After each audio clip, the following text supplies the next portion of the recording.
Oh, hold on one sec. Almost.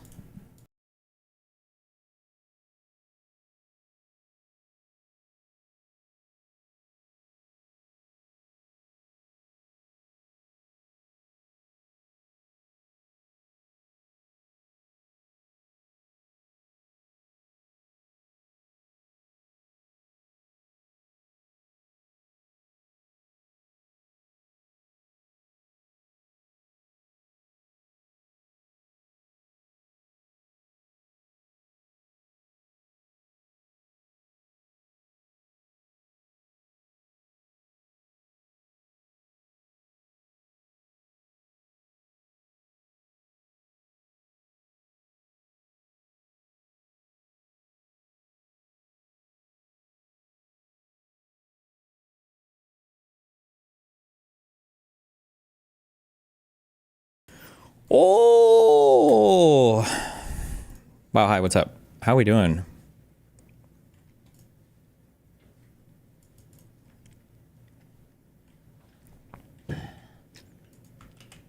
Does your Siri work as well as mine? I don't get this joke.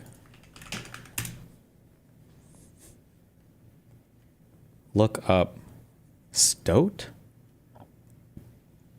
Is that a joke?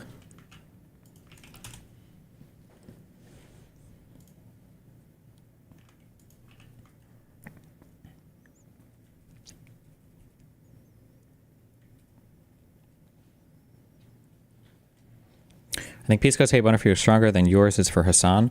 I don't know how to explain this. I feel like I do know how to explain this. I've said this a million times, okay? I feel like people can't just like not like an opinion about somebody, or people can't not like a thing that somebody says or does and then like keep their opinions.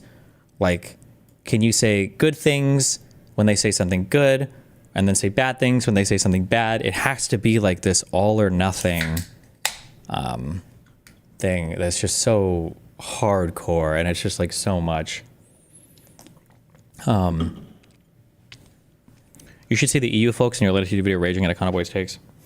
Yeah, unironically, I feel like Europeans have kind of become the ones who are like, yeah, we're socialist. And it's like, what do you mean by that? Like, oh, you know, like social democracy. I'm like, you motherfuckers. Now it's Americans who are like, oh, I'm socialist. It's like, oh yeah, you like welfare and stuff?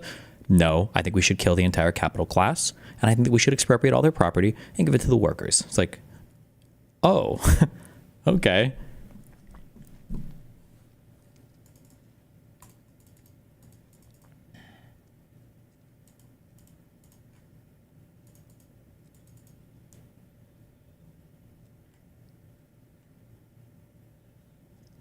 Black stoner murdered.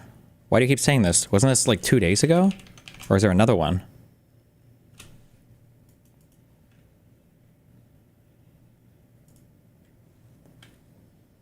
Destiny, no chat on screen. Oh shit, fuck, hold on.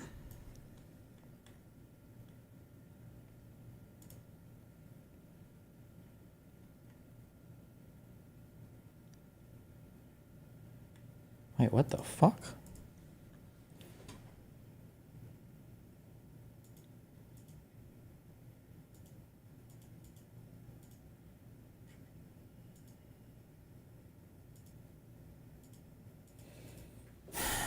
Oh my god. What happened? Why did this happen?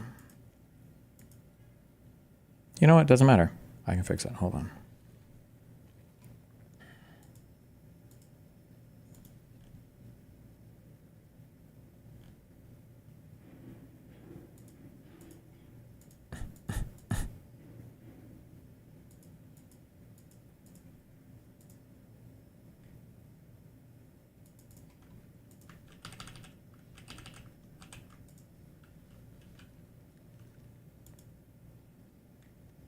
Plus, and then we have browser. Yep. And then we have this, and then we have this.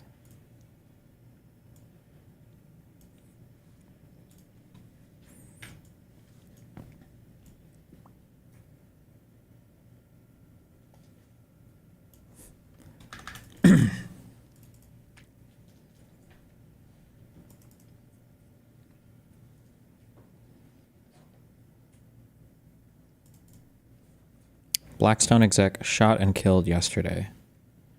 Wait, is this a different one, or is this with the New York shooting? This is just the New York shooting. You're just repeating this, yeah. This was yesterday, okay?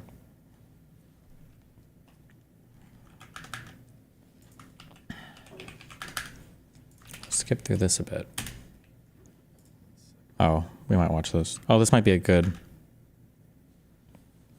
thing. Destiny, can you explain your issue with the whole yes or no debate style? Isn't being linear or linear? I'm sorry, you guys get mad at how I say that word. In debates a virtue.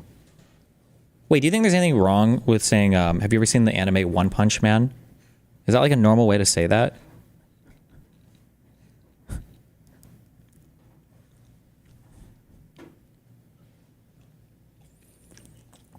Yes. Okay. Thought so. Pisco is live debating Connor right now. By kind of... Holy shit, really?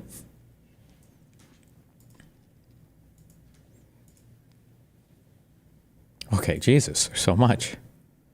Wait, what is this? That is right. The curse of Iran's unremitting aggression or the blessing of a historic reconciliation between Arab and Jew.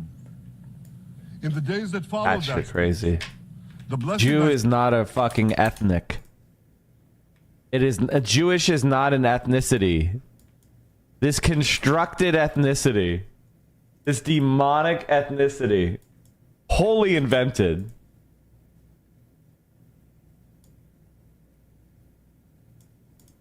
I was going to talk about this a few days ago, actually. He's actually not fully incorrect there, but he's right for the worst reasons, and he's using it in the worst way. It is kind of funny because, like, technically, like, when you say Jew, there are different ethnic groups within the Jewish people, right? Like, you have your Ashkenazi Jew is like is a different ethnic group than the then you're like Sephardic Jews. I think those are the two biggest groups. Like the Sephardic Jews tend to be more Middle Eastern, and then Ashkenazi tend to be more, I think, scattered across Europe for a long time. Mizrahi might be one too. I thought Sephardic and Ashkenazi were actually Ashkenazi might be a smaller one actually now. But the funny thing though is that it's weird for Mike, like I feel like as a leftist, it's hard if you say it's not an ethnicity, because it doesn't that mean you can't say Israel is no longer an ethno state? How do you reconcile that? And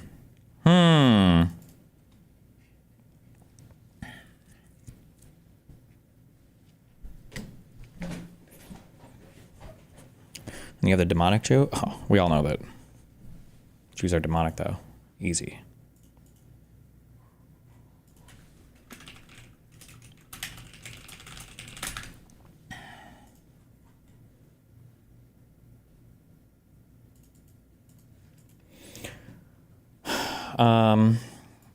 I made like a whole outline for this debate, but I guess it was a waste of fucking time. Should we court leftists? So I thought we should have started with defining what leftists were, but then we kind of did that, but we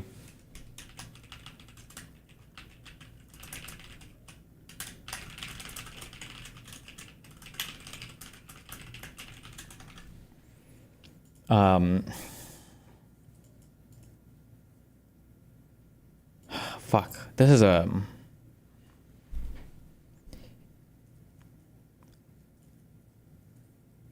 I should have prepared an outline for this conversation. That's what I should have done. It's a difficult conversation to have because, okay, you know what? Let me start here. All right. I've done this before, okay?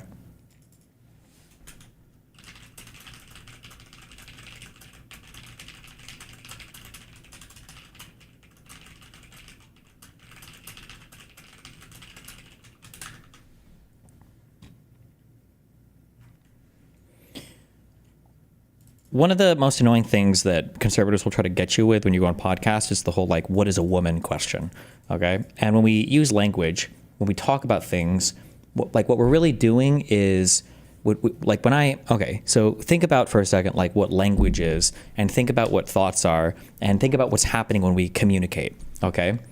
When I am saying something, okay, I can never actually directly share my experience with you. Okay, so if I touch this, okay, I actually can't share with you the experience or the sensation of like touching my table. I can't share that with you, right?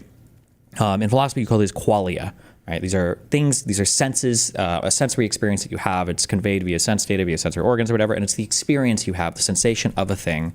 And it's I can't communicate it to you.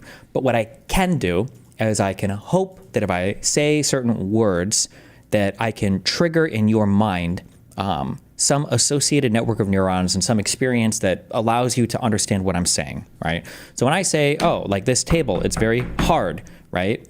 What happens in your mind is, so, you know, you have a word associated, a concept associated with table. And then when I say table, there's like this word table pops up. And there's a whole bunch of things in your mind that immediately pop up, some strongly associated and some weakly associated, right? Colors are going to pop into your mind, probably more like brown or like woody colors, maybe silver, you know, probably not like bright reds and purples. Size is going to be a big one, right? Oh, a table is probably of a certain size, right? Feeling is probably going to be a big one, right? It probably feels right. These are all these associated things. Structure, right? It's probably got, you know, 4 legs or 6 legs or whatever, depending on how big it is. Function. These are all things that are going to pop in your head. Such that, okay, pretend these are real words that you can see. If I say table, what's happening is you're having these things, I would say, these things are all like the semantic understanding of what a table is, okay? As opposed to like a computer might have like a syntactic understanding, right? A computer is going to output something like a table has 4 legs. A table is hard. A table is, there's a syntax there, but the semantic understanding of like of what these things are, the sensations of things, right? These are like the human way that we make words, okay? All this to say, right, so when I brought up the what is a woman thing, somebody will ask, well, what is a woman? Well, that's a very, very hard thing to answer. Not because, you know, I'm being wishy-washy or because I'm a cucked liberal or whatever, but it's just, like, this is a very complicated question. It's a very complicated concept. I feel like the best way to illustrate that is to just even go with, like, the table thing, right? If I were to ask you, what is a table? There is no definition that you can give me of table that would encompass all things that are tables, that we would all agree are tables, and would reject all things that we agree are not tables, right? For instance, when I say table and when I say the word chair, there's going to be a bunch of mutually lit up things here, whether you agree immediately or not. If you think about it, it's like, well, chairs tend to have 4 legs, tables tend to have 4 legs, sure.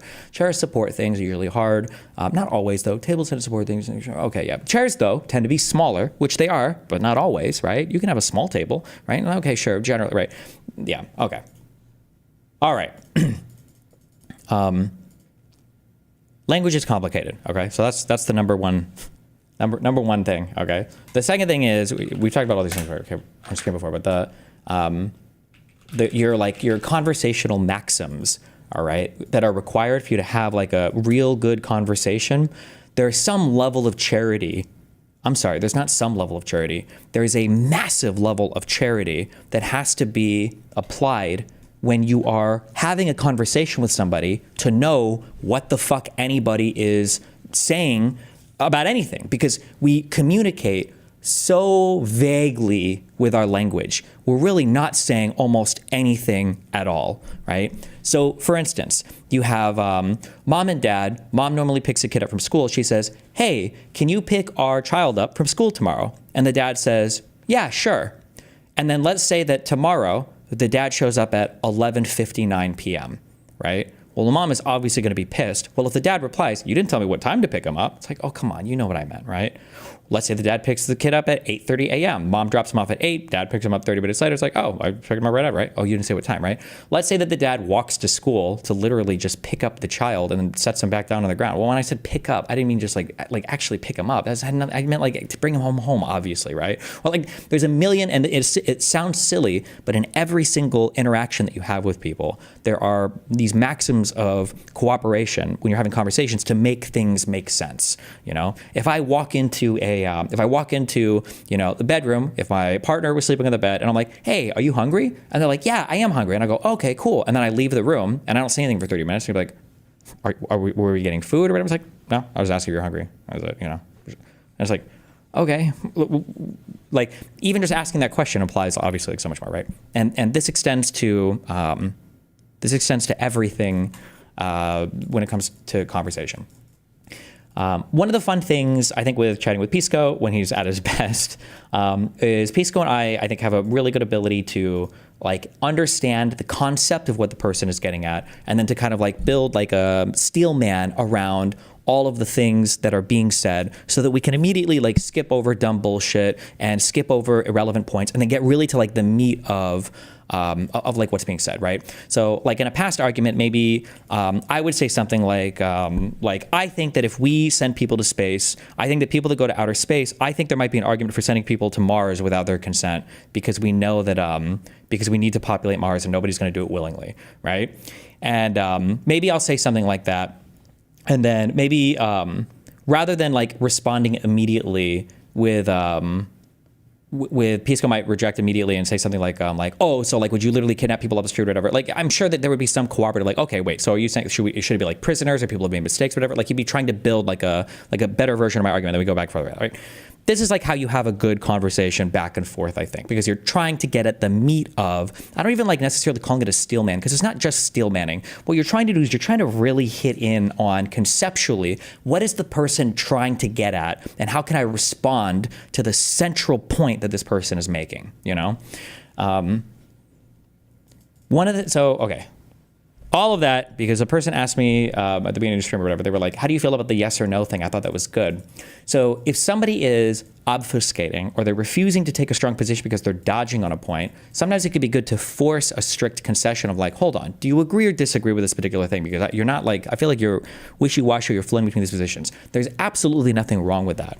But when you're trying to enforce yes or no questions and the answer is kind of challenging, or it really is like it is very contextually relevant how you're asking the question. It becomes kind of ludicrous to give a yes or no, because then it's like I don't even know what I'm committing myself to if I say yes or no here, because I don't know how you're viewing it.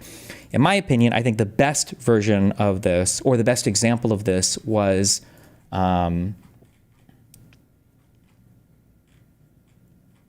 what was it? It was the Twitter thread. It was this Twitter thread, right?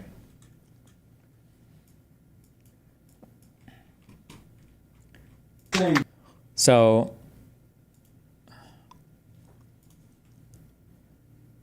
LOL at people adding me this clip in response to a thought experiment I ran with Connor, which was essentially Trump or Hassan. Who you pick, who is a closer ally to the Dems. Not me who came up with this, but one of my co-hosts. And of course, predictably, some people pick Trump/Kirk/MAGA, revealing their unhinged derangement. That their main enemy is not Trump, it's Hassan Piker. So he brings up this thing, and then I quote tweet this with the video of like, because he says that it's unhinged derangement. And then I put out this video of like, well, here's Hassan literally saying, you know, like, I have disdain basically for the Democrats and I'll use them as a weapon to further my own interests. Like, well, damn, that's pretty shitty, you know? And then the response to this is, we get a very simple, Hassan or Trump, who are you voting for if you had to pick? Now, that question is very, what do we mean when we say that? So at its best, what I'm assuming is, what he's trying to get at here is like, who would you align more ideologically with, I guess, like if they were the president of the United States and they could enact some form of their agenda. Because I feel like every other question is boring, and we'll get to that, right? So my response to this is, Trump at least has some vague notion of supporting America, however misguided it is. If he destroys the country, it'd be a byproduct of his stupidity and narcissism. With Hassan, it would be by ideological design. He supports foreign terrorist groups, despises U.S. allies, supports historical revisionism to paint U.S. adversaries in a better light, has admitted that he would ban opposing political parties in the United States and would lock his enemies forever in re-education camps if they didn't agree with his political ideology. As a Marxist-Leninist, he would support the creation of a single vanguard party to violently enforce all of these changes. This is just what we know of Hassan's views publicly. We also know that he stated on shows that he hides his true beliefs so he can funnel people further down the radicalization pipeline. We've already survived 4 years of Trump. I'm not convinced we'd survive 4 years in a Hassan-styled regime. So if you think that I've misunderstood this question here, or if you think that this is trying to get at something different, I feel like I've answered with enough substance here that you can say, well, hold on. I want to assume either that there are the ordinary constraints on a politician, or I want to assume that Hassan doesn't have the same support Trump has, or that Hassan has the same, right? You can clarify if you want. I've given you plenty here to chew on in terms of understanding why would you say Trump over Hassan here, right? I think my answer is there's very little left to the imagination here. But then I get this like gotcha response. So this by here, I would say this is not a, I really don't like to use this term because people started using this against me, and I think it's kind of bad. Because as soon as you've accused somebody of not being in good faith, you've basically thrown out any possibility of having a good conversation because now you're saying they're basically lying, right? So he hits me back with this, so you would vote for Trump over Hassan, correct? And it doesn't really engage with anything that I've said here at all. And I feel like my answer basically was affirming yes, right? I would probably vote for somebody who has some vague notion of supporting America versus Hassan, right? We survived 4 years of Trump. I'm not convinced we'd survive 4 years in a Hassan-style regime. Like, I think it's pretty obvious my answer is Trump, right? Without saying Trump. It's very obvious here, right? Like, if somebody were to say, oh, weren't you saying here that you'd vote for Trump over Hassan? I would say, yeah, of course. Yeah, that's what I was saying. I wouldn't like be like, well, I didn't necessarily say that. Unless I'm like Jordan Peterson or something, you know? So when he hits me back with the, so you would vote for Trump over Hassan, correct? I'm like, well, yeah. Now I give a little kind of a cheeky reply. Like, I would vote for the guy who supported January 6th versus the guy who supported October 7th, yes? I feel like those two events kind of encapsulate pretty well the ideological differences between the two. Trump wanted January 6th because he's an actual fucking sycophantic, narcissistic piece of shit who wanted to be president again. Not good. I think probably one of the worst things that's happened in U.S. history. But I think that Hassan Piker would legitimately support like terrorist attacks on the United States. I think he would legitimately champion those as like a moral good, like he does with October 7th. And so I get this here, and then I get another simple response. Okay, we have an honest disagreement then. I would vote for Hassan over Trump. I see Trump and MAGA as a greater enemy than Hassan Piker. So this isn't, how? Like, this doesn't respond to any of the substance that I brought up before. I don't even know what our honest disagreement is. Is the honest disagreement that I would vote for Hassan over Trump and he would vote for Trump over Hassan, or vice versa? Like, I don't even know what the honest disagreement is here. Is it just on who we would vote for? But why? There's like no explanation here. So I guess like my counter here is just, okay, I'm not really engaging that well here anymore. So I'm like, that's just because you don't think tankies are really that bad, I guess. Then he responds with this: I hate tankies. I'm not socialist/communist like you've convinced your audience. So this is not relevant to the conversation topic at all. I guess he might be ass-pained about what my subreddit is saying. Hating tankies is also not relevant to anything at all. I mean, I hate Trump, right, and Hassan. I just think fascist Trump is my bigger enemy. I don't know what this means. Trump is a bigger enemy to me than Hassan is. That's true. But we're not talking about who our bigger enemy is. We're talking about who we would prefer as president, right? Like, Trump is a bigger enemy to me than like a homeless schizophrenic. But unfortunately, I'd probably prefer Donald Trump as president to a homeless schizophrenic guy. But that doesn't mean that the homeless schizophrenic is a bigger enemy, right? And then we get the shrugging emoji guy. I'm not convinced Hassan could turn this country into a Marxist hellhole if he wanted. I think Trump and MAGA are doing more damage than he could. So now we finally get a little bit more of a qualifier here of he doesn't believe that Hassan could turn the country into a Marxist hellhole. Oh, okay, hold on. So you're saying that he wouldn't have any power as president then? So then my response here is, well, hold on. You've morphed this into a fundamentally different type of question then.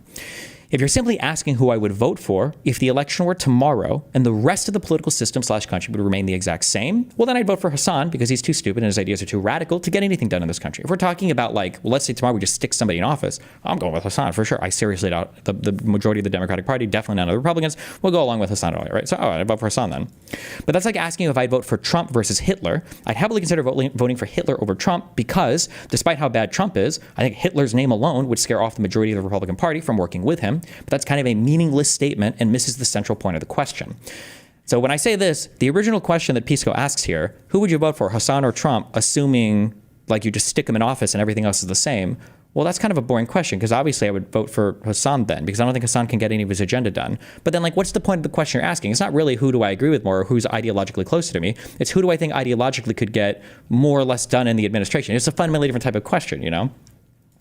In which case, like, I mean, Trump can get a lot done. I'm not fully convinced that Hitler could get anything done because he's fucking Hitler, you know? And then he responds with I don't think I've morphed anything. I'm saying gun to your head right now, Trump or Hassan. So then he pushes the question again, but despite like all of the conversation up here, we get back to the very simple, like yes or no, the very simple binary again. It's like, we're missing the point. And I guess I'm not sure what your answer is. How can you not be sure what my answer is? I've typed so much here. Or when you'd support Trump in this context, I'm obviously taking for granted the political system of the USA. I don't know what that means, taking for granted the political system of the USA. I also think Hassan is more aligned with you and Dems than fucking Trump, maybe. But like, this is a different argument, right? Like, what part of the political system we're going to assume is supporting them. This is a different argument. Who are we more ideologically aligned with? Basically, I think the answer is overdetermined when we're talking about Trump. I don't even know what he necessarily means about this here, but I guess he's saying overdetermined is so obvious that there are so many ways that Trump is worse than Hassan.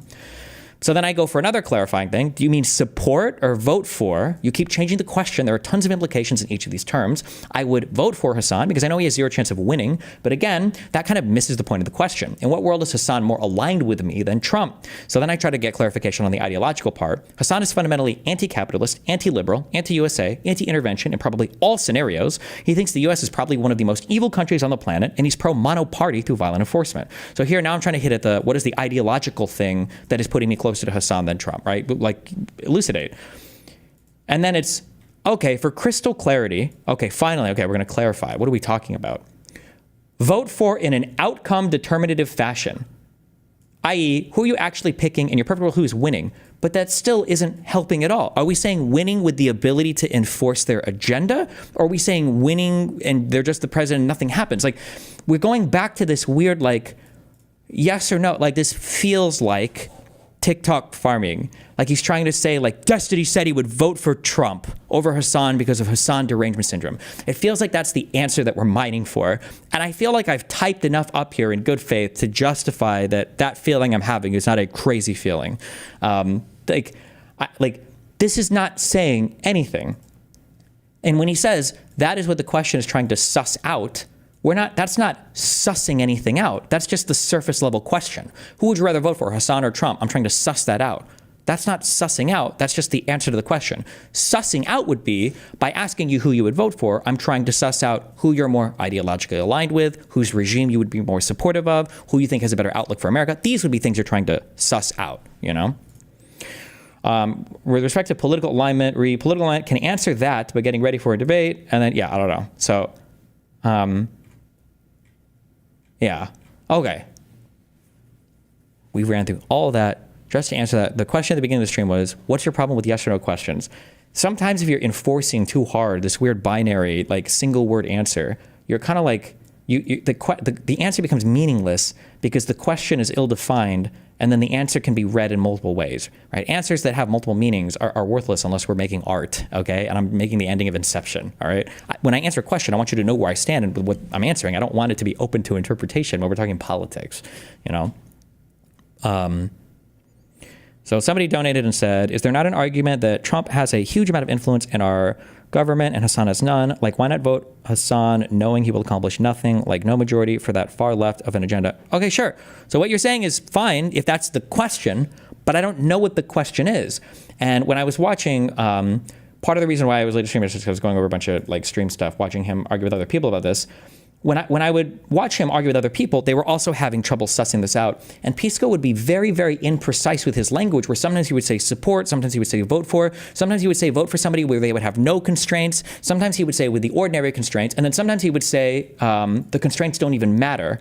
But ultimately, like he does say this at the end, I heard this in a combo, where he says, no, on the final answer to the question, no. Okay. There clearly is a disagreement. All right. Or do you disagree that there's a disagreement? I think that there was, and I think that he changed it to now there. I don't know. I actually don't know what the disagreement is at this point. Maybe it's, would you pick Hassan in a system without constraints versus Trump in a system without constraints? Maybe there's a disagreement there, but I never asked that question. And to me, like, you know, that's not the question I asked. It's not. I don't think that we're arguing that.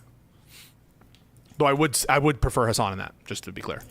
Okay, so if after all of that, if Pico says I would prefer Hassan on the system of the then why not just ask that question? That seems like the more, now we're at an actual area of disagreement here, right? Okay, so unable to act their entire regime exactly as they want, you prefer Assad versus me prefer Trump. Now we have an interesting, wait, he said Destiny didn't? Oh, sorry, you were typing something different. Anyway, oh yeah. But anyway, yeah. So like if that is the point ultimately, well then why not just start there? Let's just be right there instead of going through all the rigmarole of the stupid shit earlier on, you know? Yeah. It's just like asking, it's like I don't know how else to, you either understand what I'm saying or you don't. I don't think I can elucidate anymore. It's like asking who's more dangerous, like Hitler or O.J. Simpson? And it's like, well, am I a Jew in 1940s Germany or am I a white woman in a football player's house? I don't know. Like that's such a variable question. Like Hitler killed more people, sure, but like in a one-on-one fight, I probably would roll the dice against Hitler over O.J. Simpson. I get right. It's a meaningless question because however I answer the question, like you can read this in so many different ways, and it just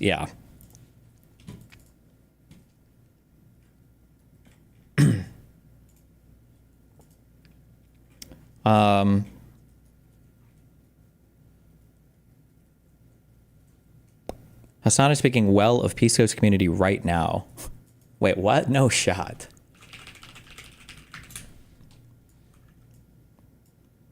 So what would be a good socialist re-education camp for a capitalist? I don't think it would be camps. It Oh my God, he's going over the post in Peace Coast subreddit that was made by the guy who posts in DGG Snark and everything else. Okay, yeah. Okay. One of the things I said before when I was making my little, do you remember my schizo circle drawing? Where it's like, this is Hassan, this is people like Casey Tron, Frogan, Denims, these are crazies like Bad Up Banana, and you've got like Kiwi Farms Physical Server. And I said one of the reasons why in the past you would just ignore like certain groups of people because if you ignore them, they don't like nothing, none of it spreads. But now it's different because all of it filters up even to the highest levels. Like Hassan will directly platform like Bad Empanada. So now it's really hard to not talk about this stuff. You kind of have to address it because it's not even festering. It's like an active open wound infection that's being fostered by something else, right? So I guess that's an example of this. video and and he's even watching Queebin's videos. Heated Twitter exchange. He explicitly rejects the idea of like he's clicking through links and shit. Oh my God, it's crazy. Okay, sorry. Anyway, I will say watching Queebin just to like bend over backwards to super suck off Hassan, knowing that like absent me they would fucking hate Hassan is really funny to me.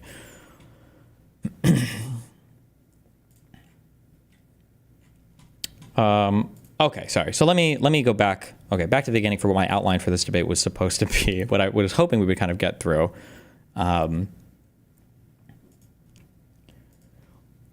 Should we court leftists? So that was the debate topic, right? Defining leftist, what is a leftist? So in my mind, a leftist is either someone who is not for liberal democracy with free enterprise, they are socialists or communists who generally advocate for a vanguard party or some form of authoritarianism to guide us to a socialist utopia, okay? In order to get rid of all of the capital owners, you have to take their property. Now, there are some fantastic ways to do this, where Econoboy suggests that somehow the government can just buy it and every capital owner will back off of it and be okay with that somehow in some world. Most people will say, understandably, there's going to have to be some violent form of taking it. This is the revolution, is when the proletariat, which is the working class people, rise up and they seize from the capitalists, the owner class, the means of production, the capital, the stuff that's producing the goods and services for society, and then the ownership of that is transferred to them. Now, this has to be facilitated by a single party rule. You call this a vanguard party. This is like a core tenet of like Marxist-Leninism, but historically, they never make it out of the vanguard party stage, which is why none of the socialist worlds have actually emerged. They all get trapped in the authoritarian rule.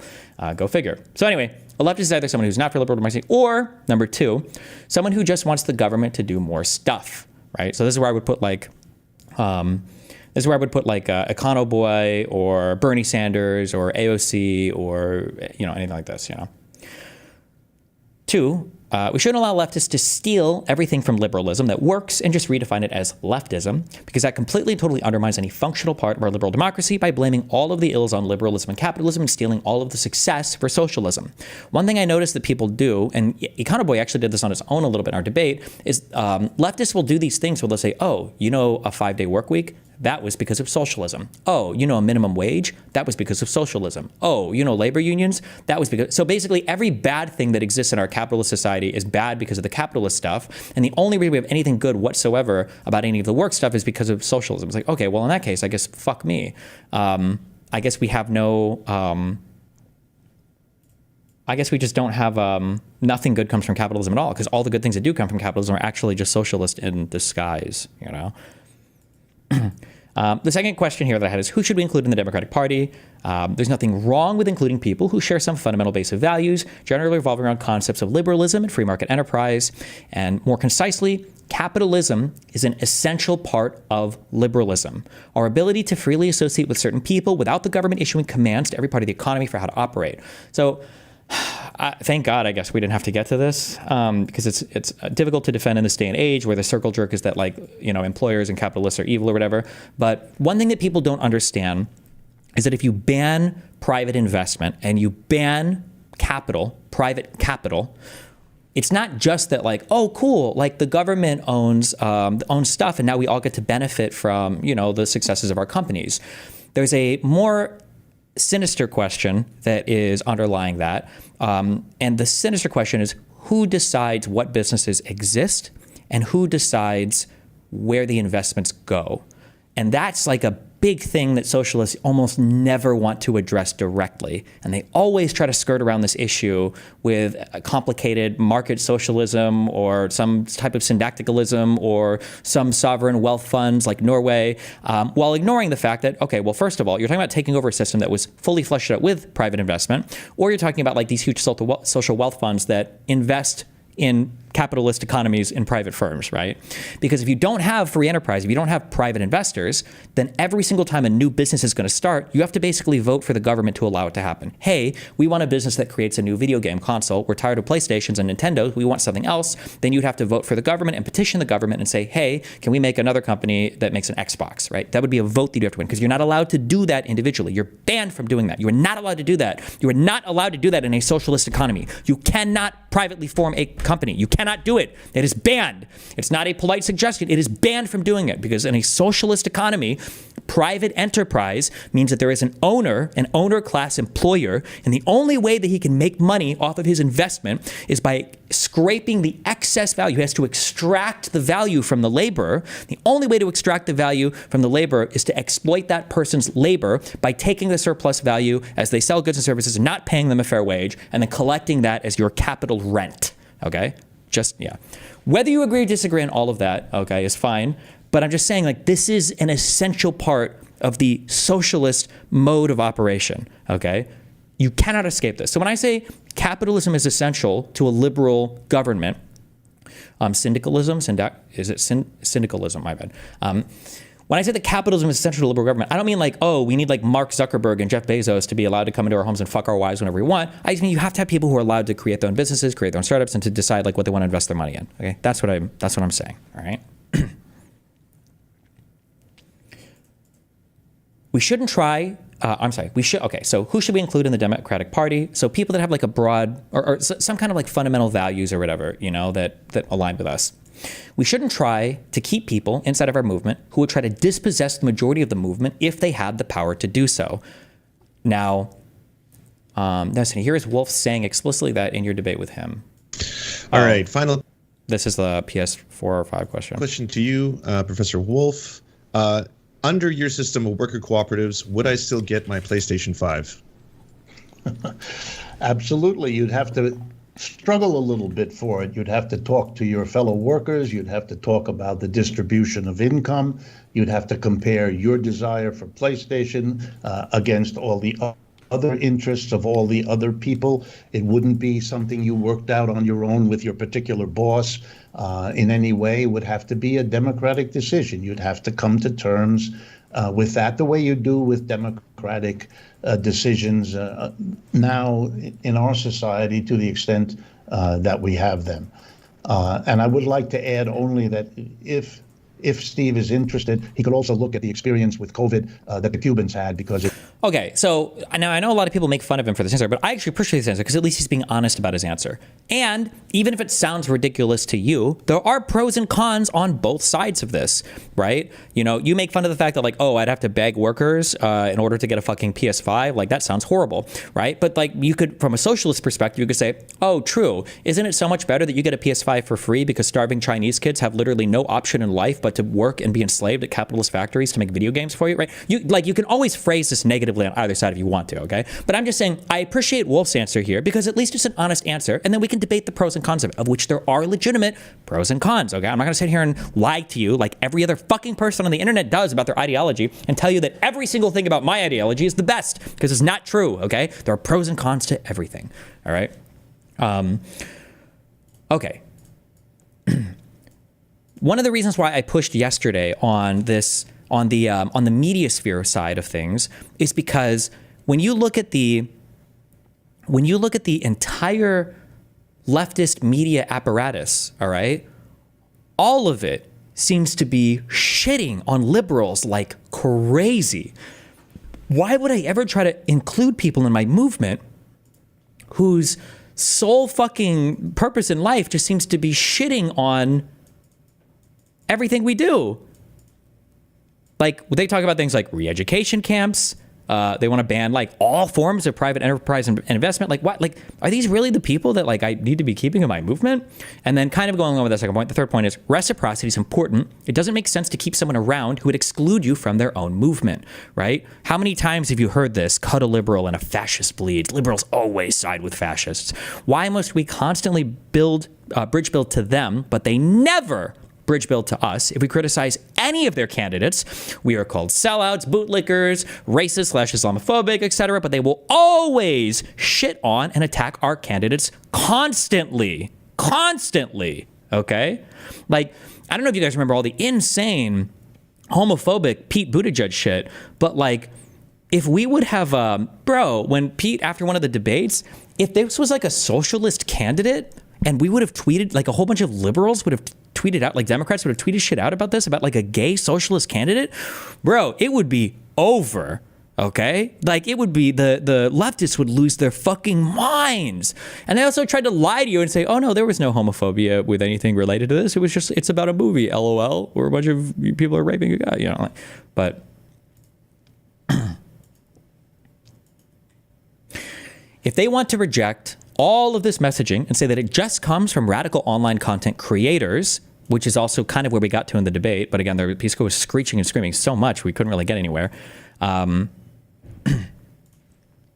who are we supposed to look to as thought leaders of leftists? Sorry, hold on. Let me read down real quick. After the leftist drama is over, can we start discussing not socialist ideas that a lot of us progs are in favor for, single-payer healthcare, extended welfare state, etc., without making it a meme? Sure. And then someone donated $20. Should I plead guilty, Destiny? Yes or no? Yes or no? Good one.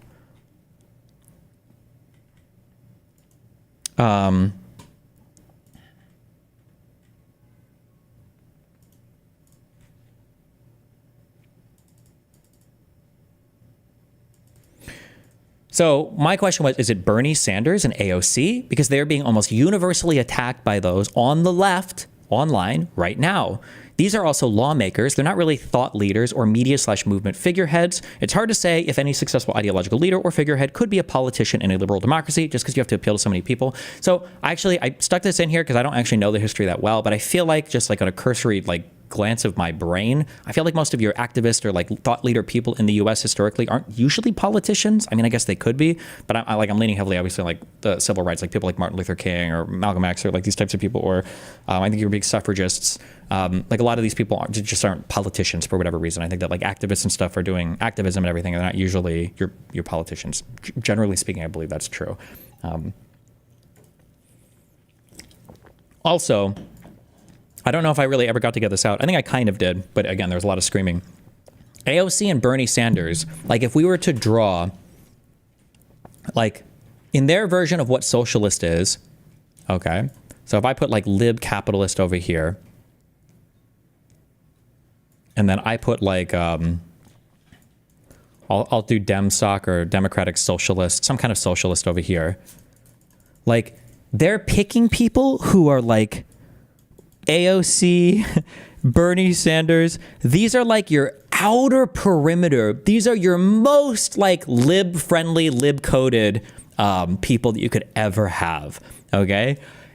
These are your most lib-coded, pro-capitalist people that you could ever have. And it's like, these are your ideological leaders for this whole socialist movement? Like, really?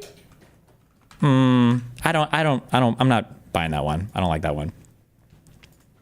I think it's okay to include people who are further left than us, but they have to view us as a vehicle that we're all, or they have to view it, I guess, as a vehicle that we're all riding together in to achieve fundamentally similar ends. Our different end goals could be slightly more or less extreme versions of our ideas, but they can't be for the abolition of our system and then moving over to an entirely different system, especially one that would mandate violent purges of all the people in the current group, right? So if you're like a person who's like, I think that we should have trans kids from like age 1, and someone else is like, I think trans should be 18 and older, and that's it. It's like, okay, fine. You can have a tent that has both of these types of people in it. But if you're a person who's like, I think we should have like, like healthcare and all this stuff, and like, but like if people want to start businesses, they can do that. And you're a person who's like, oh, that's cool. I think healthcare is good. But I think we should fundamentally alter the entire political composition of the United States of America, probably eradicate about half the Constitution, and then get rid of every single person in this country or imprison them if they agree on capitalistic ideas. It's like, that's not, no, you don't bridge build with those people. You don't have those people on your side. Like, I'm sure there are things that I say that Nazis agree with and that KKK members agree with or whatever, and that's fine. And if they agree with me, I'm happy. That's good. I'm glad that they agree with me on some things. But that doesn't mean that I'm going to look to them and like start aligning myself ideologically with them because they happen to agree with some things that I say as a byproduct of my direction. You know, it's not like I'm trying to appeal to those people. Also, we never really got to this, but the both sidesing also completely destroys any ability to have any political effectiveness and necessitates a total ideological change of the Democratic Party. When you both sides the parties constantly and say both the Democrats and the Republicans are doing this bad thing, the only alternative you're giving people is total eradication of the party's platform, right? Because again, think about it. If you spent your whole life hearing, wow, the Dems and the Republicans are the same, why the fuck would you contribute to any Democratic project? You're not going to. You just want to do a whole new thing. Because why the fuck would I appeal to a slightly better version of the MAGA movement of the Republican Party, right? Like, it's just so fucking cringe.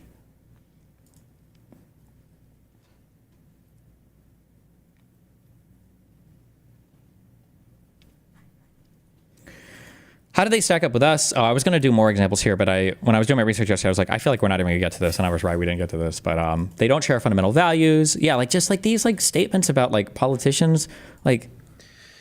I think that he also, just as a matter of campaign strategy, was... So he's talking about Mamdani right now. Omnipresent. He was everywhere. He's going on podcasts. He was doing social media. And so I think a lot of more conventional political operatives didn't see him coming. Andrew Cuomo had a more conventional media campaign. For sure. And I think in many ways, he, in addition to the moral disqualifications that went with his history, he just didn't... If anything, he reminded, I think, a lot of people of the status quo. So I think a lot of people are focused on the leftism, the ideological leftism, that I think we shouldn't be so surprised that prevailed in a New York Democratic Party primary. But I think if my party wants to learn lessons from Mamdani's success that are portable to a place like Michigan, where I live, it's less about the ideology and more about the message discipline of focusing on what people care about and the tactical wisdom of getting out there and talking to everybody.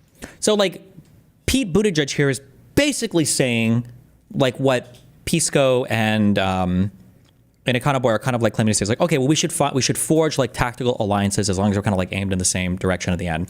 And Pete is saying like we don't necessarily have to be like socialist per se, but like the strategy of Mamdani's campaign and the execution was good, and we should like copy that, right? And the response, obviously, because Pete doesn't want to buy in fully to like the leftist ideology, is this man is a rat. He looks like a rat. He talks like a rat. If you smelled him, he would reek of rat, right? This is the Vanguard, right? It's like, Jesus Christ, like seriously? You have when I say that, like, I was trying to find like different examples of like these people don't fundamentally align with us. Okay. Remember how I say sometimes Hassan floats back and forth between being like a super progressive guy and being like a tanky? right? So when he's progressive, he's leaning into all of the idpol, the identity politics stuff. Hey guys, I'm a Muslim. Racism is a big deal. Like, we got to do something about this. But then sometimes he floats back to the Marxist-Leninist perspective, and Marxist-Leninists only care about the class separation. Everything else is a distraction that is thrown up in front of you to disguise the fact that the real enemy is the capital owner, right? He said that in his TikTok thing yesterday. They're trying to distract you with all these bullshit topics. The real issue is the capital class, right? And he kind of he'll say it, he just goes back and forth, depends on what he's talking about. It is by wide ass margins too. Also, overall, like, social policies are literally completely fucking, the social policies are completely irrelevant. It's literally just distractions. Like, if you are actually interested in dialectical thinking, you should know that. You should literally be like, yeah, the social policy shit is just a simple distraction as capital owners fucking squeeze every ounce of fucking surplus labor value from you as we fight left and right when we should be united as workers. The fuck do you mean? But again, this guy's not a fucking socialist nor a communist. He's not anything. He's just a grifter. So so these people, they're not even really ideologically aligned with you, even in your short-term goals, right? Because if they're ever doing like LGBT support, or they're supporting things like welfare reform or any of this kind of shit, they're really just doing it to kind of placate you while they use your movement to grow. They're not really ideologically aligned with you. I had the Virgil tweet here. I just had some about Pete, because Pete's kind of popular right now, so it's kind of unhinged to see how they've treated him in the past. And these, again, I think Virgil was he part of Chapo Trap House? Now he does this podcast with Brianna Joy Gray, right, who was the online comms director, I think, National Press Secretary for Bernie Sanders. I think she worked at The Intercept, I think at Rising Hill, or The Hill, or whatever.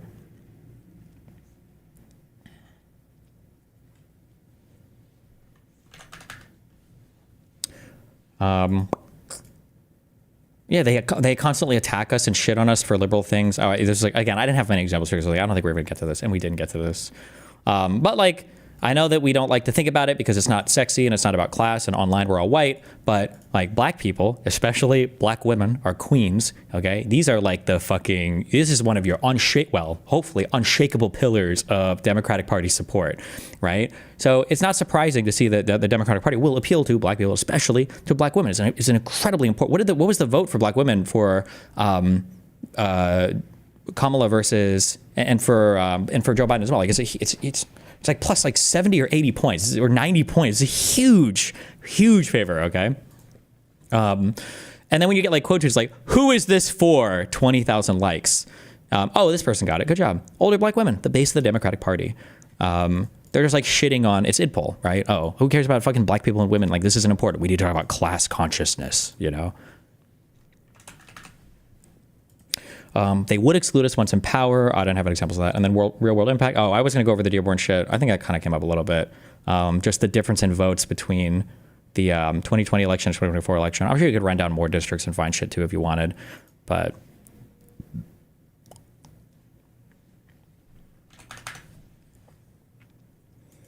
I don't know how much this matters. We never even got to what were Pisco and Econo Boy messaging in the past versus what they're messaging now. My questions. These are questions I wanted to ask, but we didn't get through any of this.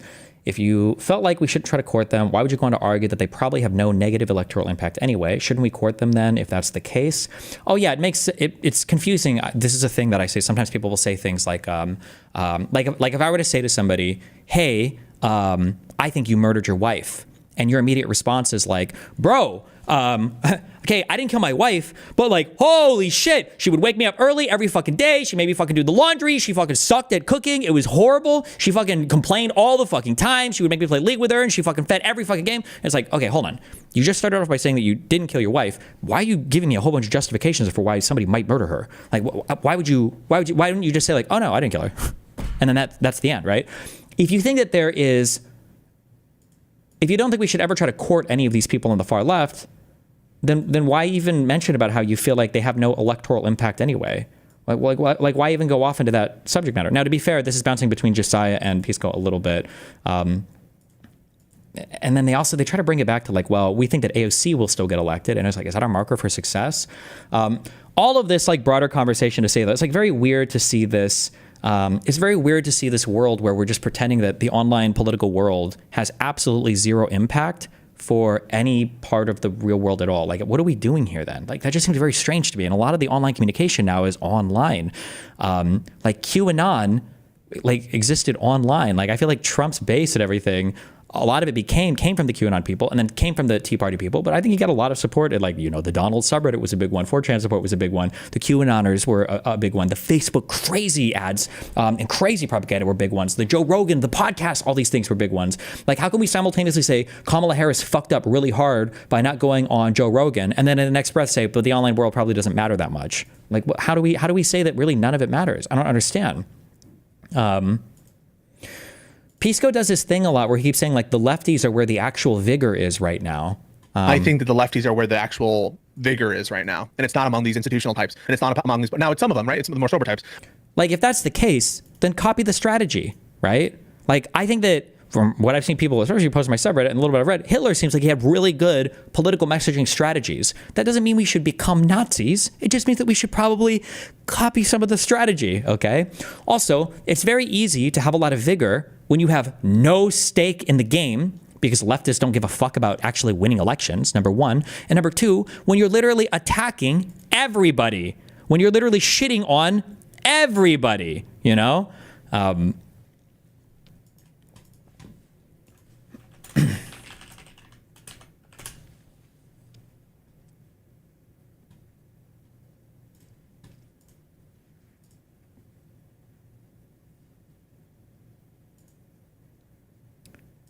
Yeah, I have a lot of random quotes from this back and forth here.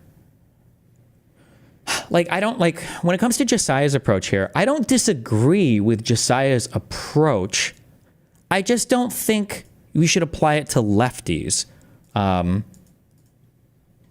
My general disposition is, unless I get super pissed, when I have a conversation with somebody that I consider nominally an ally, I do treat them with kid gloves, because I don't know what it is that they can take in terms of criticism and the intensity of the criticism. And if I judge the coalition as being broadly more valuable than litigating every single disagreement that we have, then they'll hold back. Yeah, exactly. And I genuinely don't know of any, like somebody like Destiny, for example, when he had disagreements with me, I know for a fact that he kept his powder dry. Like, he didn't like, you know, go 10 out of 10 hardcore on every disagreement that we had. He made, like, this is like half true-ish. Like, if I had a disagreement, I'll legitimately disagree, like, and I'll spell it out. Especially because Josiah is very smart. I don't have to kids gloves anything with Josiah. He's a very smart guy, and my guess is even back then he was more up to date on all of the current political stuff and news than I was. So I'm not even sure I could have gone kids gloves off with Josiah. He didn't call you a communist? That's no, weird. I mean, he may have now. I have no idea. But my point is, I don't think Josiah is a communist or socialist. I don't even think Pisco is a communist or socialist. I don't even truly think that Econo Boy is a socialist. I know he's defining himself, which is part of the problem. But I just don't think that that's how. But, like, I don't disagree with Josiah here, where it's like, oh, yesterday, you know, I saw Josiah give a take where Josiah was like, oh, you know, I think that actually a 20 an hour minimum wage, I actually think that could be viable. Like, I'm not calling up Josiah and being like, okay, you fucking retard, why don't you walk me through what a 50 an hour minimum wage would look like? I want to hear it. No, shut the fuck up. Have you ever hired anyone before? Show me how you would fucking do this. Like, go ahead, let's set the fucking experiment up. You fucking more, like, I'm not gonna, that's unhinged. Right? That's crazy. And there might even be like a point where we have a platform and like we just don't even discuss something. So it's like, oh, like this is a huge high minimum wage proponent. I'm not personally a fan of a very high federal minimum wage, but like I don't know if we're gonna drill in on that, because why won't I drill in on that? Because who should we include in the Democratic Party? There's nothing wrong with including people who share some fundamental base values, and if they have like a slightly more extreme or less extreme version of things that are like more or less in line with our fundamental values, it's not worth like excising somebody for that, you know? Like a high minimum wage federally is not something that I am like fundamentally morally opposed to, right? If somebody says like, oh, like I think that we should have 20-hour minimum wage, I'm not like, you're my ideological fucking enemy. Like, see you in the Civil War, pal. You better hope I don't cite you up. You know, like that's not going to be the case. Like, okay, fine. I disagree with that. I don't think it's dumb. Even more extreme things like rent control and shit. Like, I think they're really bad policies. But I don't think that's enough to make you my ideological enemy. So, I think Josiah's reasoning and rationale here, I think are all good. I just don't think I would apply them to socialists who relentlessly attack the left. Like Josiah here. Like, if they applied the same lens to us, I would be so much different in how we would feel about this, right? But, like, Crystal Ball is one of the sane ones, you know? She's supposed to be one of the chill ones.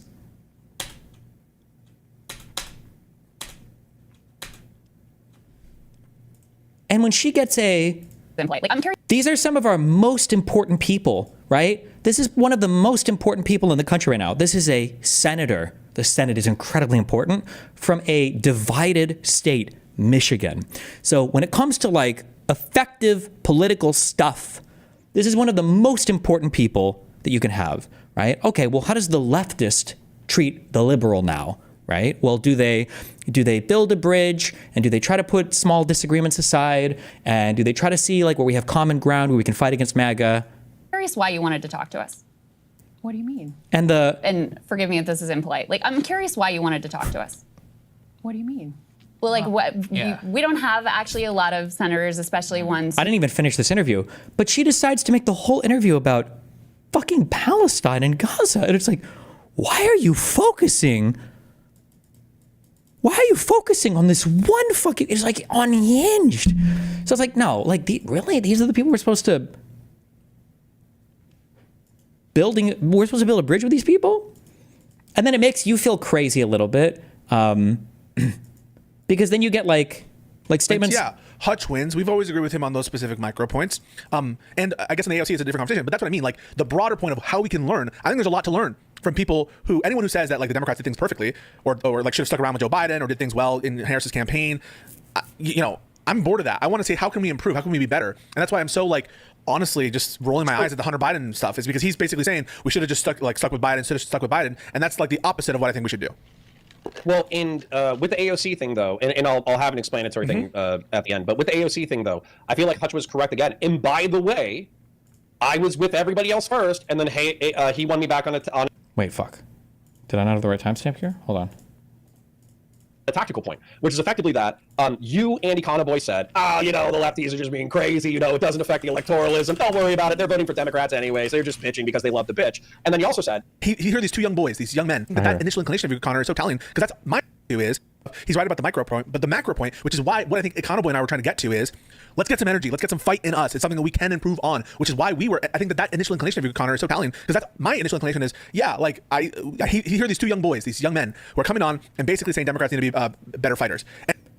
Like, that's not what the Vanguard is saying. Oh, the Democrats just need to be better fighters. They're saying the Democrats need to abandon their entire liberal capitalist platform and become socialists.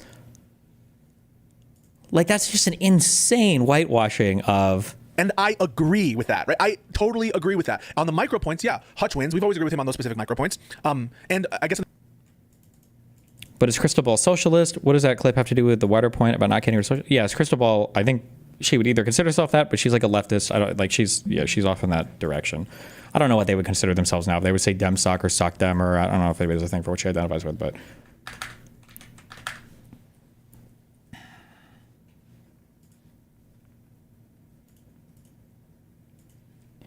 I don't know how much of my content these guys watch when they try to ascribe positions to me. I will continue to point this out, though, about every single person that does this, whether it's Pisco or whether it's Hassan or whether it's Gistigal or anybody else. People say stuff like this constantly. Housekeeping about tomorrow. I'm super displeased with the DGG coverage and Destiny coverage of the Live and Learn stuff. I essentially think that there's a campaign that is almost specifically intended to misconstrue arguments, to make conclusions that we're not making. Like to misconstrue arguments, like intentionally trying to misconstrue arguments at a like to lie about our positions. To lie about our positions. Like I feel like I watch a decent amount of the content here. Like I link it all, like full stuff gets linked in my thing. Like I'm not like just taking, here's a compilation of like 2-second statements. Like we've watched like long form, like hours and hours of these guys chat with each other. I do this with everybody. And it's very irritating to me that the bad faith thing comes out like so fucking fast. Like, oh, he's bad faith. Oh, he's lying. Oh, he's like, I could just have a disagreement. Like I could also be misunderstanding things. Maybe there are things that I'm missing, right? Maybe you have a reason for why, you believe this particular thing, or unfortunately, and I'm probably going to lean into this a lot more going forward, which is unfortunate and sad, but I think it's just like an adaptive thing for the world. Like just in terms of how I like fit people into the world, maybe it's just projection to where now there is going to be an intentional attempt to lie about my positions or to misconstrue what I'm saying, and now they're projecting that onto me. But I watch a lot of this like long form stuff. It's not like I'm just like, again, it's not like a compilation of like, oh, look at them. They said that they hate, blah, blah, you know? And so I'm not happy at all. And so that... We'll get into the debate in a second, and I think it comes off the end of this, but... Oh, and then like you talk about like bad faith statements. Rewatch this or whatever. And I want to say, all of this is premised on a fundamental notion that ideologically I'm different, when I'm not. Ideologically, I'm the exact same. There's a reason why I was working with Destiny in the New York project. It's because fundamentally I believe in the vision of liberalism. Fundamentally I believe in the vision of liberalism. That's why I was in that community and not Bosch's community. I was in that community and not Hassan's community. I was in that community and not Denham's community. Because our visions are much more similar. And not a single person can ever explain what about my vision has changed. What? Because I interact with Tim Pool. I interact with so this is... So one thing that I notice that people do that I think is just so, I feel like it's a big indicator of bad faith is when people do it, is when people keep bouncing back to arguments that they know are bullshit or that they have had disproven before. And I've seen people argue with this before. Like, nobody is upset when you argue with people that you super disagree with. Nobody is, that's especially in my fucking community. Like that's never, ever, ever, ever, ever happened. Like Pisco is going to do a Tim Pool debate that he said might get uploaded on Friday. I'm probably going to watch it. I'm probably going to agree majority with Pisco because unlike these guys, I'm not going to be an unhinged anti-fan that's now going to shit on every single fucking thing he says because I fucking hate him. You know, nobody has ever made this claim of like, oh, you're changing because you're talking to Tim Pool now. Like, why are you even saying that? Like, who has ever in my community ever said that ever? Especially in my community. We're like the do battle community, you know? This is bizarre. It's cult-like behavior. It's bullshit. And then he does this thing also where he's like, oh, like you guys are all unhinged and you have derangement syndrome, and you guys are a cult, but not me. Like I'm uniquely exercising my free will and my cognitive thinking. It's like, what? Wait, what? What is happening here?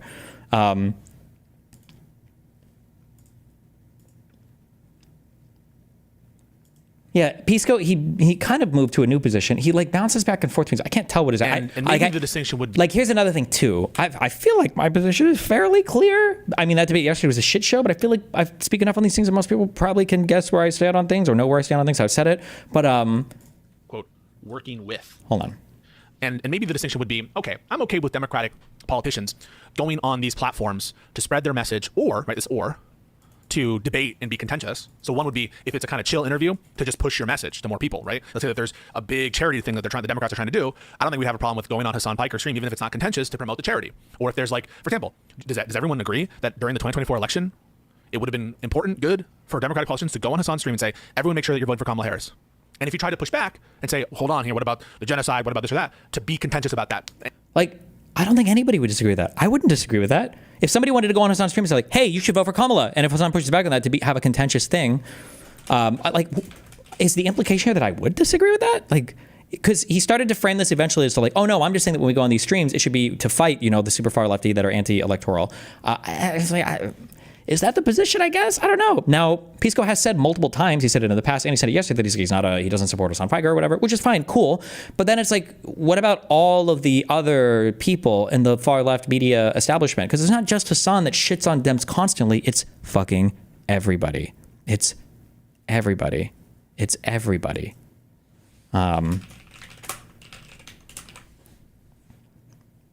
Which is why when I asked yesterday, it was actually funny because I was going to have to argue through it and I would have taken a minor L in the convo, but for some reason nobody brought it up, including Econo Boy. Because what I kept saying is there a single person in the far left media sphere that doesn't shit on Dems constantly. I was almost expecting, because after I said, I was like, fuck, Econo Boy's going to bring up Matt Bruenig. Because Matt Bruenig is like an avowed fucking, I think he identifies as a socialist or whatever. But I actually kind of agree with Matt Bruenig on all that stuff, but he never brought Bruenig up. I don't know why. But I was like, okay, woo, good for me. But the fact that they couldn't name a single person in the left-wing media sphere that doesn't just shit on Dems constantly, it's like, bruh, what are we doing here? What are we doing here?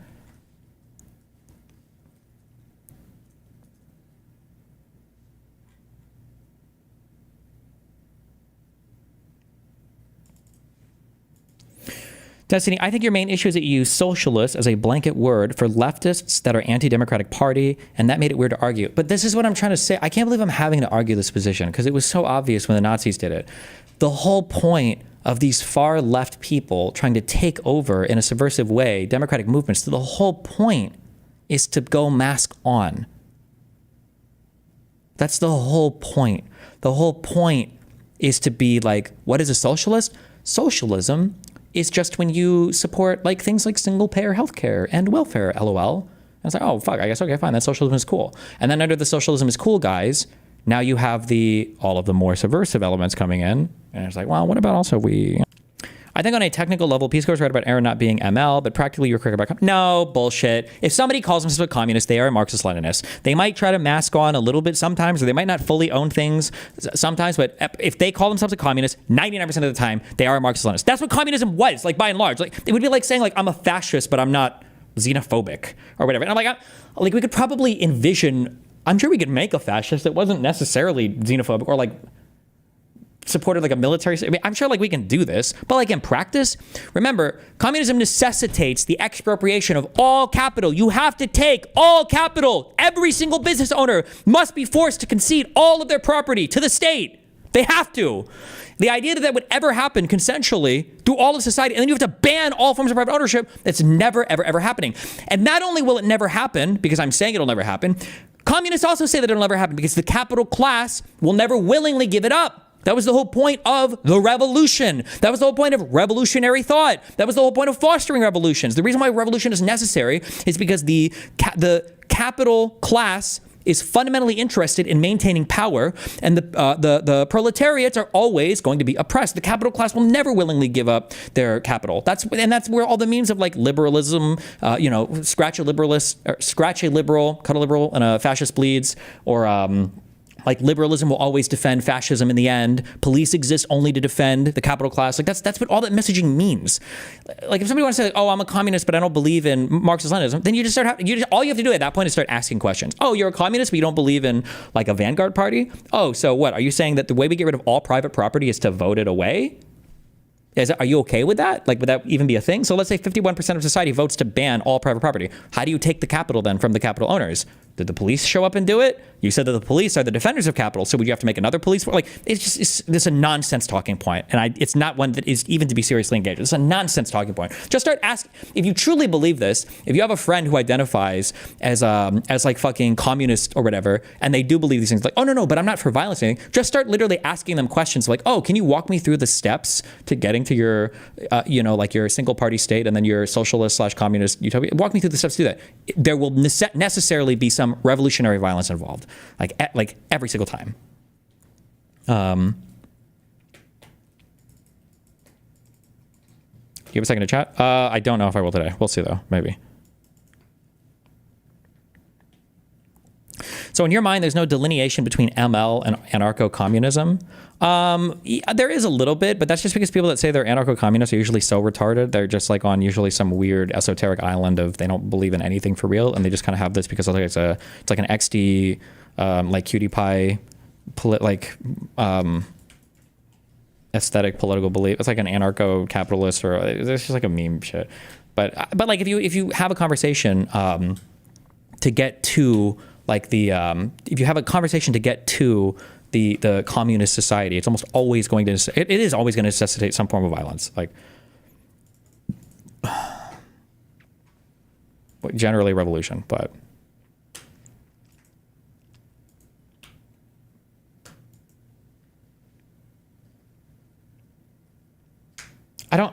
this whole convo, I won't make you guys listen to this, but like this whole convo, I feel like when Pisco doesn't like the implication of a hypothetical, it feels like he all of a sudden becomes totally and completely incapable of engaging with the hypothetical. Schizo. What's up? Hello. What's Can up? you hear me? Yeah, I can hear you. What's good?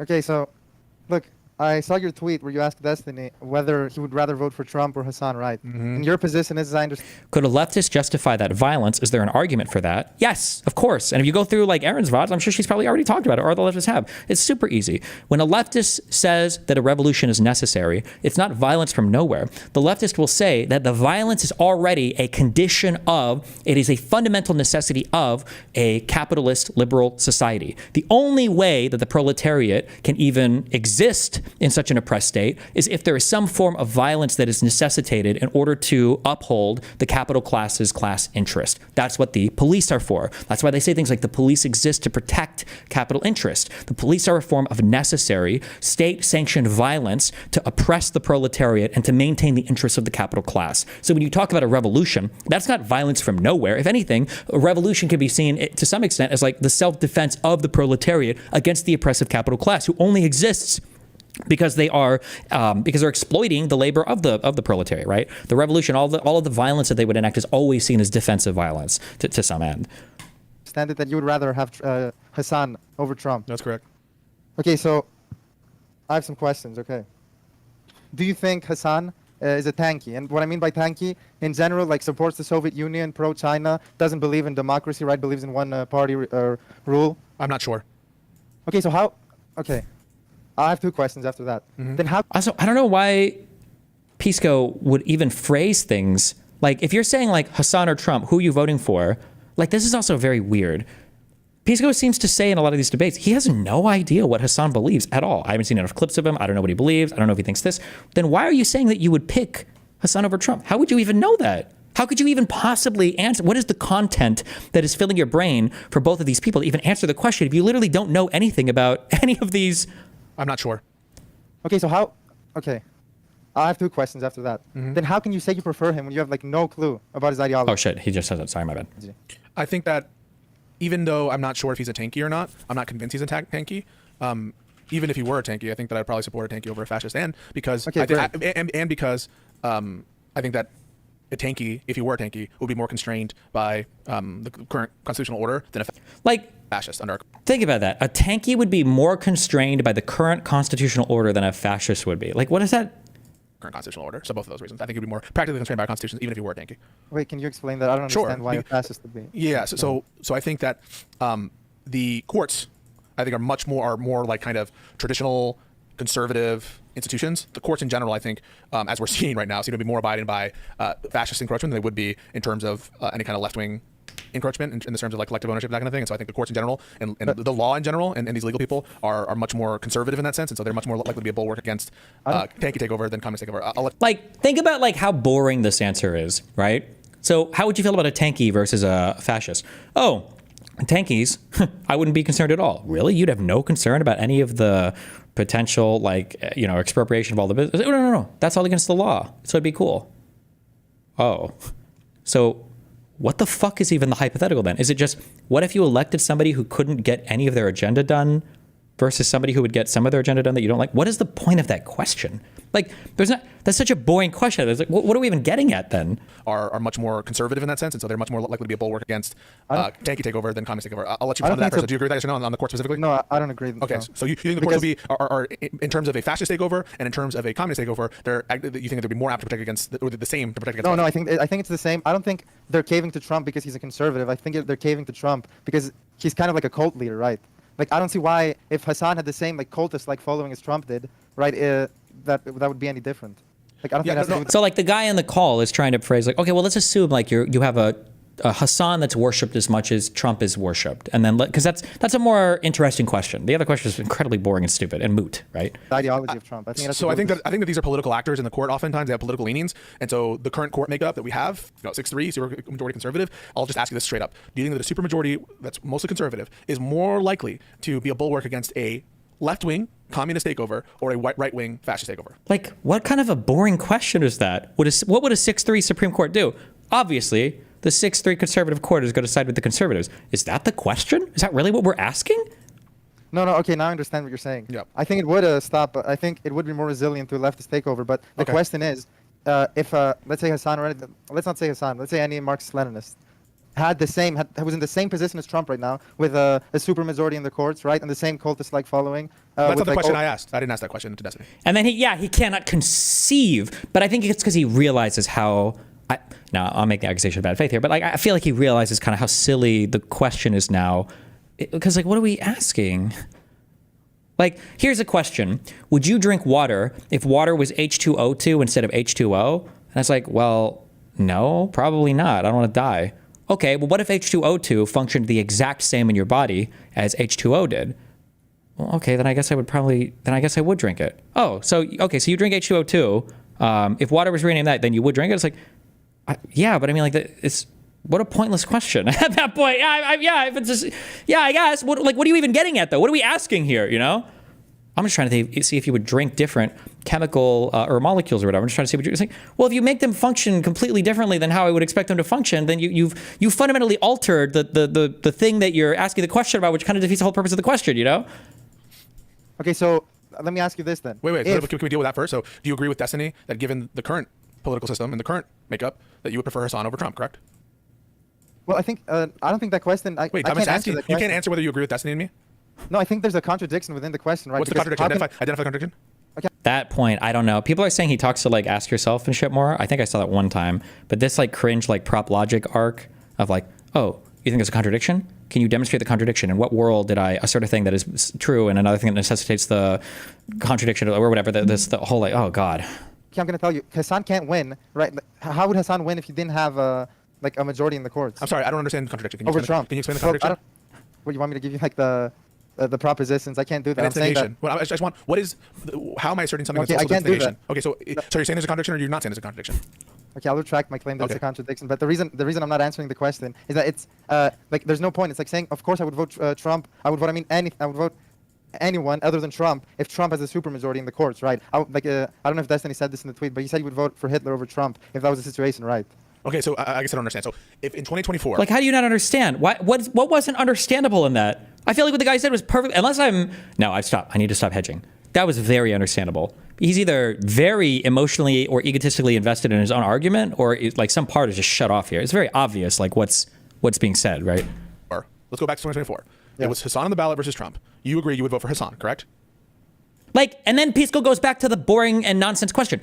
What does it mean when you say, would I vote for Hassan over Trump? Are we assuming he would win, or that I'm just voting? Is it about who I'm more ideologically aligned with? Or are we assuming that he would win and have the same backing that Trump does? Are we assuming he would win and have full backing? Like what is the question? I don't even know what is being asked here, right? Well, if the courts look exactly like they do right now. The current makeup of the court. Oh, yeah, I think I would vote for Hassan. Well, you're not unsure? Yeah, I'm unsure. You agree that Stephen would probably vote for Hassan, given his statement? I'm not sure. Okay. Well, I don't like. You have no idea.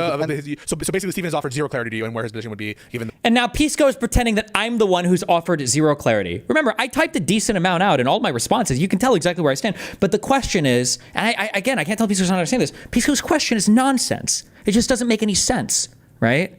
What do we? It's just a nonsense question. Like, if you could eat the best 5,000 calorie steak dinner every single night, would you?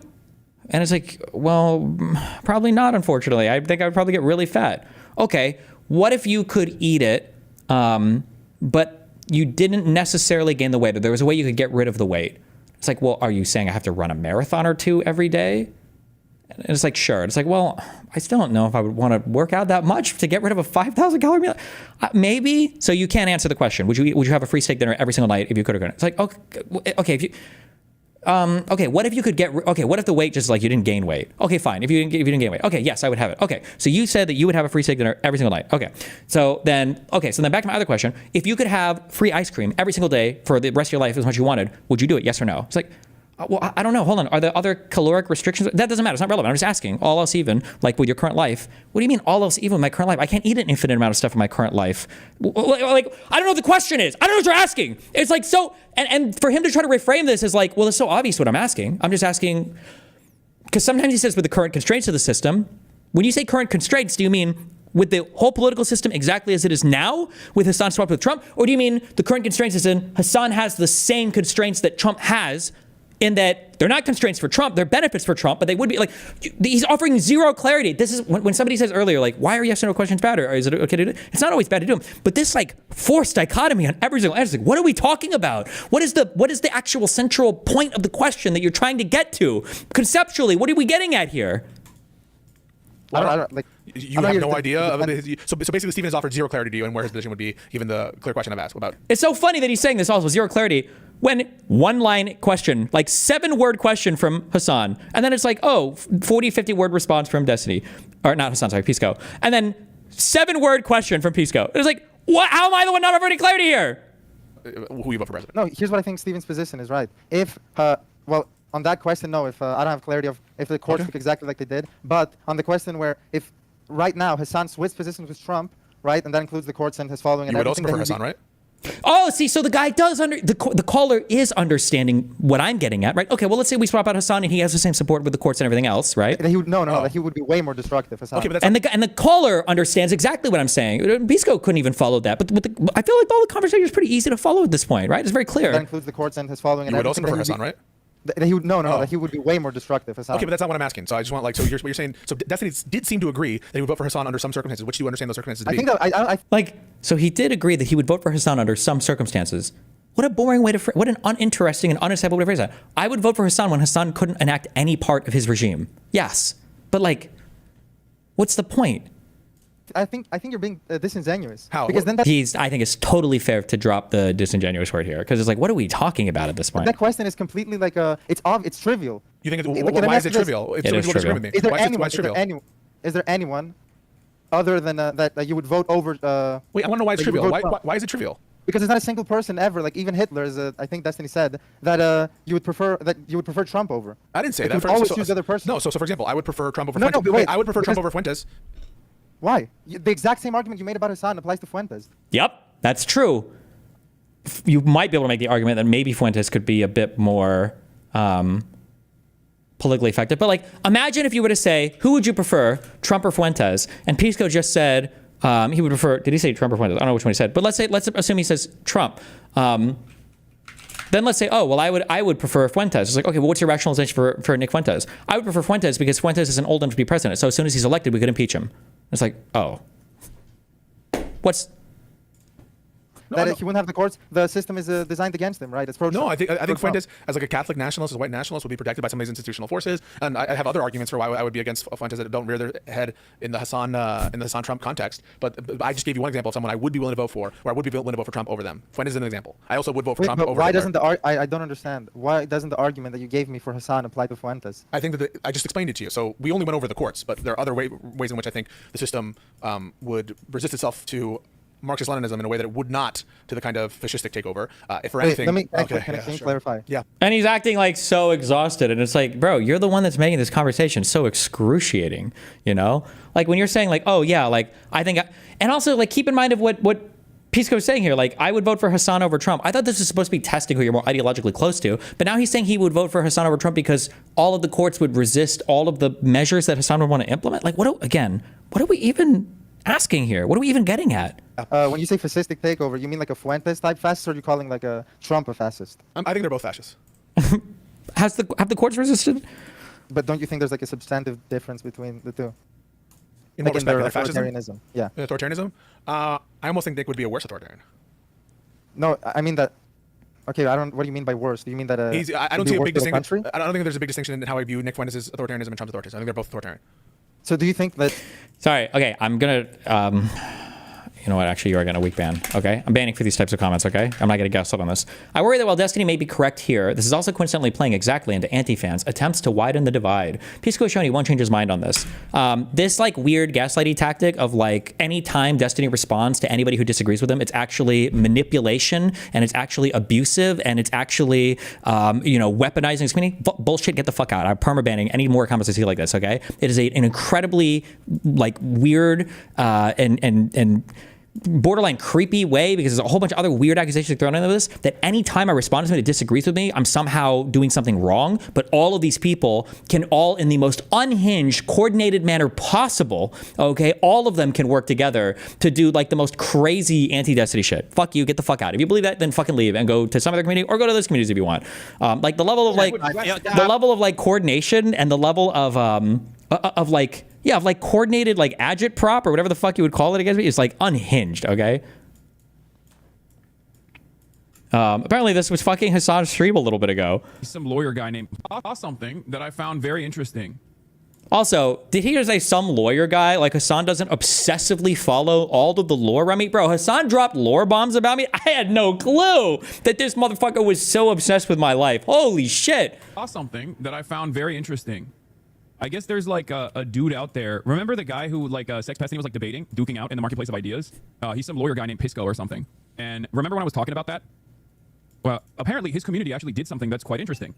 Instead of behaving like Destiny orbiters normally do, which is just like fucking lie about my positions and then design an entire narrative off of this falsehood that they've created around. Remember, he says this constantly while he literally watches like a Twitter and a TikTok account called Tiny vs Tiny, which is just an amalgamation of like 500 clips from like the past 15 years of my life, right? Hassan will never watch in totality any of the content that I do. It's always these like pre-made clip channels.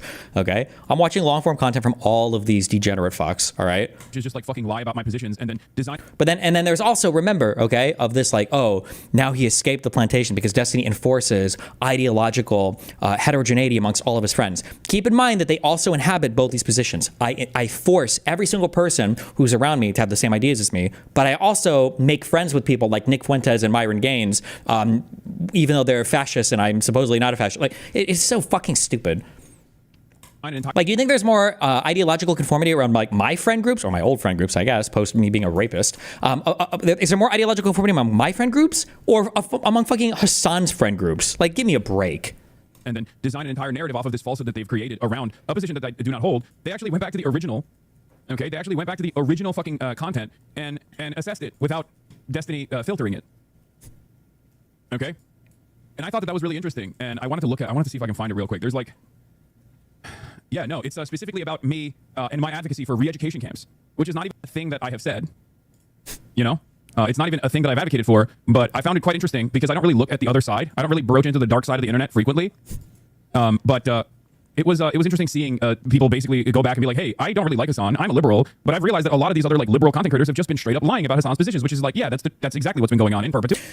Also, that ever since you called out the way Snark, KF, Juice Stalker, Anti-Fan work as a network to execute their plan of TDD, total Destiny Death online, showing one of them trying to spread poison narrative, specifically not saying it's a specific reflection of Pisco's community on the primary point that there really seems to be a conspiracy to fuck with you. I don't understand the sentence. I don't think this comes from Pisco's community. I just think he's getting like sucked up into it or whatever. I don't think any of the live and learn guys are like a close part of this. They're just getting they're just kind of being like weaponized by all of it. Although I will say, probably one of the most insanely fucking weird things was Pisco dropping the white blood cell comment about me. That was like incredibly fucking weird. I don't know. Like that's a Mr. Girl term that got co-opted by a little bit by Kiwi Farms and then a little bit by Justicles community. I have no clue. What does that mean? So a long time ago, so despite what people think or whatever, again, this is why there are no fucking DMs of me that have ever leaked me being like an actual fucking rapist manipulator person. Most of my DMs, I'm usually being an ooh fucking loser or soy as fuck or whatever. Like, oh, I hope I'm not manipulating you, queen. The reason why is I actually do try to be like very mindful of, I do try to be very, very, very mindful of the influence that I have over other people. Like constantly, I don't know if I ever leaked that one DM I had sent to Lonerbox, but even after the Israel trip to Lonerbox, because I noticed sometimes he fights with my community and things, like I sent him a message like, hey, you don't feel any pressure because of, you know, whatever trip we went on or whatever. Like obviously I'm always cool arguing with shit because I think we're having some disagreements over Israel. I always try to be like very mindful of this stuff. But the and same thing with like Connor too. Like I have these conversations with people.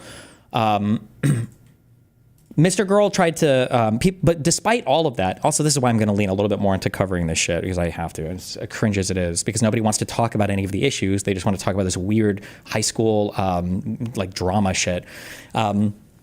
One of the things that Mr. Girl used to accuse me of is when Mr. Girl and Lav would come out, two of the creepiest, weirdest, like rapist, fucking insane people of all time would make an accusation against me. Obviously, other people in my community, because remember, Mr. Girl and Lav are universally fucking hated on the internet by everybody. They do everything they can to be as hated as possible. But when any of my friends or orbiters, whatever, would hate them, they would say, oh, here come the white blood cells. So the white blood cell term is something that Mr. Girl and Max popularized to describe any time anybody in my community would shit on Max or Lav for saying something unhinged. But that, yeah. So I've just, the fact that Pisco wheeled that out as an insult, I thought it was an incredibly, especially to call Connor a white blood cell. It's so disappointing. Fuck, I don't know how Pisco, I don't know how he got to this point. It's especially fucking weird because Connor is a Republican. Like, I think that even came up in the debate where Connor mentioned something about how like I would hate like these two things equally, or I would hate something more or whatever. And I was like, yeah. And Pisco was trying to use that as to prove a point. And I'm like, yeah, I'm sure Connor would hate that. He's a fucking Republican. We don't agree on this. I would expect Connor to agree with everything. He's a conservative. I'm not a conservative. But the idea that Connor would be a white blood cell for me, like it doesn't even make sense. Yeah, I don't know. That's a wild claim. Been straight up lying about Hassan's positions, which is like, yeah, that's exactly what's been going on in perpetuity. Pretty much for every single thing. One of the ways in which people do that is when they take something that I've said that is a joke and act as though I'm saying it sincerely. That's obviously a classic version of this.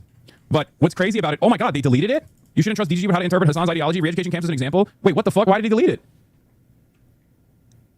Oh, the account. I wonder if the guy deleted the account. Oh, I fucked up. I wonder if there was worse stuff that the guy had posted in his history and I didn't go back and look at it. And I wonder if he deleted the account so I couldn't track it.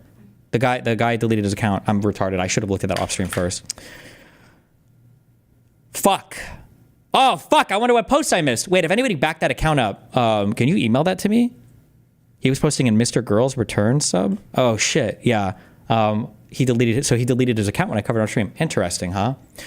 Doesn't this prove what you were arguing in real time? Pisco literally being used by tankies after sweeping for them. It's literally happening. Yes. Like last night, bro, watching. You can always tell, if you're ever curious, like, how did Destiny do in his debate today, and you couldn't catch the debate, the easiest way to tell is to either check my Kiwi Farms thread, I'm sorry, let me be like the commentary communities, the place that must not be named, or check like an anti-fan stream, and you can immediately tell how my debate went. Because like if you turn on a stream and they're like, oh my God, yeah, did you see the Destiny debate earlier? Like, whoo, he got raped, it was crazy. It's like, yeah. Then it might have been a rough debate for me. But if you turn it on, and they're like, I can't believe Destiny was trying to wheel on his argument. You should have seen it. He was something so hard. It was the worst fucking thing I've ever seen in my entire life. I can't even believe it. It's like, ooh, I probably raped whoever the fuck I was talking to. Bro, the funniest moment last night was watching Gistigal try to do, I wish I'd saved the timestamp of this. It was watching Gistigal try to do a soy voice for somebody. And his soy voice, because he was so fucking mad about the debate, when he switched to his normal voice after, it was the exact same fucking voice. He was like, so like he's copying me. He's like, oh, so I think that all these people should be able to do this, and I think that everybody's a communist, even though I can't be proof for it. This is the type of stuff that Destiny says, guys. Like, I can't believe it. It's like the same fucking voice. It was so fucking funny, but I don't have a timestamp. But he spent like 6 hours yesterday with Straight Raid with Aaron in the chat, donating along, and all the other haters there donating along and watching or whatever. But funny, good times. Fuck, I wish I had the timestamp for that. Wait, what the fuck? Why did he delete it? Yeah, and Queeman and Doobie. Is Kelly there? Kelly is not there. Kelly kind of got ejected from the community over the Cherry stuff because Cherry, whenever she has her little BPD outbreaks, she starts shitting on everybody. Kelly didn't appreciate the fact that Cherry was shitting on her like crazy when Justical wouldn't defend Kelly at all, and Justical would give cover for Cherry shitting on Kelly when Kelly was kind of like one of the only reasons that Justical stream was able to stay afloat for as long as it did. Kelly was an active contributor to the Discord, and Kelly would go on to Justical stream for free for a long time to kind of support it. And then as soon as Cherry came back from whatever BPD, forcible commitment breakout or whatever she was having, she had her unhinged moments against Kelly. Justical basically let them stand. If Kelly ever fought back, then he would ban Kelly from the server. And so and he was paying Cherry the entire time while Cherry was on the stream, but not Kelly. So Kelly eventually just peaced out. She was like, fuck this. Wait, this was like a long effort post that I was going to go through. Deleted because too much context. Context is not allowed. The account got deleted? Wait, what the fuck? How is it? What? Bro, this shit was there. This shit was there this morning. Crazy that they would, Oh, that is true too. I wasn't going to get all that, but too. But yeah, someone in Kick Chat said, it wasn't just the Cherry stuff, Destiny. It's that Kelly complained about Aaron coming into the community and back on the scene without saying any comment about you or her part in the Pixie stuff. True. The account being deleted shouldn't delete the post? Yeah, what? Bro, this has 39 upvotes, dude. It doesn't make any sense why anyone would get so mad at it that they would brigade it to that degree where they would just like make the account delete the post and then delete the fucking account itself. Like, what are these guys doing? I love how he phrased that. Like, we made the account, the Snarker account, we forced it to delete itself because we read the post on stream? What? How is it? What? Bro, this shit was there. This shit was there this morning. The account being deleted shouldn't delete the post? Yeah, what? Bro, this has 39 upvotes, dude. It doesn't make any sense why anyone would get so mad at it that they would brigade it to that degree where they would just like make the account delete the post and then delete the fucking account itself. Like, what are these guys doing?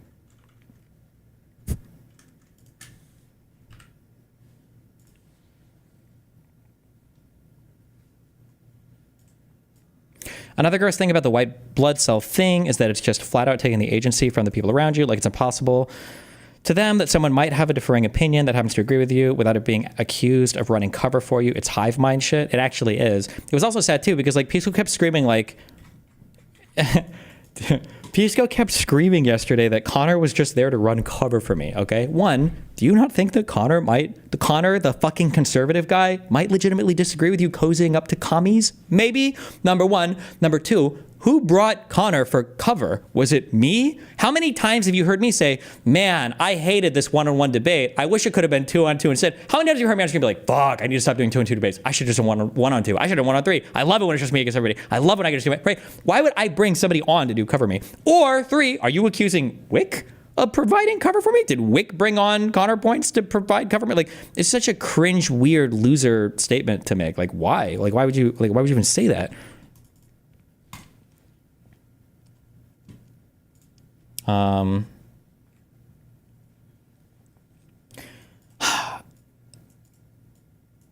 Pisco knows a lot about the law. Went to a good law school. He worked as a lawyer. Like, I think he's got like a good mind for debate, for understanding things or whatever. I guess I didn't realize as much. Although to be fair, I spent like weird time online, like debating Nazis and debating like commies and shit. So like I know like a lot of the weird dog whistles. Like when somebody says something about like we need to protect like our European stock, like I instantly know like, oh, okay. So when you say European stock, like we're on some neo-Nazi shit. Like I know 100% you're a neo-Nazi. Just the fact that you even use that phrase, like our European stock or heritage or whatever. Like as soon as you say shit, like I know, okay, yeah. And there's like a lot of like weird, or like when somebody talks like, oh, like we need to be more revolutionary. Basically any association with the word revolution. And an online argument is like, okay, you're a commie. Like okay, let's do it.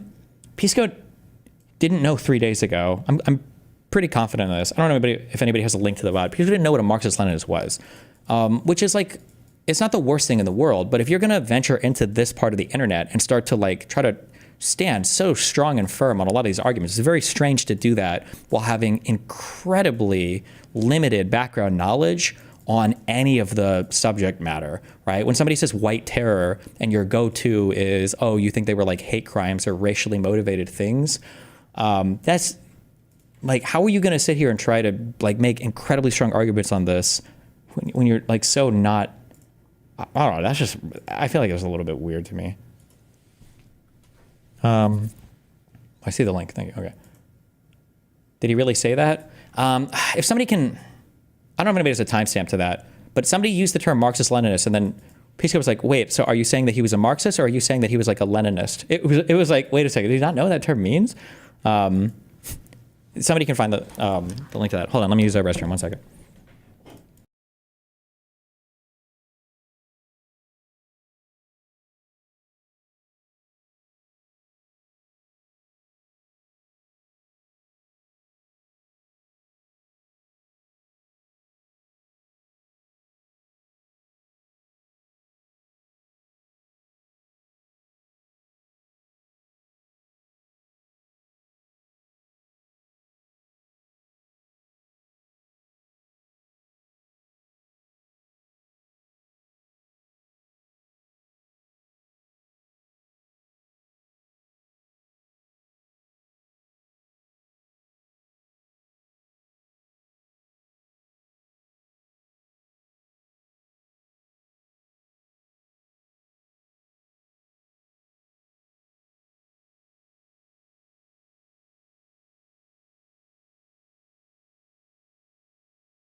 Why do you think Hassan is trying to involve himself directly in this drama? Like he made 30K of his viewers watch the Queeman video and read r/Pisco post for an hour, providing decently detailed commentary. What is the benefit for him here? Is he actually trying to destroy your career? It's about building a coalition.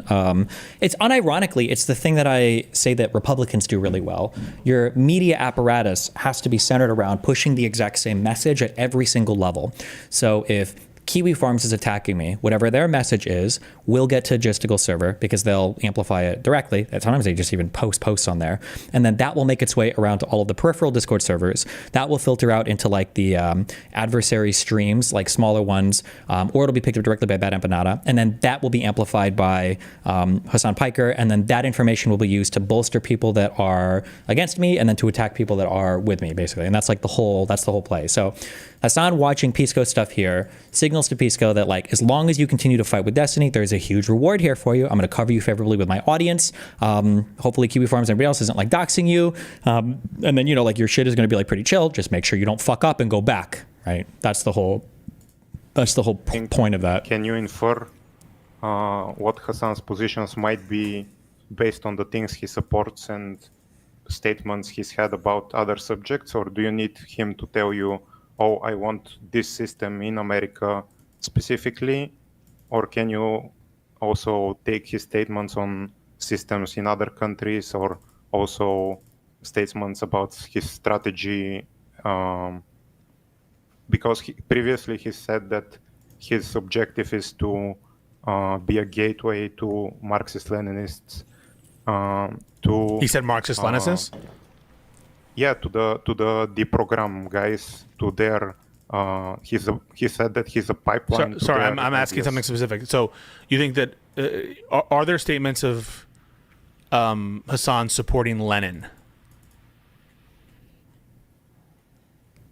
Almost definitely. Like but you're not sure, right? As you sit here, you're not sure. No, I'm just asking. As you sit here right now, you're unsure, correct? Right now, yes. Okay. I've watched Hassan enough, and I've seen him definitely support one party rule in China. I think I've seen him support one party rule in Cuba. I'm pretty sure he supported the USSR for various things. So he supported the government. He thought the Soviet Union was based, and he thought that the Castro was based, and the Chinese Communist Party is based. In terms of like his like that question of like, so did he support Lenin to be like a Marxist Leninist? That's a very, very, very surprising thing. So 4 days ago, he didn't know what that term was, which isn't like bad in and of itself. Like it just depends on where you're at. Like Josiah might not know that term because I think when I look at Josiah and the stuff that he does, Josiah is like very much like I cover real world politics and like all the political stuff in the U.S. And that's not a term you're ever going to hear in ordinary American news, and you probably wouldn't even hear it in alternative media that much. But if you want to dive into this world and have these arguments, that's just a wild thing. Especially to try to like start to quiz somebody on, but we didn't get into Hassan's beliefs much because both of them tried to, or both of them said pretty clearly they didn't support Hassan at all, which I mean is fine. I guess it's like that's okay. I don't like, this starts to sound a little schizo, but like I do believe that people will, if I were to ask you something like, oh, would you support Nick Fuentes? I don't feel like Econoboy would post, this wouldn't be the best tactic for me because I don't, nor have I ever, had a generally positive view of Nick Fuentes. And I'm sure I would flatly agree with many of the criticisms levied at Nick Fuentes. Like all of the criticism for these people is quite soft, I would say. This is a fairly soft statement, which just makes me wonder. Later on, I think in the same thing,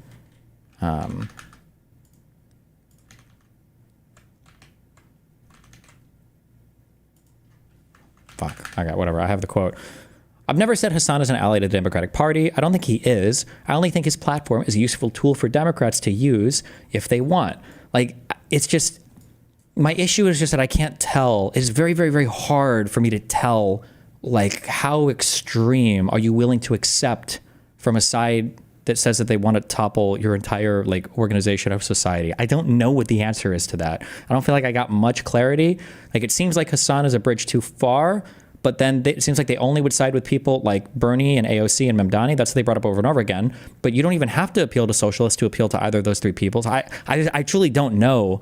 I just don't know. Actually, I don't know what the answer is to these. We didn't really get into this as much.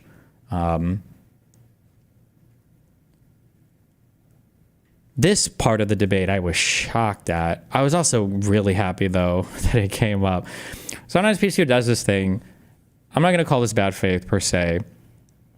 But I feel like if I'm arguing with somebody and I'm bringing up like a subject matter specific term, I'll usually try to explain it to the best that I understand it so that the other person, now if I'm already happy to explain a term, the other person's probably already kind of fucked in the argument, but like I'll try. So I'm not like just burying you, like random jargon or, esoteric language that you're not familiar with for the debate. But I'll notice sometimes like Hassan will, or not Hassan, sorry, fuck, in my brain. I just read this, Hassan lied about times interrogated. That Peace Corps will like whip out these like legal terms in an attempt to kind of like obfuscate or like mind fuck the other side because they don't know how to answer the thing. The fact that I brought up the TSA incident, and I wanted to clarify, like we're talking about a content neutral thing, not whether or not we're necessarily very viewpoint neutral. There was no viewpoint discrimination that we can point to for Hassan's stuff, although Pisco kind of agreed, and he said, well, content neutrality is not okay as well. And also, but then he also defended the viewpoint neutral thing by saying, well, if Bernie Sanders would have been the one he made the threat to, I don't think he would have gotten his global entry revoked, which I don't know how we can ever prove that. But when Pisco tried to wheel out that, like, don't you know that this gets a strict scrutiny analysis? And it's like, okay, hold on, Mr. Lawyer Buddy. And I think he knew he fucked up because I asked, well, what are the two things when it comes to strict scrutiny, right? And he knew it, and he had to answer. It's like, well, we need a narrowly tailored law, and it has to be a compelling state interest, right? Because he tried to bring up the driver's license thing, and I'm like, bro, banning somebody from driving a car, that is not narrowly tailored at all. And what is the compelling state interest in banning somebody from even owning a car, as opposed to the compelling state interest of not expediting somebody's security screening versus just like banning somebody from having an expedited security screening process coming back in from the country from international, right? It's such an obviously. I guess I was happy this came up, but I was surprised that like it feels like he spent like 10 days doing a victory march over this TSA thing, and then he like abandoned this argument in like 4 minutes when we started hashing it out. But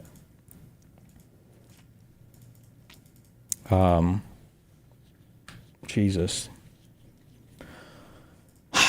Okay. This was my outline for this, but we didn't really get through any of this.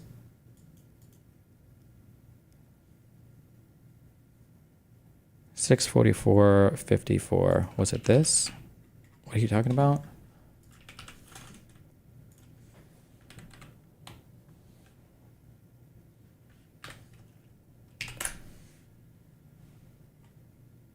I removed the last L in his name.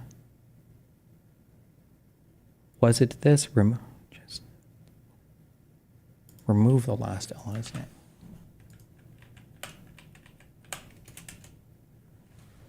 Oh, there's no way I'm going to be able to find. I don't want to play the wrong part because it's going to seem like I lied about it. 644.54.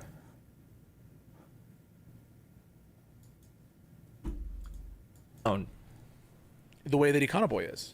But I do know what people mean when they say socialism in this country. 644.54. I don't know with him. Well, maybe, but do you believe that Muslims, would be at a higher propensity to commit Islamic terrorism? And Desi said, I don't know. No, it's not. He was way more unhinged. This was like hours earlier. He was like screaming through his like early like 2-hour coverage of this.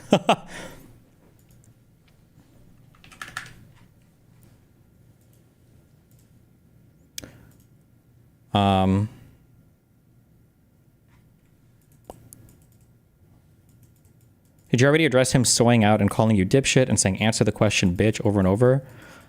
Yeah, I don't know. It was just kind of weird. Oh, okay, sorry. So we can get to now that I'm going over that, my outline, I guess. I got a really, really, really good email 2 days ago that I'm super grateful for because it informed heavily the way that I approached this conversation. Because my plan was actually also, I was just going to come into this conversation like fucking guns blazing. Because I was like, okay, well, we're going to get the quotes, we're going to scream over the quotes, and we're going to like hammer out like exactly what was going on. My whole subreddit wanted that as well. And then I got a really good email from a guy. The title was "Why Your Orbiters Anti-Fan So Hard." I'm not going to read the whole email, but one of the things he explains is that like one thing that can be kind of frustrating arguing against me is that when there was a meme joke on my fucking subreddit that actually encapsulated this that had to do with Naruto, but I don't know any Naruto anime, so I don't know how accurate it is or not. But that when I'm talking with people and we're like friends or friendly, like the conversation is like very, very collaborative. Like I'm doing a lot to build out their arguments. Hopefully we're like not screaming at each other. There's not like a lot of ego on the line for these conversations. But then when these people are used to having like this type of conversation with me, if there's like kind of an anti-fan moment and they're like getting gassed up by their community to believe that I'm like a fucking retard and I don't know what I'm talking about. And then they come back for like a second conversation. The second conversation, if I'm not like working really, really hard to help workshop their argument, that conversation is going to feel really, really, really brutal. I'm not trying to be like a fucking self-dick suck or whatever, but like I can have a really good collaborative conversation with somebody if I want. I'm also a very good debater. I'm not a retard, okay? What's more, I shouldn't even phrase it like it's not that I'm not a retard. I'm the best debater in the world. Let's be honest, okay? There's a reason why all these fucking losers dodge the fuck out of me and just sit in their communities all day and talk to themselves, okay? It's because they know that we have a conversation, all right? It's going to be banned on YouTube and uploaded to Pornhub because it's going to be that fucking one-sided, all right? Let's be honest, okay? Let's be honest. But that sometimes people might have like a visceral reaction after conversations because of that feeling of like, wait, this guy who when I wrestled with my boyfriend, I thought it was a lot closer than it actually was. But now that he did this thing, I realized like how powerless I am. That's the feeling. Yeah. I'm like 20% joking there. But as a result, anyway, after I got that email, I thought about that a lot and I was like, okay, I'm going to come into this conversation like a cool cucumber. Okay. I'm going to come in, I'm going to be happy and jovial. I'm going to chill. Okay. And then we'll just like follow the conversation where it goes. I don't know why. I do know why. Pisco came into that conversation so fucking heated. Holy shit.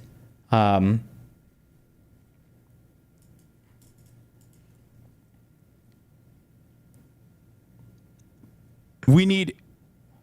What is this? Oh, re-education camps? Dude. We need re-education camps. Like, I'm just saying it again and again and again. And people always think like, oh, Hassan, you commie bastard. Like, Hassan, you commie bastard. Like, when you say re-education camps, like, well, you mean like, you know, gulags or whatever. And it's like, no, I don't mean like gulags, okay? But we need to open the schools and we need to force people to go back to school, okay? No more homeschooling. You have to go to like real school, okay? You can't do fake school. This is unacceptable. This is completely unacceptable. If you think this is cool... Okay. Fuck. I didn't say... See, if I was Vosh, I would prepare for my segments. There were like 3 different points yesterday where... How quick did you realize that Pisco was heated? Well, I realized it right at the beginning of the debate because his opening statement got a little bit... I felt like it got a little bit personal. I'd have to go back and listen to it, but it seems like he was like already... He started off like accusing me of being bad faith, I think. Or he accused it all of being like a personal vendetta or something. But the preceding nights were also... him literally saying like, I'm going to go hard on this. I'm going to go in and we're going to really nail this down. We're really going to figure this out. We're really going to, it's like, holy shit. Okay. Well, in that case, I'll just let him lead. And then, yeah, I got called, I don't know when the last time was, I got called a sped. What? When he called me, I was like, wait, what the fuck? I thought he was gonna call me a faggot. I was like, holy shit, Pisco, calm the fuck down. Yeah, he called me a bitch like 10 times. Like, bro, are you okay right now? Like, what are we doing right now? Like, holy shit. It was like, Jesus, we're like on some wild shit right now. Yeah, I don't know. I just thought it was like, yeah, it was just like super mega insanely fucking. Oh yeah, and he kept calling Connor a vandal over and over again. I'm like, what? Why? Yeah, I don't know. I was like, that was very funny to me.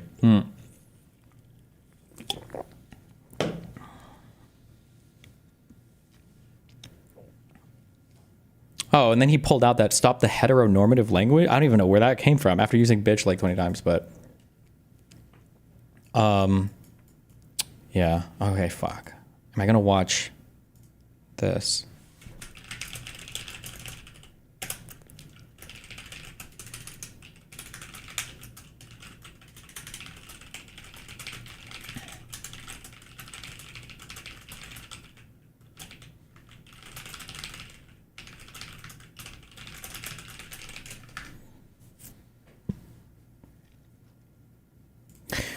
Oh man, I would rewatch the debate.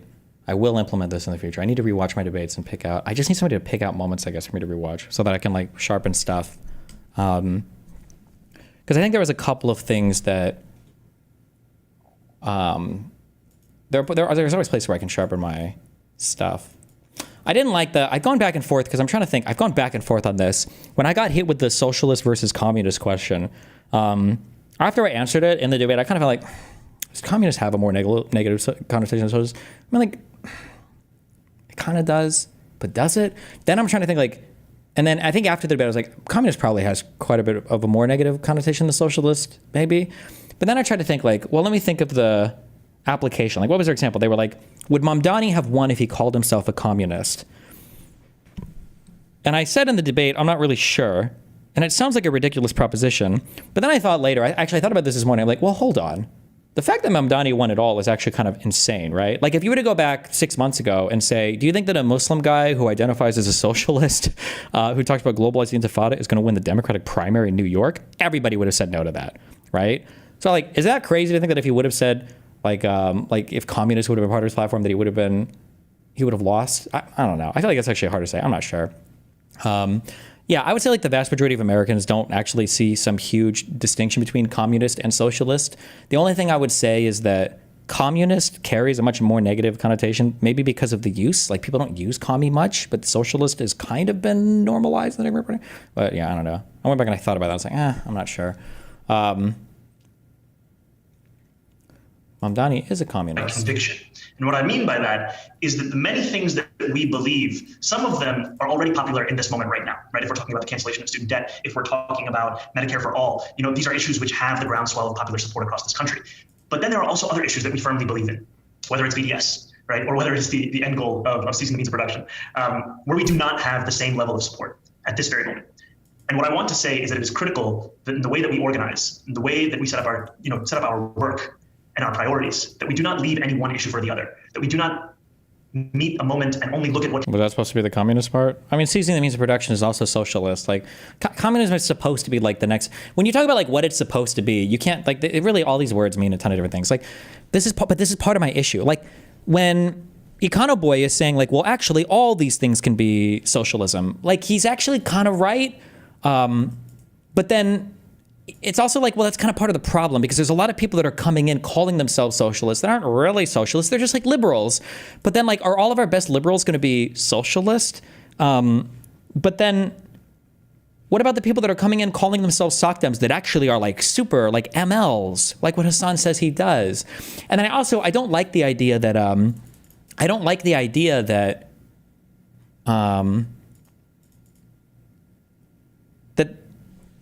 they asked me, like, what do you think a socialist or communist is or whatever? And I'm pointing to, like, well, who are the large figures today that identify as socialist or communist? And I'm not allowed to point out anybody in the media sphere because they're saying, well, those people don't count. And it's like, okay, well, these are your leading voices. And they're like, what about AOC and Bernie Sanders? Like, well, these are democratically elected politicians, right? Their navigation is going to be much different because of the fact they have to remain electorally popular. I don't know if I would look to them as thought leaders. Also, when I point out like the DSA literally doesn't even endorse AOC, and they're like, well, the DSA doesn't count. Really? The Democratic Socialists of America, the largest, I'm pretty sure, socialist organization in the US doesn't count, and none of your large media figures count? And then it's like, well, what about the Communist Manifesto, like written in the 1800s? That does count? Wait, what? Like, I don't know.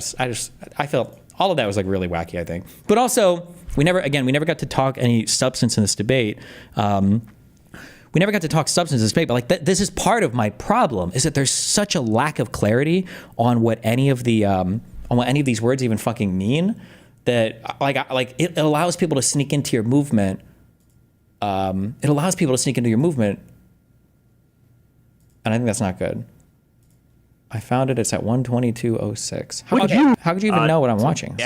He won't. It depends. There are some socialists who would say that there are no socialist countries. There are other socialists that would point to. Actually, you pretend you don't understand what these things mean, and you should take my mind reading of Hassan Piker as like as the word of God, and yeah, that's what the whole conversation is about. You don't take my word as the word of God. Most socialists would say there isn't any much the socialist same that country. if I was on a podcast and a conservative. That's not what I was looking for. Don't worry, you're not going to find it. Okay, don't worry about it. All right.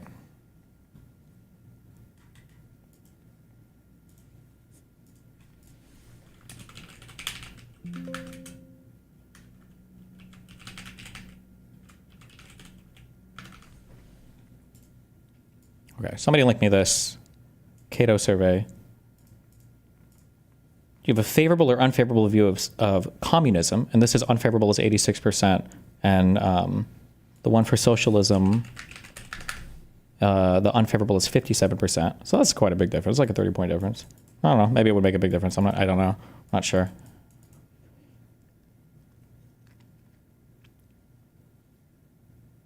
Somewhat favorable.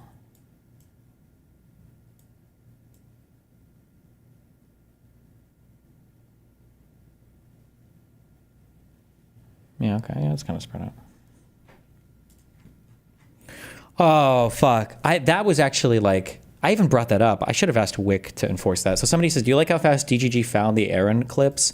Maybe, but also like, I wish I could have had more time to like vet out that argument, because like, you've heard me say this a million times in debates, where like, I'll hedge immediately and I'll be like, okay, I know this isn't like fair and I don't expect you to be able to do this right off the bat, but like, could you give me an example? Like, do you have like a link or a clip or a source for this? Because I'm just curious. Like, I'll always give people that grace because like I don't expect you to have fucking source like in the middle of the debate. I never expect people to have that.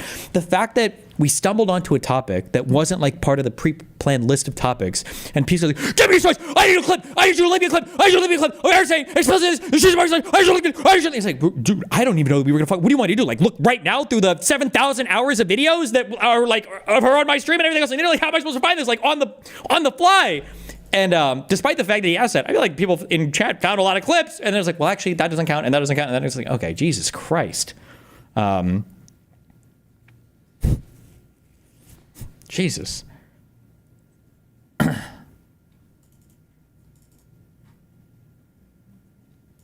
I talk to you? Okay. Like, okay, so I'm heading to this restaurant.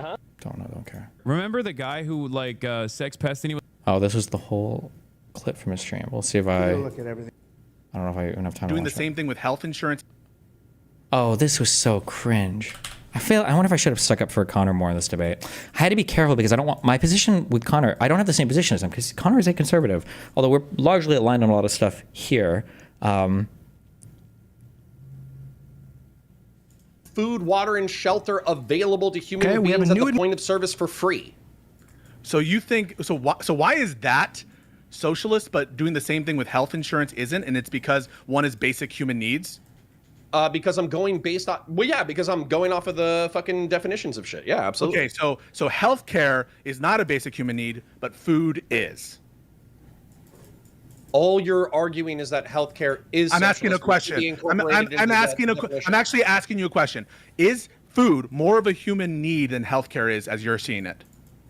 So like the first question is kind of different than the second question. He's got a lot of trouble clarifying his questions though, and he gets into trouble here, right? The first question is food a basic need and is healthcare a basic need?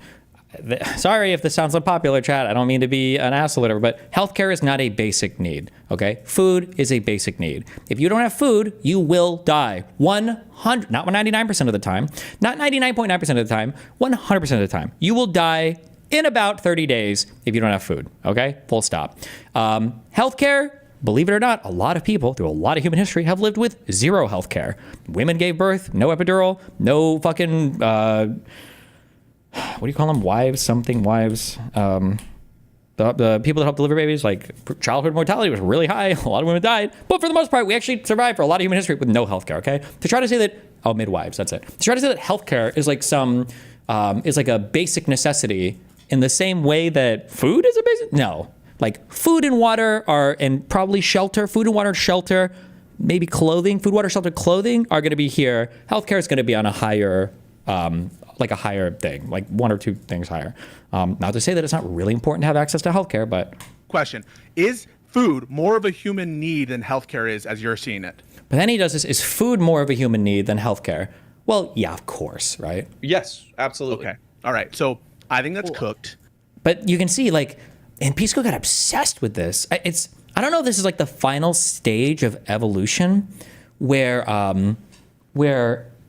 because at one point, like Pisco and me had an argument, not an argument, but like Pisco was saying when we were on the same team that it's important to force concessions out of people so that you're actually like making progress in the conversation, which I agree, and I'm not good at that all the time, right? Yeah, you should force a concession. But this like obsession with trying to get gotchas on everything, trying to get gotchas on everything here is like, bro, like chill. What the fuck? Care is as you're seeing it. Yes, absolutely. Okay. All right. So I think that's cooked. I think that's fucking cooked and arbitrary. I don't Hold think on, you can wait, point I gotta ask because this is back. Everyone Wait, I need to know. Hold on, Not wait. everybody needs Pisco, healthcare. do What you the think fuck that are you healthcare talking is about? as important I think as everyone needs food? No, I think food is more important than healthcare. Okay, so you agreed with Connor. So he just said the same thing that Connor said, but Pisco lost track of his argument because he was being imprecise with his words. I think that and actually, I didn't catch this the first time. I only caught the last chain of what was being argued. But now I see what happened was Pisco said one thing, but then he said a second thing, and that lack of precision elicited an answer from Connor that Pisco thought was different than it actually was. Pisco thought that Connor was saying that healthcare and food are both not basic necessities, which I would actually argue are basic necessities, depends. But that wasn't the question that Pisco asked, and that wasn't the one that Connor responded to.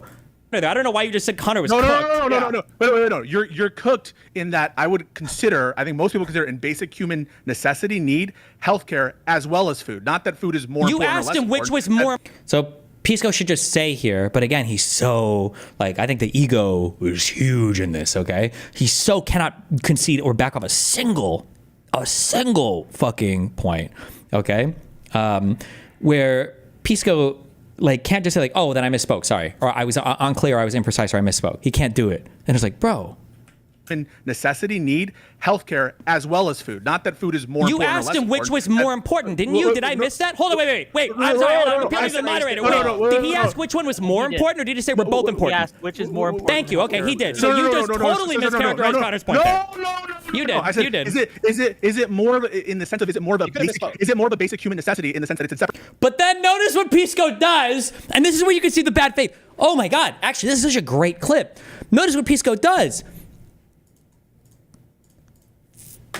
Pisco goes on to defend the misspeak, not realizing, I think, that he misspoke, because what Pisco should just say here, oh, no, wait, I'm so sorry. My first question was, are both of these in the category of basic human rights? Okay, sorry, I misspoke on the second one, right? That's what he should say, and then it's over. You're done with it.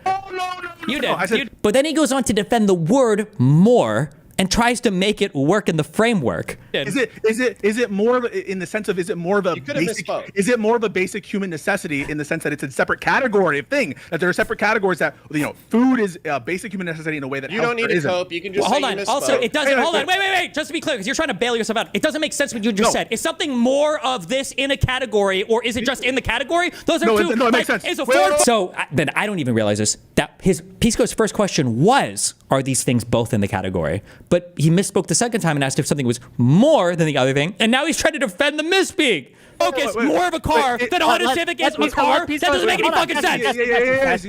No, he tried against Connor. He fucked up. He realized what he said was fucking retarded. And now he's trying to walk down the word game. That's what's happening right now. This is all weaselness. It's a word game. This is all weaselness. It is weaselness. We agree with that. We all get that. So when you say the word a basic human necessity, all right, a basic human necessity, in what respect is food a basic human necessity? With respect that healthcare is not. And I'm trying to see what are the metrics by which you assess. Hassan, my best faith advocate. Somebody said he's watching an old debate of mine. I'm like, really? He's watching an old debate? He's not. He's looking at a tweet from a debate of mine. Halal flow. Nice. Good one. You know, if Hassan is such a crazy, well-informed person, and I'm so retarded on Israel-Palestine, we can always have that debate, little bro. If you ever want to talk about Israel-Palestine, because you think you're so well-informed on the area, I've covered this for a decade, but I didn't know where Yemen was 3 years ago on a map, and I confused Turkey for India, always down for the convo. Healthcare to be more of a basic human necessity. Wait, stop. I'm clarifying. I'm clarifying. So just because I say something is more important, and I'm going to get Destiny with this, just because something is more important, I consider something to be more important, doesn't mean it's more of a basic human necessity, yes or no? Who? Steven. Like, the word here doesn't make any sense. Do I agree with this? I wonder if I agree with this. Like, more of a, that's just why would you say more of when you're asking if it belongs to a category? It doesn't make any sense. You're taking off your words. You just said again, you said more of a basic human necessity, but when you mean to say it doesn't belong to the category of basic human necessity. Okay, good. Okay. Wait, Steven. Is the term basic human necessity and important the same? No. Okay, so is the term the same? No. Saying something along the spectrum of basic human necessity and importance, those are different questions, right? Steven. Yeah, but this, goddamn, this whole convo was so fucking wild. Holy shit.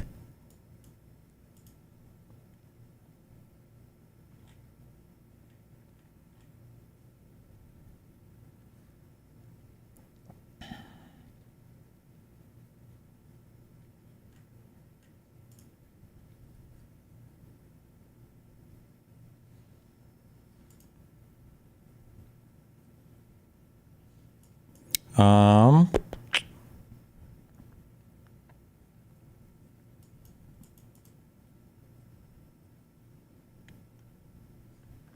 you have any interest in rebuilding the Piss Bridge? Would you reach out to talk to him off stream to address the ego/feelings? If somebody's gonna go super hard at me publicly, I don't usually reach out privately to discuss anything.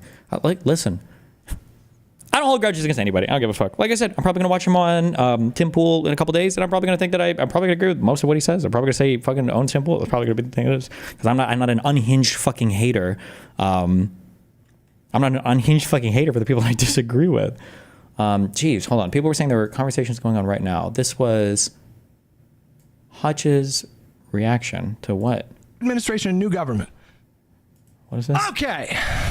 Boy, this is going to be... Oh, I can't watch his whole... I'm sorry. I love Hutch, but there's no way that I don't have the time for this. I want to be careful how I say this, okay? I'm not trying to besmirch Hutch, okay? But the unfortunate reality, it's interesting that he's noticed this. I have no DMs with Hutch. Oh, I removed them all from Discord, so I can't even check. But I'm pretty sure I haven't DM'd Hutch in like 6 months, okay? So it's not like I'm telling him any of this privately, because I know these guys like to project their little scheming onto me.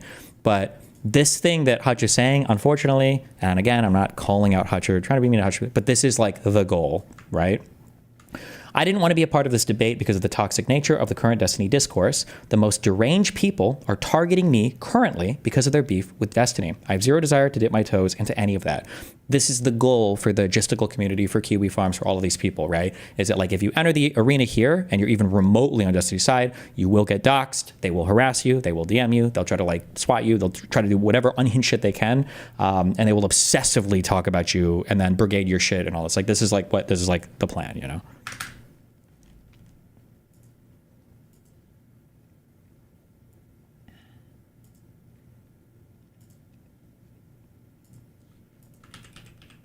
I also love that Justicle's Discord server watches me non-stop. Limeo! Hassan is watching Destiny's classic Cookie Rockets, and Destiny doesn't want to watch him react to it because he knows how embarrassing he was there. Gangsta Griffith. Maybe if Molestiny had this passion for review in his workouts, he wouldn't be a fat molested freak. Jesus Christ! Is this against Discord's TOS? It might be, might wonder there. You know, don't get your server reported. Wouldn't want to get any more of you guys perm banned from Discord, like Justicle's main account is.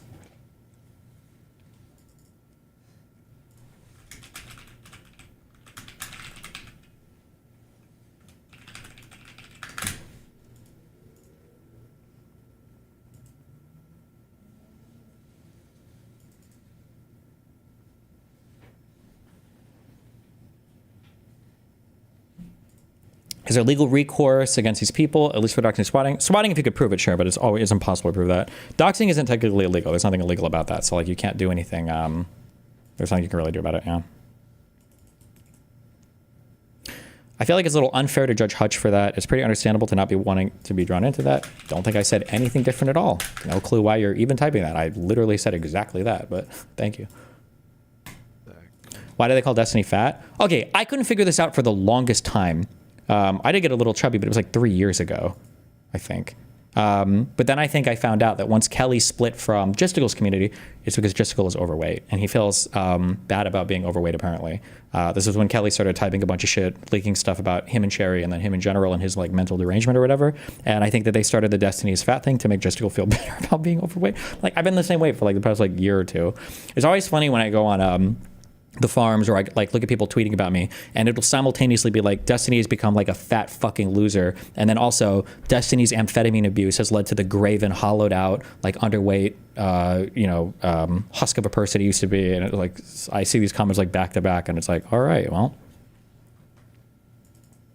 why does it feel like you are permanently on defense? Can't you cook up some anti-justical salvos? Well, so the issue is that, and like I said, when does this stop? They shouldn't even really be happening right now. It was just because of the that one Discord leak or whatever, and then all the Pixie bullshit is what has dragged all this up, because I really should be fully separated from these communities at this point. But the reason why it feels like I'm always on defense is because there's nothing to attack, right? Justicle's kind of a loser. Like, he's a fat random dude that quit his software engineering job in Canada to be an anti-fan online. Like, what am I going to attack, right? There's nothing to attack there. These people don't have reputations online. they'll be gone in a couple years, like all the other people that kind of mount these attacks. I'll probably still be here. I'll probably still be doing fine or better than I was before, because that seems to be how it goes. And then we all just kind of like pick up the pieces and move on with life, and that's just how it is, you know.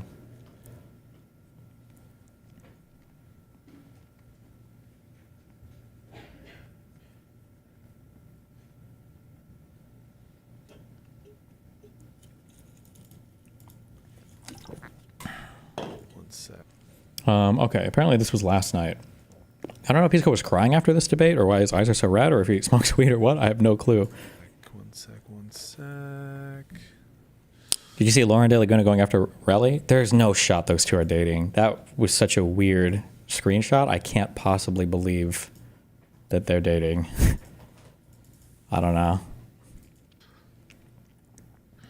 Almost ready to go. Filibuster. He's using eye drops. He had an issue and he has to use it. Oh, okay. Filibuster.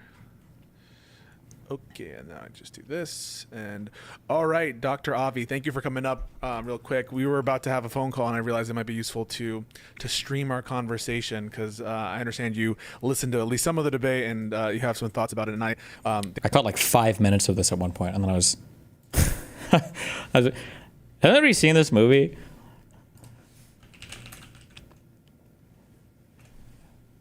Oh, oof, you know it's an artsy movie when it doesn't even come up on. Actually, I don't know if I can click this because there's like dicks. If you wanna feel very superior to your friends and you want a very artsy experience, what a interesting, yeah, you can call it Kino. Jeez. Not too sure how I feel about it, but I think it's useful to talk to you to chat. So yeah, why don't we have it? Well, I listened to the debate. Yeah. Yeah, you guys needed a mod or something. Like, you needed some kind of bridge. You guys were screaming at each other and talking past each other a lot of times. I'm not sure if you guys disagreed at many points or if you were just using different semantics. I don't know how much. Avi is generally pretty fair. I feel like he's talked to people that I've had big disagreements with, and I've generally thought he's been fair. He's talked to people I've agreed with. I think he's generally fair. I think Avi's generally pretty fair. I'm just putting that out there first before I critique what I think Abby just said here. I feel like most of the excited energy was coming from Pisco for this. Like, I was able to have calm back and forths with Econo Boy. I think Connor was calmer than Pisco, although sometimes he was a little bit explosive. But then I felt like Pisco's interactions with everybody were unhinged. I don't think there was a lot of linearity in the discussion. I don't think you guys finished off points before like going on to something completely different. And then from there, it's the same thing, going on to different from that and that, never getting back to any resolution of any other point. And there were some points where I wonder if there were some personal undertones that were just motivating this whole thing. Because like I don't know if this whole thing was just like in the people just screaming at each other over something certain points that were so abstract. But I guess that's a different whole can of worms. Yeah. So let's get into it. So first of all, I think I agree with a lot of your characterization. I don't think it was very linear. I think that there is, like, certainly, I will admit readily, there's hard feelings on my behalf, because basically, take my approach, right? My view is that we have been unfairly smeared as like tanky adjacent, in the sense of that we support tankies, that we support Marxist-Leninists, that we largely support kind of illiberal, anti-constitutional ideas. And this is...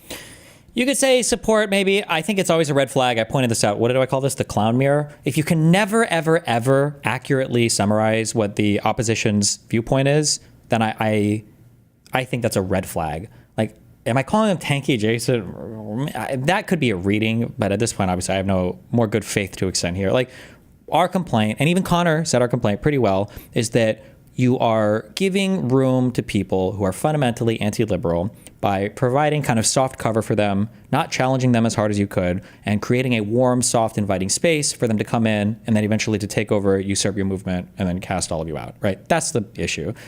If you want to just summarize that as being like tanky adjacent, I feel like that's not fair. I feel like that's kind of a retarded summary of my position. Like, I feel like I can summarize his position pretty fairly. They think at the end of the day that these like online lefty deranged movements aren't really going to have that much of a downstream negative electoral impact on the Democratic Party, or at least whatever negative impact they have is going to be far outweighed by bringing them into the fold and incorporating them into our movement and then having them be active voters. And that you don't have to support all of the radical crazy ideas or all of the radical crazy figures on the left in order to appeal to the left, but you can still appeal to broad sections of the left with leftist messaging, and then you can even utilize their platforms, even if you have to do it in a contentious or competitive way. I feel like it's a pretty fair summary of his position. I don't like when people can never summarize like my positions, or they make me sound like a fucking retard. Like, I've been streaming for 16 years. I'm a relatively popular guy. I think I'm standing on my own in a lot of this shit. Like, the idea that I got here by just being a retarded fucking loser, not only does it bode poorly for me, or is it like improbable that that's the case, I think it also kind of makes you look like a fucking retard.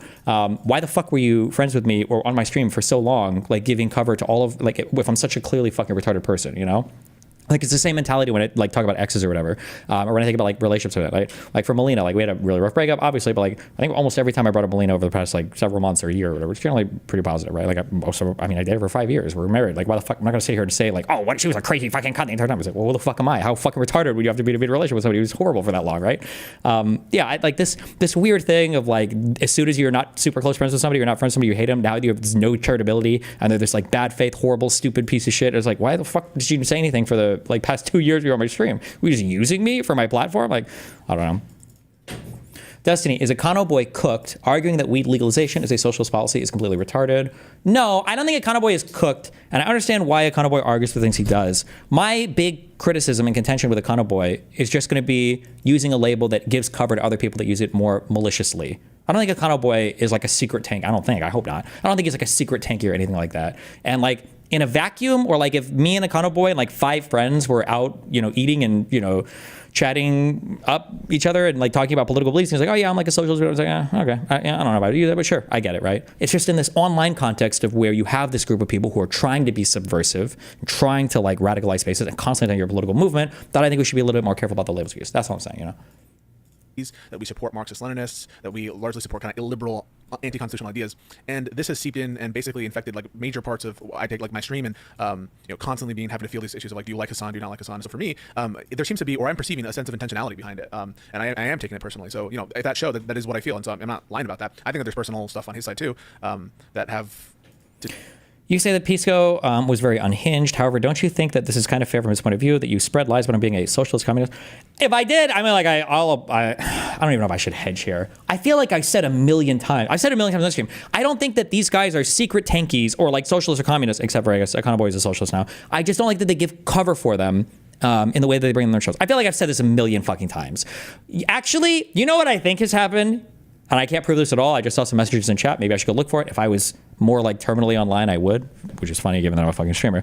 What I think happened actually was Pisco thought I was saying these things, the more hardcore statements, because people in Pisco's chat were saying I was saying these things. People like Aaron Straighterate, or people like Queeman, or people like Doobie were saying, oh, Destiny says you guys are socialists or communists. Destiny is saying that you guys love Hassan. I think that's probably what's happening more than anything else, if I had to guess. But I would have to go dig through for those messages. I could be wrong now, but I saw chatters in chat saying like, "Oh, these people are typing these unhinged messages about you, or whatever." Yeah.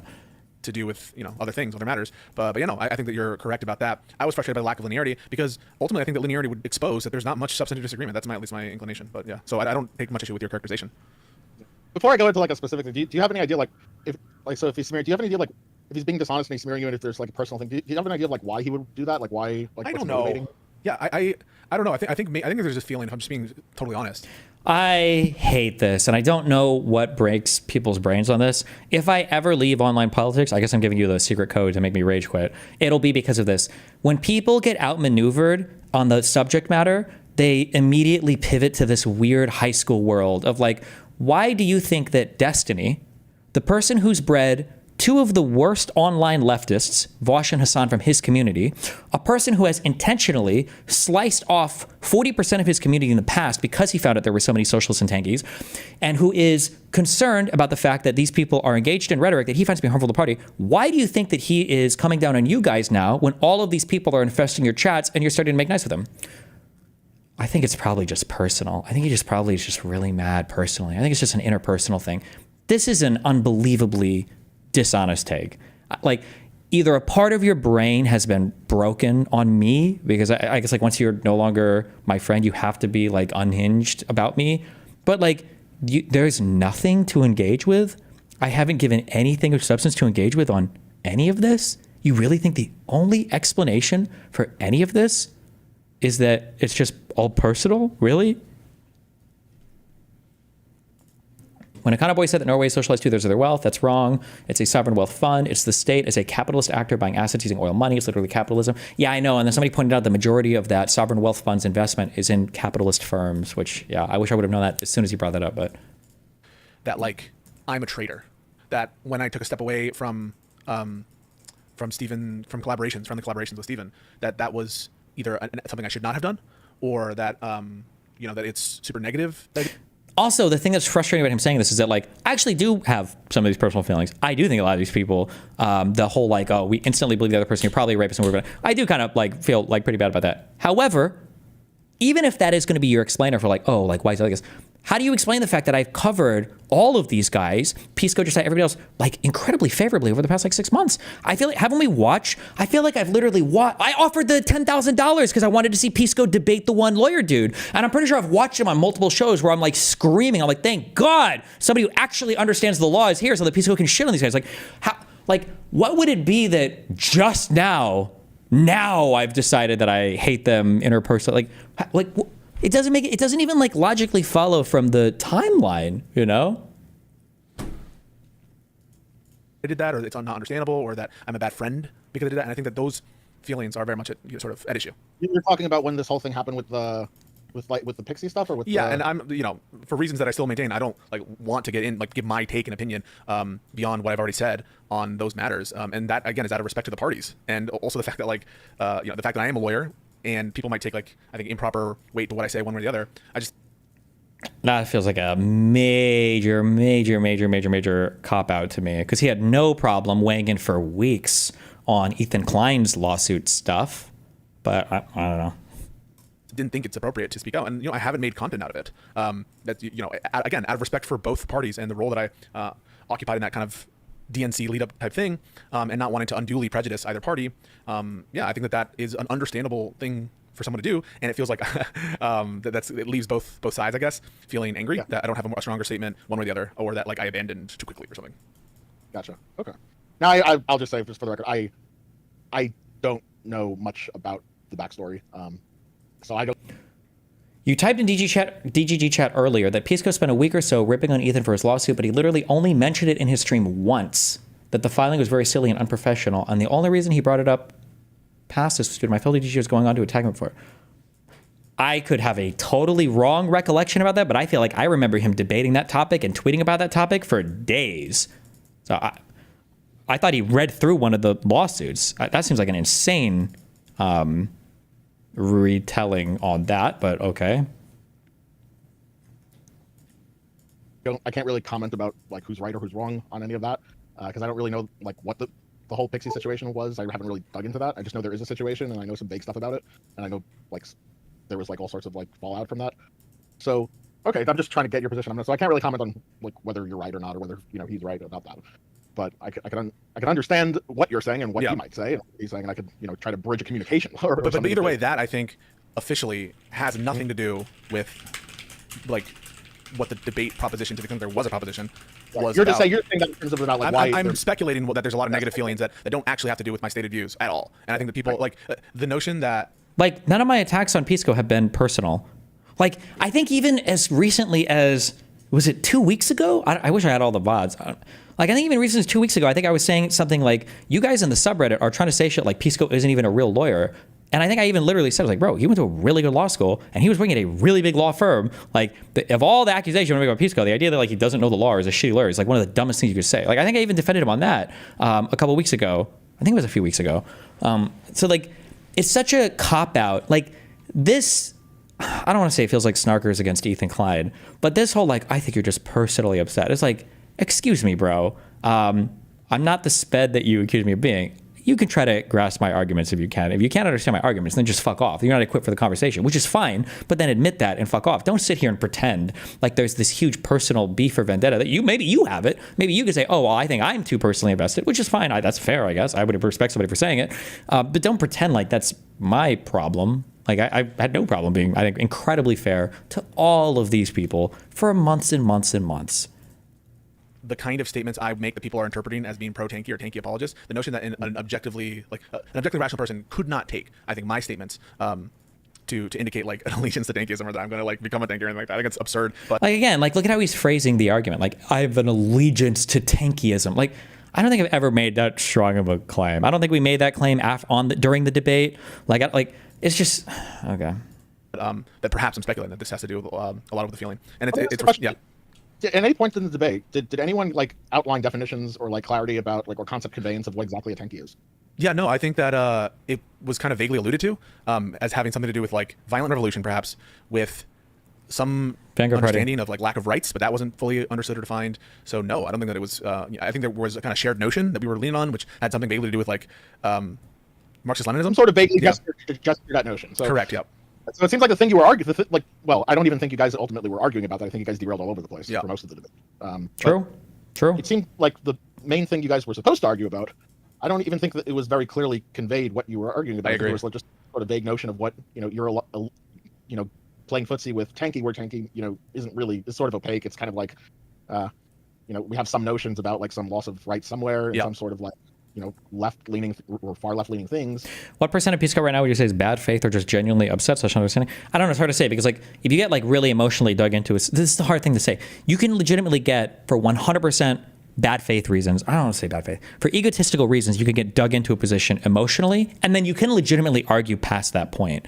Like I've had stuff where I've gotten like people don't understand that when you go down a bad road, you can start to make a lot of legitimate arguments down that bad road that look like really legitimate. There have been stuff like manifestos I've written in the past where I've spent like days on a certain like line or topic, like a line of thought, and I'm like, oh fuck, this fits. And then like in looking back on it, I'm like, fuck. I actually don't think. I think my initial assumption here was wrong. And if this initial assumption is wrong, all the rest of this kind of falls apart. It doesn't actually work out as much. Like it happens, So it's hard for me to say like what percentage of it is bad faith. If there's like an initial egotistical dig in, and then everything past that is defending the initial proposition, I can't like percentage say that,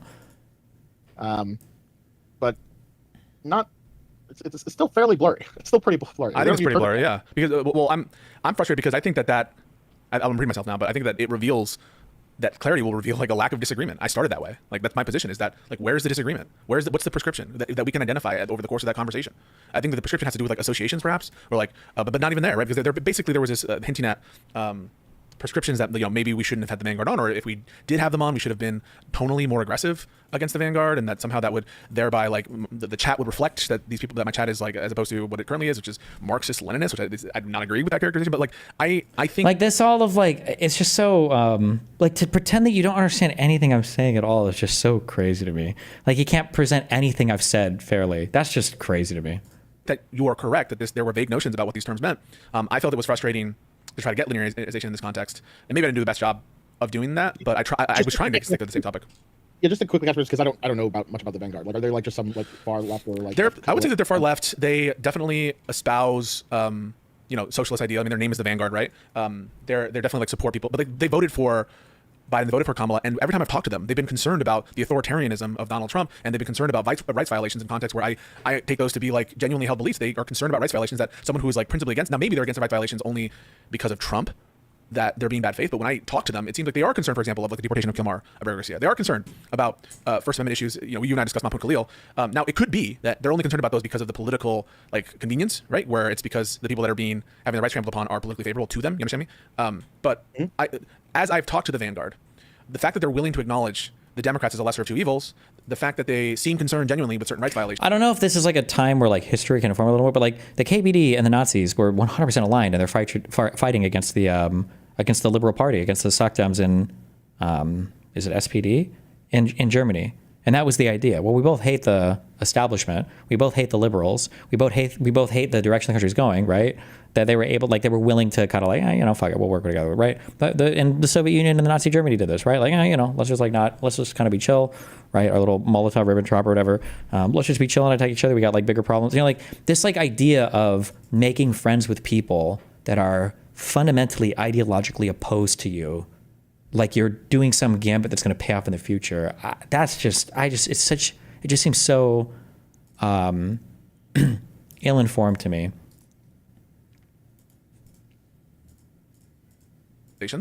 To me, I have not gotten the impression from the Vanguard that they would fit under what I would think of as a quote-unquote tanky, even notwithstanding the fact that, yes, their name is the Vanguard. I like the, come on. I don't know. I haven't gone through, like, people are linking albums and shit. Like, I haven't gone through all the Vanguard's content. To be honest, I just don't know much about them because I don't follow their shit much. But everything I've seen has made me think, like, well, that seems kind of weird. Exactly. Oh, all subsequent disappointments aside, I wonder how the people who kneecapped Bernie's 2020 campaign are feeling about now. The Vanguard, exactly. When Trump gets reelected, never forget that Beto O'Rourke, Cory Booker, Amy Klobuchar, Pete Buttigieg, Andrew Yang, etc. are at fault for coalescing around and endorsing Joe Biden at the behest of Obama when Bernie clearly had the momentum after Iowa, New Hampshire, and Nevada. This is in 2024. LeMayo, we made content every day criticizing Biden. I don't know why you keep reply guying this stupid shit. Reminder, the GOP ate shit in the midterms because they are cartoonishly evil and unappealing to normie Americans, not because the Dems are doing a good job. Biden still sucks and should be primaried from the left in 2024. Unfortunately, it's not an exaggeration to call Biden's Disinformation Governance Board a ministry of truth. This is something everyone on the left should be speaking out and standing up against. This is Biden's Democratic Party. Throw up, throw up, throw up. What, like, I mean, I don't know. Whatever. Right. Okay. So if do you think that he's under the impression that he would, or do you think that he would mean Destiny? Yeah. Yeah, I think that he would call them tankies. Okay. So then okay. Another point of need for semantic analysis to clear that up. Quick question before we go on to the one example I noticed. Did you notice any? Because one thing I did get a sense of, regardless of whether they're they fit into this category of tanky or not. One concern I definitely did hear, and I think this is like it might even be a shared concern. Probably is that there are certain characters that just seem to just bash the Democrats. Yeah, which I don't quite understand as being the same critique. Maybe they're kind of associated with each other and they're aligned with each other. I'll let you finish what you said. Sorry for interrupting. Yeah, no. I mean, what is this? Did we watch this on stream? Representation of the truth to suggest that Donald Trump just doesn't have to abide by the checks that people like Joe Biden did. Like you mentioned the parliamentarian, and I think you're like furthering this narrative that the Republicans get everything they want when they elect Trump, and then we elect Biden, he just throws scraps at us. That's kind of the narrative that you guys push, right? Yeah, I stand by that. I think that his entire presidency, that's why he was a one-term president. Yeah, usually if you're a really successful president, you get 2 terms. He got 1 term. Well, let's interrogate that a little bit. You guys blamed the Senate parliamentarian for the $15 an hour minimum wage. No, I blame Joe Biden for failing on one of his primary campaign promises to the American people, and the minimum wage in this country hasn't been raised since George Bush. Well, what should he have done? Fired the Senate parliamentarian. What would that have accomplished? There would have not been the person standing in the way of that issue. Another one would have cropped up, and I would have advised that he deal with it swiftly. You still didn't have yes votes from either Sinema or Manchin. I think you can deal with that if you're the president of the United States. To Pisco's point, he expected every single one of those people to fall to Trump because Donald Trump will exercise power within the Republican Party and will ruin you. Not everybody did. You never work again. I think that Joe Biden could have done a lot more to put his thumb on the scale to get Joe Manchin. Get into specifics. How is he going to pressure Joe Manchin? Sure. I think we've watched a lot of this, but I think they just hate. Yeah, they just hate Democrats. Look at the chat. Abide by the checks that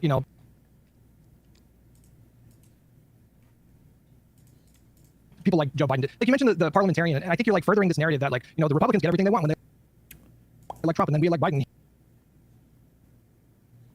I know, Akana Boy, you read on the Beavis and Butthead of meaningless commentary about YouTube progressive space drama for clicks and giggles. He just throws scraps at us. That's kind of the narrative that you guys push, right? I stand by that. I think that his entire presidency, that's why he was a one-term president. Yeah, usually if you're a really successful Biden pardoned his brother and son. president, you get 2 terms. He got 1 term. Well, let's interrogate that a little bit. You guys blamed. Okay, I'm not gonna go through all this. Certainly, there's an association with certainly at least appears to be association. Like the further on the left you kind of tread, the more that sort of thing starts sort of pops its head around, where they just bash Dems just to score bash Demming points or whatever points they think they're scoring for whatever reason.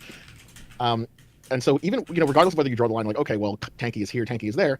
I think one thing that seems a point of concern, regardless of whether they fit into the category of tanky, is look, are they in line with us in our political goals? Are they supporting? Right. At the end of the day, support us against the Republicans, which matters a lot to us on Live and Learn. Like that project, the quote unquote project, matters to us, and that project I think is best defined by voting for Democrats and helping them win. I understand why people could take issue with them bashing for the sake of it. Do you think he? Well, let me ask you this: do you think he thinks that the Vanguard are those sorts of people, regardless of their Yes. tankies? So he thinks that they're just basically like just overly bashing Dems For like virtue points, right? Is that what you're kind of just some sort of whatever it is that's motivating them, just overly bashing Dems more so than they earn the bashing. I think he thinks that of them, correct? Yeah, and you do not share that view, or you do share that view. I have no reason to think that their criticism of Biden and Kamala is motivated to literally score those kinds of points. And the reason I think that is because they praise Biden in ways that like what I've seen is like the bad. Exactly my question. So setting aside the psychological motivation, like whether they're doing it for political points, do you think that they're overly bashing Democrats beyond what they deserve? Beyond what they deserve, yeah. I do think that. I think that. Like, it's crazy that if Avi slowly walks him through this, in Pisco's mind, he does have all of the information for why I don't like these guys and why I feel like they're giving cover to them. Even if he disagrees, you can disagree with somebody's perspective and still accurately state what their perspective is. But it seems like, so he does understand. The Vanguard bashes the Democrats more than they deserve. Yes, is the answer to that. My opinion. Okay, gotcha. Is there a difference between, is there daylight between you and Stephen in terms of like how extreme that is? Is that where the dispute might be? Is like, do you think it's like they're going over a little bit and he's like, you guys are nuts, like you're just shitting on our party? Or are you closer to each other in that? Or I think that there probably is a difference of degree here. Although I'm not sure, and I'm going to ramble on and you tell me if any of this is responsive. So like, for example, there are a lot of really harsh criticisms that Josiah, Hutch, and Econoboy all levied at Democrats currently in terms of some of the votes, in terms of what they said, in terms of Chuck Schumer, in terms of Hakeem Jeffries, these kinds of people. We have levied pretty harsh criticism at them. Some of them have overlapped with the kinds of criticism, and so has Stephen, to be fair. Like, Stephen has criticized some Democrats for certain votes they took and for being like cucks on some issues. It's more having to do with like their engagement and their willingness to like accede to cancel culture and kind of wokeism and to just be like, the issue here isn't I don't care if you criticize the Dems, but like when I criticize the Dems, and I think when Pisco and Josiah and Hutch, and I think even Econoboy, when they criticize the Dems, we're criticizing the Dems because we feel like we fundamentally agree on like what direction we should be pushing in, but the Democrats are not being effective people to carry forward that cause. When the Vanguard criticizes the Dems, they criticize the Dems because they think that they're sold out to the rich capital class corporate interests, and they're only here to further entrench us in capitalist hell as the facade of the two-party system presents to us an illusion of choice that's really only there to placate the masses while the capital class continues to extract value from the proletariat. That's it. Like, that's the difference, right? You understand these are different things, you know? Listen, a very telling moment here. Hassan's chat reacting to your tweet characterizing Hassan's regime. They're not even disagreeing with your assessment. No At shit. least has some vague notion of supporting America, however misguided it is. If he destroys the country, it would be a byproduct of his stupidity and narcissism. With Hassan, it would be ideological by design. He supports foreign terrorist groups, despises U.S. allies, supports historical revisionism to paint U.S. adversaries in a better light, has admitted that he would ban... Don't tempt me with a good time. Oh, this is so ridiculous. What a fanfic. ...opposing political parties so stupid. in the United States, and would lock his enemies forever in re-education camps if they didn't agree. The regime of letting civil engineers do their job. With this political ideology. Because free healthcare. As an ML. When please. Don't bully me or I'll come. God forbid we get intentionality. Well, he would support the creation. Are these even scratched liberals or just regular fascists? Of a single vanguard party that violently enforce all these changes. This is just what we know. Are you a politician? Okay. Don't leave me YouTube videos. I'm not scrolling chats. Fuck it. If you want to leave me logs or screenshots again, but I'm gonna sit here and scroll chats. Okay. Be, for lack of a better word, cuck bitches. Let me think. Yeah, like that, right? Like, but there's an overlap of harsh criticism that I think is mutual, that we accept and acknowledge as genuine, legitimate, and within scope of what is the Democrats deserve, that is shared between me, Stephen, and the Vanguard. I think that is true. But I think if you were to ask Stephen or Connor, actually I don't know about Connor, but certainly Stephen, that he and I would have a difference of scale degree in terms of that criticism, of how much is within the I don't know, the reasonable amount of criticism. Right. Yeah. So I mean, like, if I could just put this into like an analog, you know, so for example, like, you might not believe this, but there are certain things I might criticize the Israeli government on. Yeah. Like, there's certain things, like, it's as hard as that is to believe, but I can spot the difference. You know, not me, but if I spot the difference between someone who's just like, okay, you know, here is someone who, you know, is giving a lot of criticism for Israel, but it's, you know, it's fair. They're not making any like points I wouldn't make, or I wouldn't see an unreasonable person making. And it's also not just like almost all that they're doing. It's like they haven't made their life or their personal identity almost to Israel bash. Just to Israel bash. Versus like when I see some accounts, there are some accounts that, you know, they may make criticisms that you would make or I would make or anyone or another normal person or a reasonable person would make, even if I disagree with the criticisms. But if I just scroll through their timeline, it's like that's all it fucking is. Or like it's like 90% or like 80% of it. It's just like nonstop.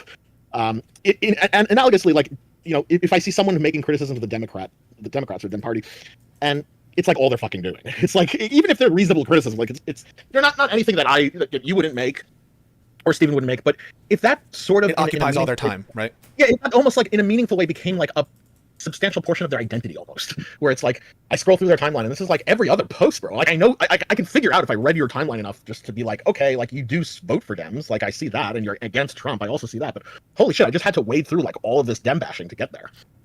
Like, it's crazy that Abby even has to explain this, because this is obviously like what I'm hitting at when I'm talking about like tone, right? Like there are people who are, I don't have to explain this. You either understand or you're never going to understand. Yeah, there are people like you get the vibe, you know what the feeling is. It doesn't matter like necessarily what the words they're saying are. What matters is like, what matters is like what's the effect? Like what are we actually all getting at the end of the day? Because like there was an element of truth to when Pisco was saying like, well, what is your tone with Myron Gaines, right? And my tone actually is like kind of sort of friendly. If you watch our debates, it's actually quite cordial. But like, why is my tone with him quite cordial?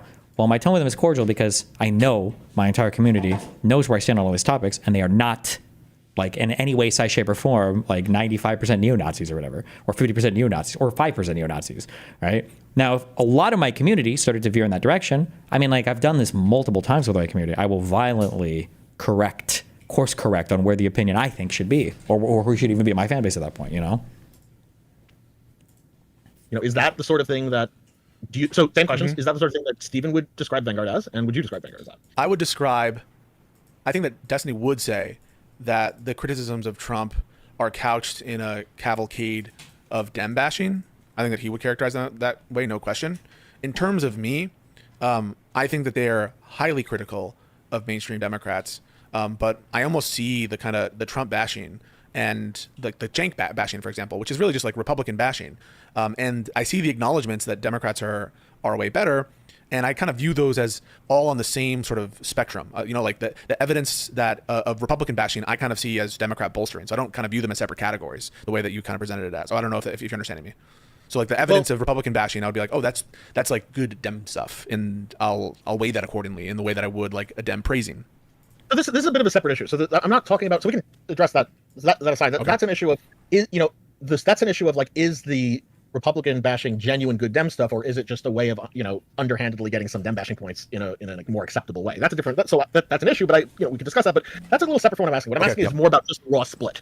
So if I see someone and their timeline is like, we'll just use an extreme example, you know, 95% Dem bashing, and the other 5% is like genuine Republican bashing. And if I were to read everything, I would be able to figure out that they actually do vote Dem and they really do hate Trump and everything like that. Yep. But you know, on a first blush, just going through this, I'm like, wow, this person, you know, I wouldn't have expected. They just hate Democrats. Like they're bashing them all the time.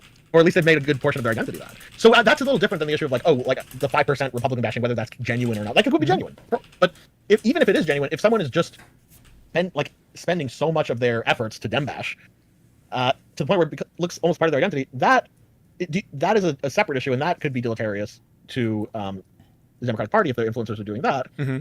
And so with respect to that issue, do you think Stephen would be sort of on that side of describing them as with the split? It doesn't have to be 99. Yeah, I actually don't know what he would, like, I assume he would, his instant reflection would be, and this would be honest, would be to say yes to that. I don't know if he has a representative sample of like watching these guys, their content or their Twitter feed. I don't know if he follows them. So I don't know if it would be an informed decision, but I certainly would think that reflexively, Stephen would make that claim of. Like, how much of them do I need to see? Like, I saw them on your show, and then Hutch complained about it, Is Hutch also retarded and hasn't seen enough to say anything, even though he had him on your show? How is it that you can't know a single thing about what Hassan Piker believes, but you can sit here and talk about him and supporting him over Trump for president, all these things over and over and over again? Like, how can he make all of these statements, but then like I can't have seen enough about the Vanguard to say, I don't think I side with these guys. Like, I don't think this is a good thing to platform here. Like, the Vanguard. If you're asking what my position is on that, whether from a pure terms of like space, right? How much does it occupy their time? And you are just asking the space question, right? Yeah, just the split. Like, yeah, and there's an important reason to it. It's just like if you can tell when someone is just devoting that much time to making, even if they're reasonable criticisms, just making those criticisms over and over again, or just finding new criticisms to make, even if they are somewhat reasonable, and it's just occupying so much of their space. There's something there. That's also, I just love my big shout out to all of my wonderful fans in the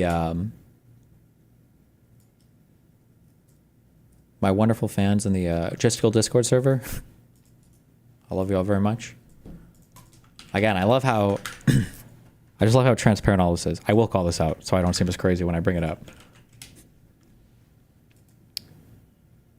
I would have swiped right. Pisco has great eyebrows. Like, oh, cute. There, I guess it's just a nice Pisco fan, I guess. That just also happens to be in the Discord server, who's like a totally normal and chill person. Destiny, don't check the mail tomorrow. Oh, okay. Well, that's kind of, I guess it's a joke though, right? I said Destiny shouldn't check the mailbox tomorrow because there may or may not be an incendiary device in there. Like, oh, okay. Well, cute. I don't think they'll actually send shit, but I'm just saying if that shit showed up in my Discord server, Queeman and all these other fucking commentary bro loser fucks who are too scared to fight with Kiwi Farms and these people would all be fucking crying about it. But Nicholas Fat Oreo and all these fucking people who are so unhinged about anything related to my community, but you know. It's not that appears to not just be like this good, and it's possible it could be, but there's usually something there that's ulterior. It's not just they're like genuinely concerned, although a lot of people will say they are the ones who do it. I'm just genuinely concerned with the Democrats being able to win elections and being. Yeah, I just want them to get better. I want them to reform. You know, I've seen it all the time, analogously with Israel. Like, you know, I'm just the progressive Zionist who wants Israel to get better and reform, and then like down the line they're like, oh no, sorry, yeah, I went in. Yeah, but you could acknowledge that there could be someone who's like the biggest Israel supporter could be genuine in their support for Israel as a state, and be like, this is madness, blah blah blah. You know. Yeah, no, of course, I'm not disputing that. What I'm saying is there is a. They have gone full fucking unhinged even before I get a letter dropped on my doorstep. So, Jesus, how far do we want to go down this rabbit hole? Did you guys see the the guy who posted about that on the Twitter community a couple days ago? Fuck, I'm not gonna be able to find it.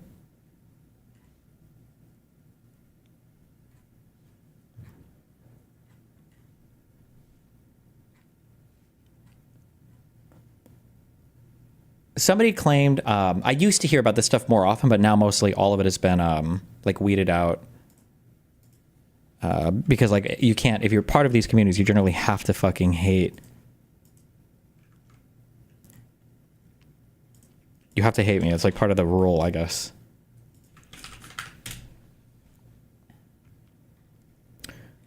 Right. Destiny alleges that Justical and Queeman alongside Kiwi Farms are behind the doxing of Nasa Erudite, Josiah, and Hodge, and they were attempting to dox edit dogs. Just to be clear, I don't think Queeman and Justical do this themselves. I think that they just like give a lot of cover to, and then a lot of information inflow, or a lot of information flow between these communities. I don't think they themselves do it. I don't even know if they themselves or their communities do it. I think it's generally, it happens on KF and then they just amplify it and then give cover to it. But this guy said, so I wasn't in belief of this at first, but after confronting Justical about it, I was pretty sure it was from that community. A couple months ago, I'm a fan of Destiny and the Justical server. Someone in his community sent a letter to my home. I've moved since then to my house saying, I, quote, defend Destiny because I want to rape my wife and my patients. To be fair, I was pretty active in Justical's community for a bit, even after the Pixie stuff happened. To say it was just a random attack wouldn't be totally fair. I have gotten DMs from people who say that like if they see you active in both communities, that people will get unhinged or do like crazy unhinged shit. Who I had another. Oh fuck! What's this person's name? I don't remember what it was.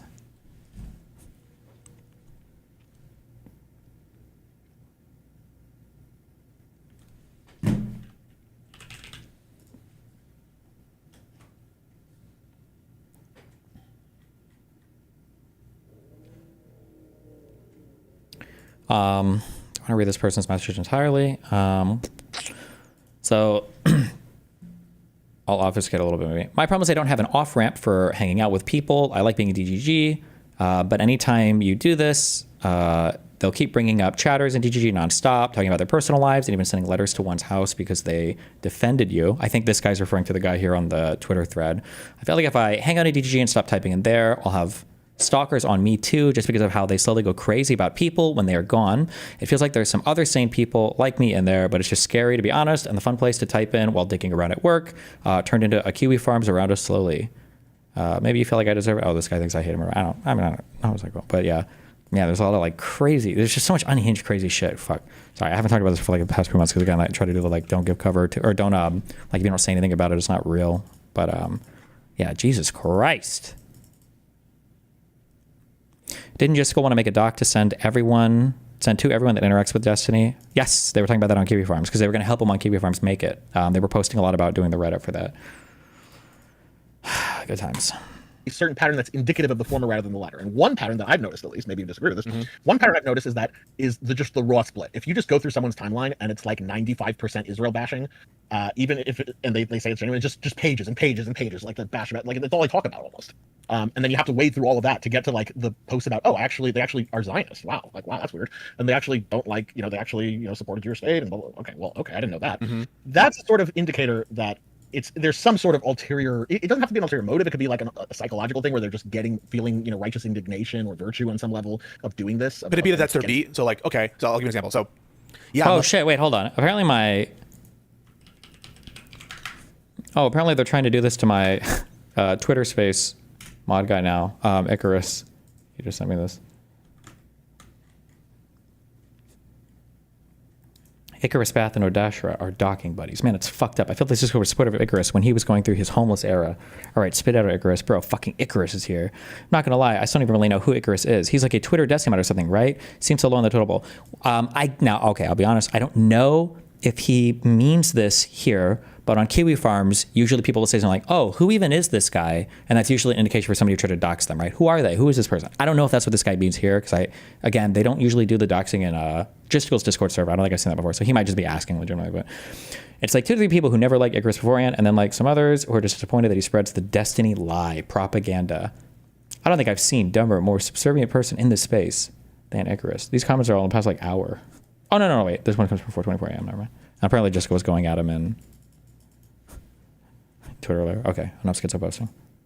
Major Republican, but my whole thing is I'm the Republican soothsayer, and I'm the one who's trying to make adjustments specifically for the Republican Party. To give you an example of this in the Israel context, right? There are people who say, for example, the reason we have to focus so much on the Israel-Palestine conflict, and the reason we have to spend so much time on it is because America's involved with Israel in a way they're not with like Sudan, or they're not with like the Rohingya people. Like, you know what I'm talking about? Like that there's some reason related to the proximity or areas of interest or area of expertise. So I'll give you another example. Like, I spend most of my time talking about domestic policy as relates to like corruption stuff. I don't spend most of my time like doing socialist theory. I don't spend most of my time even on foreign policy. I don't spend most of my time on social policy. Most of my my content is focused on either hard political analysis or with an access to legal stuff, and that's just because it's my interest. And likewise, I hear what you're saying, that there could be some person who's the percentage of time they spend on dem bashing could indicate an ulterior motive, that is to say, well, actually, I don't know, maybe it would be for self-enrichment or for clout or for building this kind of niche to for oneself. But it also could be, that's my area of interest. They should be exposed as literal gang stalking, and if you don't talk about it, people just assume all the hate is natural. I mean, I am talking about it more, right? That's where I think I can have the biggest change. That's where I want to move. It's not being claimed as an entailment. It's being claimed as it militates to favor one hypothesis over the other. It's not saying the other hypothesis is impossible. Okay. Yeah, I think I would agree that it is support for one of those hypotheses, namely and here specifically to speak for total clarity, it would be the dem bashing is for self-enrichment and for social clout, right? So either self-enrichment or some sort of righteous indignation feeling. There's like this weird thing I noticed. I don't know if you picked this up as well. It almost seems like some people just want the Dems to fail so that they can get the bash in and feel good about themselves that they're getting the bash in. It's like there's this like I told you so righteous indignation feeling. Yeah. Yeah, there's that. I know, and there's a lot of that on the Israel stuff too. It's like they almost want more. Like there's some people who want more death. You think? Yeah, they want more Palestinians to die and starve, so they can say, "I told you the GHF wouldn't work. Look at all these massacres. Like I told you Israel's too crazy." Like they would rather, regardless of whether they're right about any other stuff. It's like that almost psychological motivation. Like they'll talk about the massacres that Israel or the killings that the IDF has done. Like they'll get on these podcasts and they're almost smiling when they do it. It's like, wait a minute, this is weird. Yeah, I think there are certain people where that's in their DNA almost, right? And I don't deny that such people could exist. And I don't even deny, I don't hear you to deny that there could be mixed motives as well, or lies that people tell oneself. No, I really want to help the Democrats. Oh no, this is really just about Israel. And I guess we're kind of, I don't want to say we're mind reading as to say that it's not a worthwhile inquiry that we're suggesting, but like we are kind of like picking apart what it could be. And I don't deny that one such rationale could be righteous indignation. Yes. Cloud could be righteous indignation, could be like all this, whatever. Yeah. And I'm saying like that. So that's the one. The one thing is the split, and then the other thing is like, the other thing is not a point that I really asked. That's something you brought up was whether there's a couched, if their criticism of the Republicans are couched with criticism of Democrats. Like, is there a little element of a little kick, a little jab to the Democrats every time they give a Republican criticism? Sure. But I want to be clear. Yes, I hear that. But some people who take a slice of my content, at least for the immediately after the election, a lot of it was like, fuck Trump and look at what the Democrats did, and look what the Democrats did, and so and I think I'm just being honest with you. Unique to that, we all do this. We all do this. We all do this to things we support to some degree. But let me just be honest about my engagement with the Vanguard. So the content specifically of the Vanguard that I watch is content that I like of him bashing Cenk for trying to build bridges with like Charlie Kirk, where he's not going to find any friends there, right? Or build bridges with like Steve Bannon and Marjorie Taylor Greene, who basically say, fuck you Muslim, or are literally anti-Semitic in the case I think of Marjorie Taylor Greene, where we think that's like not okay. And so I consume a lot of that content. I consume a lot. I don't consume a lot of Vanguard content in general, but when I consume Vanguard content, a lot of it is Cenk bashing. A lot of it is Trump bashing, and that's the bit I consume. And so the Trump bashing I see, I guess I don't know if I have intuition about whether or not it's being paired with the Dem bashing, such that I can discern that ulterior motive. But you would at least understand that if you combine those 2 points, like the split point about like just the raw amount of time spent bashing Dems, and even when you see criticism of the Republicans, it's almost if it's either almost all or like majority has a little Dem kick to it, you would understand why it appears like this person just wants to bash Dems. It's like I can understand why it could appear that way. Okay. Yeah. It may not be that way, but it certainly looks that way. Sure. And I think the best way to suss that out is to have conversations sometimes with these people to actually figure it out. I guess so I acknowledge there are some separate threads here, and I just want to put them all out in front of the audience. So the one is the tanky thread, which I would agree that tanky bad, right? Marxist-Leninist, as I understand the term Marxist-Leninist, bad. I don't know. That hasn't even been defined. Sorry, okay. Last schizo thing. This was the guy who got banned, I guess who they sent the letter to. He just sent me all of his videos with just to go. Listen, whatever beef with your community I have, I don't believe it was because of you or from like 98% of the people I engage with, but I just decided I'm going to tell you something that happened to me. During my 1 week ban from Jube a while ago, someone sent me something to my house, a letter that was implying that someone from the logistical community found my actual home address, had a bunch of inflammatory statements and whatnot, but I just wanted you to know that I do not believe it was from you or your higher ups or anything like that. I have also, despite what others claim, never given enough information for my docs to be found. The only public information is 2 things. I live in blank and nearby parking I can walk to. That's it. Jessica says, send a picture. And then this guy responds, I tossed it immediately. It's straight up a schizo rant, calling me a rapist and saying I have the stance I do so I can keep on raping my partner and my patients. It was typed out and not like a handwritten thing. Jessica says, okay, I'm not saying that didn't happen, but the speed with which it happened seems insane. Like you got a full-blown courier mail from someone in that short a period of time. He says, I mean, if it was local, I wouldn't imagine it would take that long to send a letter within the US. It's less than 5 days. Our USPS is fast as fuck. I'm only telling you this because I don't even believe it was intended to make it seem like this is what the logistical community does or anything like that. That would be actually crazy to endorse or encourage or anything of that sort. But I've told a few others debating on what I should do with it, and I decided I should come to you to talk to you about this. The fact that there are people to this day saying I either support rape and am a rapist in waiting, which is something you said on stream a bit ago, or at least I argue like a rapist in waiting, will eventually encourage this behavior. I don't know if this rape thing has anything to do with arguing about my stuff or not, but okay. He's very big on like trying to define me as being a rapist or whatever. Now I have moved. My address has changed. It was a planned move. I had no fear. It was a planned move. I had no fear for my life or anything like that. This rape rhetoric, it just needs to chill the fuck out. That is the reason I'm reaching out. I got banned for 7 days right now for using a slur in voice chat. Yeah, I did it, but in retaliation, people accusing me of raping my fiance and raping my patients. I'll leave the 7-day ban, but I'm truly hoping some things change by then.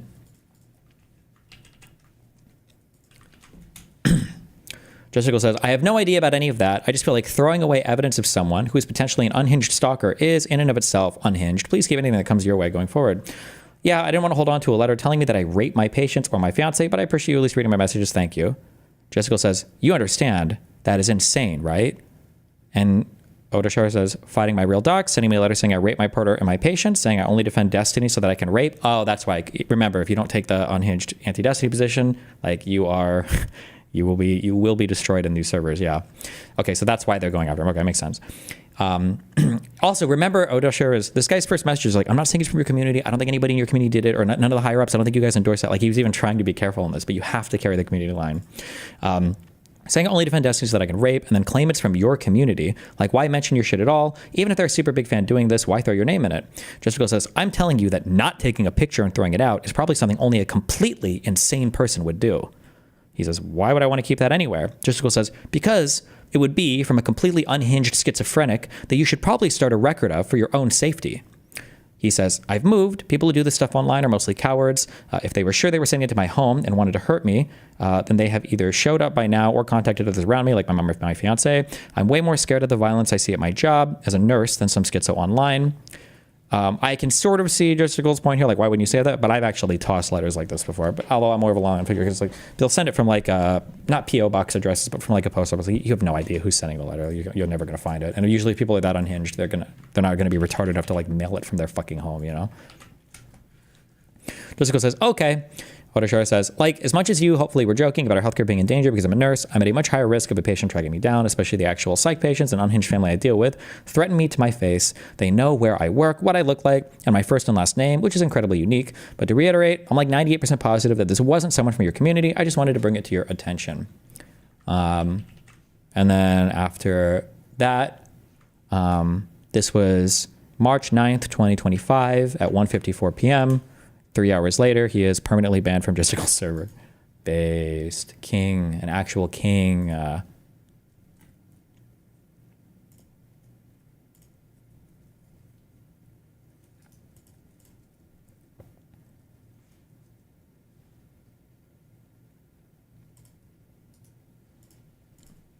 And then they still, on this particular guy, to this day, go hard. It's crazy Destiny's defending known patient rapist, Odashara. Very concerning. Based. There was a person I used to engage with a long time ago on social media. I'm not going to say anything in particular about this, but maybe I'll do screenshots in the future of this because I don't want to give away who this is. But like, there's a person I used to interact with a long time ago on social media who has been stalked and harassed in real life because somebody was convinced, I don't know if they were a farmer or somebody from Justical server, somebody was convinced that I sent this person a ton of videos of me and Pixie or me and other people, and they found this girl's address and started contacting her work with AI Photoshop nudes of her and me, even though I've never met this person in real life, claiming that they were going to try to get them fired from every job that they're at and then harass them and their family members until they admit and then send them the stuff that I'd supposedly sent her about Pixie and any other person. But I've never sent this person anything like this before, right? But just this is like the level of like insane, unhinged shit. I would show screenshots of this, but I don't want to give away who it is for obvious reasons. But yeah, it's the everything around this is like, these people are fucking insane. Oh, shit, I'm not even like. So, okay, I don't but I think regardless of whether we have a shared... Oh wait, I'm so sorry. Apparently this ban date was a couple weeks later. I thought it was the same day, but it's not the same day. My bad. It wasn't 309. It was 319. My bad. So it was 10 days later. But there you go. Notion of tanky. Yeah. Whatever your notion is. Whatever my notion of tanky is tanky bad. Whatever Steven's notion of tanky is tanky bad. Thank you guys for Is that relevant to your court case / in court? No, because of the way that Pixie and the rest of the people did it. She gave them like just enough stuff to attack me and all of these peripheral communities that she doesn't have to directly interact with, although she does, right? That one leak from Justical showed that she and him are in direct contact with each other, but I think that they're not going to turn anything over in discovery. I'm fully confident that she's going to lie about her connection with all of these people, and I'm not going to get to see anything there. We'll see what she actually turns over when they finally, when all the rulings come through. But yeah, yeah, it's all part of the great circle of memes. False. Whatever. Yeah. So that's the thread: is the tanky or not discourse, and whether all communists or all socialists are tankies or should be considered as such, or those who use the label should be considered as such. Then there's the thread of do these people dembash disproportionate to what they're deserve? Yeah. And then what I'm hearing from you is, regardless of whether they deserve it, does the split of the time spent dembashing indicate some ulterior motive? Ulterior, yes. It indicates some ulterior rather than some genuine concern for the Democratic. Okay. So apply that and help me make sense of the convo. And also the split in conjunction with like some sort of like, even when you're bashing the other side, you're bashing your side. Yeah. Someone says, I'm a democratic socialist, definitely not a tanky. Yeah, so like, here's another thing. Like, so I know this is it seems separate from what we're talking about. I take one. Someone said that. Ryan Beard. Why is Ryan Beard? How many viewers did Pisco have last night? Like a few hundred? How does he even know that this stream is happening? Okay. Moment of ultimate bad faith from Stephen to be the moment when we're discussing specific. Wait, what? I take one moment of ultimate bad faith from Stephen to be the moment when we're discussing specifically in the context of a conversation where I agree, not everything's well defined, but like whether or not all democratic socialists, all socialists, all communists are Marxist-Leninists. He accuses one of my co-hosts for one of my shows I do, Aaron, of being a Marxist-Leninist, specifically Marxist-Leninist. I ask him for proof to demonstrate that she's a Marxist-Leninist, and he pulls up a clip that says that she's the fact that he would think that that's me being bad faith, for him to demand in the middle of the panel debate for me to instantly produce evidence, like I could just that's just I'm not even going to hedge on that. I'm sorry. That's a fucking ridiculous assertion that I need to be able to produce a video clip on. It's not like we were prepared to discuss that particular subject. The fact that I should be prepared to produce that immediately, that's ridiculous. a communist and acts as though I wasn't aware that she's a communist, or we're not just here to discuss whether or not like communism entails Stalinism or socialism entails Tankism or anything like that, right? So I can't explain that behavior by anything other than bad faith. I really cannot. Tankism or anything like that, right? We're not just here to discuss whether or not like communism entails Stalinism or socialism entails Tankism or anything like that, right? So I can't explain that behavior by anything other than bad faith. I really cannot. Like, does Pisco know where Aaron came from in my community? Like, does he remember? Like, is he not aware that? Like, her whole entry point into my community was a big debate that we had on a college campus with her being like significantly further to the left of me. Biology. Like, this is the whole entry point of our like of our interactions. Like, am I really ultra super bad faith at assuming that? I do think that Erin is. I don't know if she would full on admit it, but I would. Like, if you were to ask me to bet money on it, I'd say over 50% chance. Yeah, she's like in favor of like the revolution. Oh shit! Hold on one second.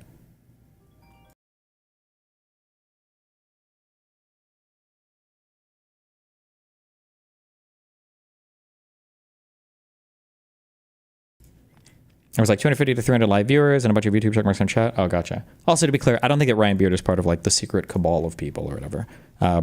He just doesn't come off that way to me, and I've never, ever seen proof of him hanging out in those circles or anything like that.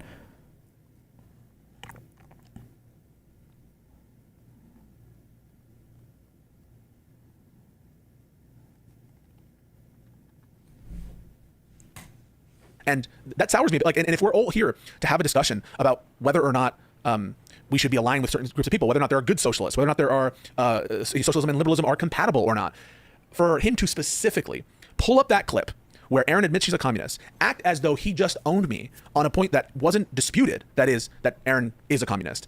That to me is the height of bad faith, and to me indicates that the point wasn't that she was a communist. That not only was she a communist, she said she was a communist because, and she said that most socialists don't go far enough because they're too much of a pussy to like admit it. Like, I don't know. Also, again, if you're a communist, you say communist, like 99% you're a Marxist-Leninist. Like that, what else? I don't know what else you would be at that point, unless you're like an anarcho, which is, come on.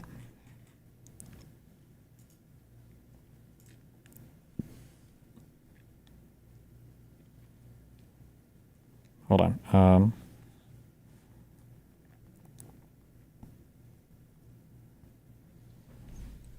Destiny, she does the meme. Wait, what is the meme?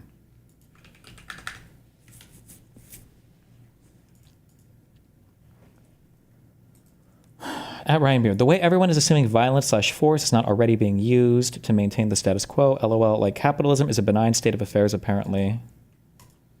Okay. Points in that direction. That's not like 100% proof, though, right? But these different threads that you're presenting, it's not what's going on. I don't think that moment. I think that moment is indicative of an intention here. Also, Jesus, again, you're asking me to pull this up in the middle of a fucking. Oh, I agree with that. What is it? I'm not going to dig through all the Aaron shit right now, but. A couple questions about that. So do you think that at that moment when that happened, do you think in Stephen's mind there's like this clear distinction between a communist and a Marxist-Leninist?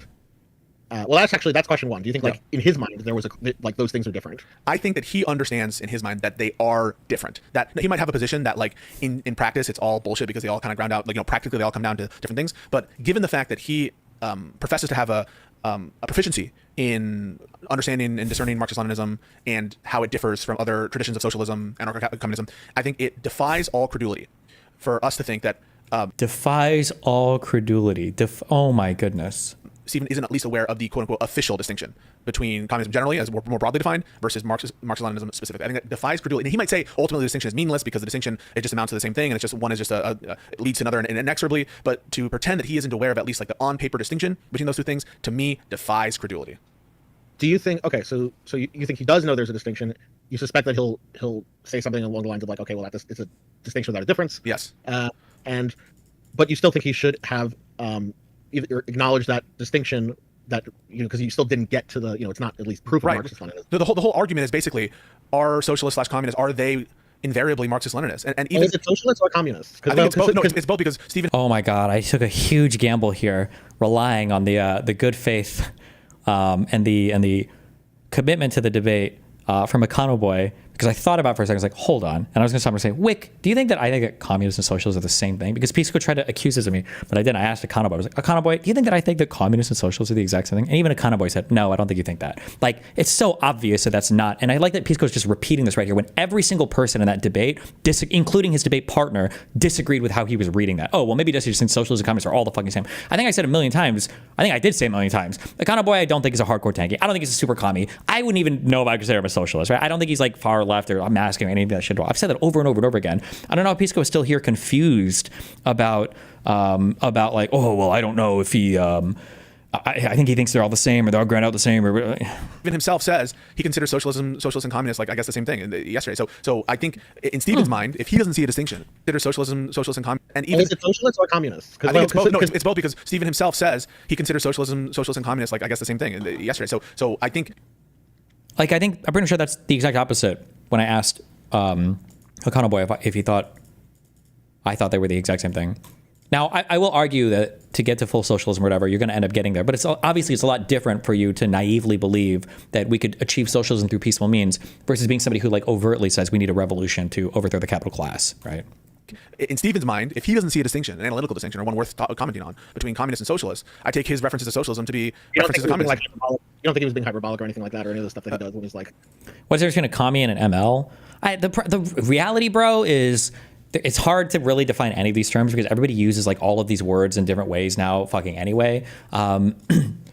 Like you can have like I didn't agree with or co-sign Connor's definitions because Connor's defining socialism in a very strict way that nobody really does anymore, and sometimes I'll do depending on the conversation, it just depends. But the idea like the workers own the means of production and that the style of the economy you have is basically a command economy. Your means and mode of production are of a certain way. And then a communist society, I think, is supposed to emerge eventually from a socialist society. So you have capitalism, your feudalism or some bullshit. I don't know. You get kings, you get cities, you get land. Then you get like you evolve into like this liberal capitalistic society.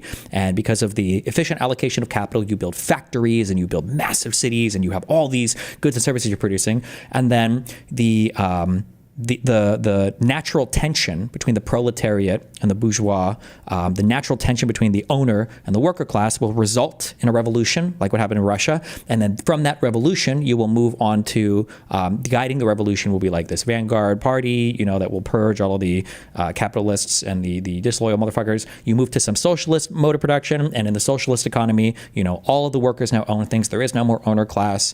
And then eventually you move to the abolition of the state because you don't want the state to own everything. You don't want just state-owned enterprises because now you're just doing capitalism except the state is extracting surplus value instead of the labor. And eventually from socialism you go to communism where now there's no more state, you don't even have money anymore, and you just have a bunch of people who are working voluntarily in these like collective communes, and they're kind of like bartering with each other for goods and services, and basically like that, right?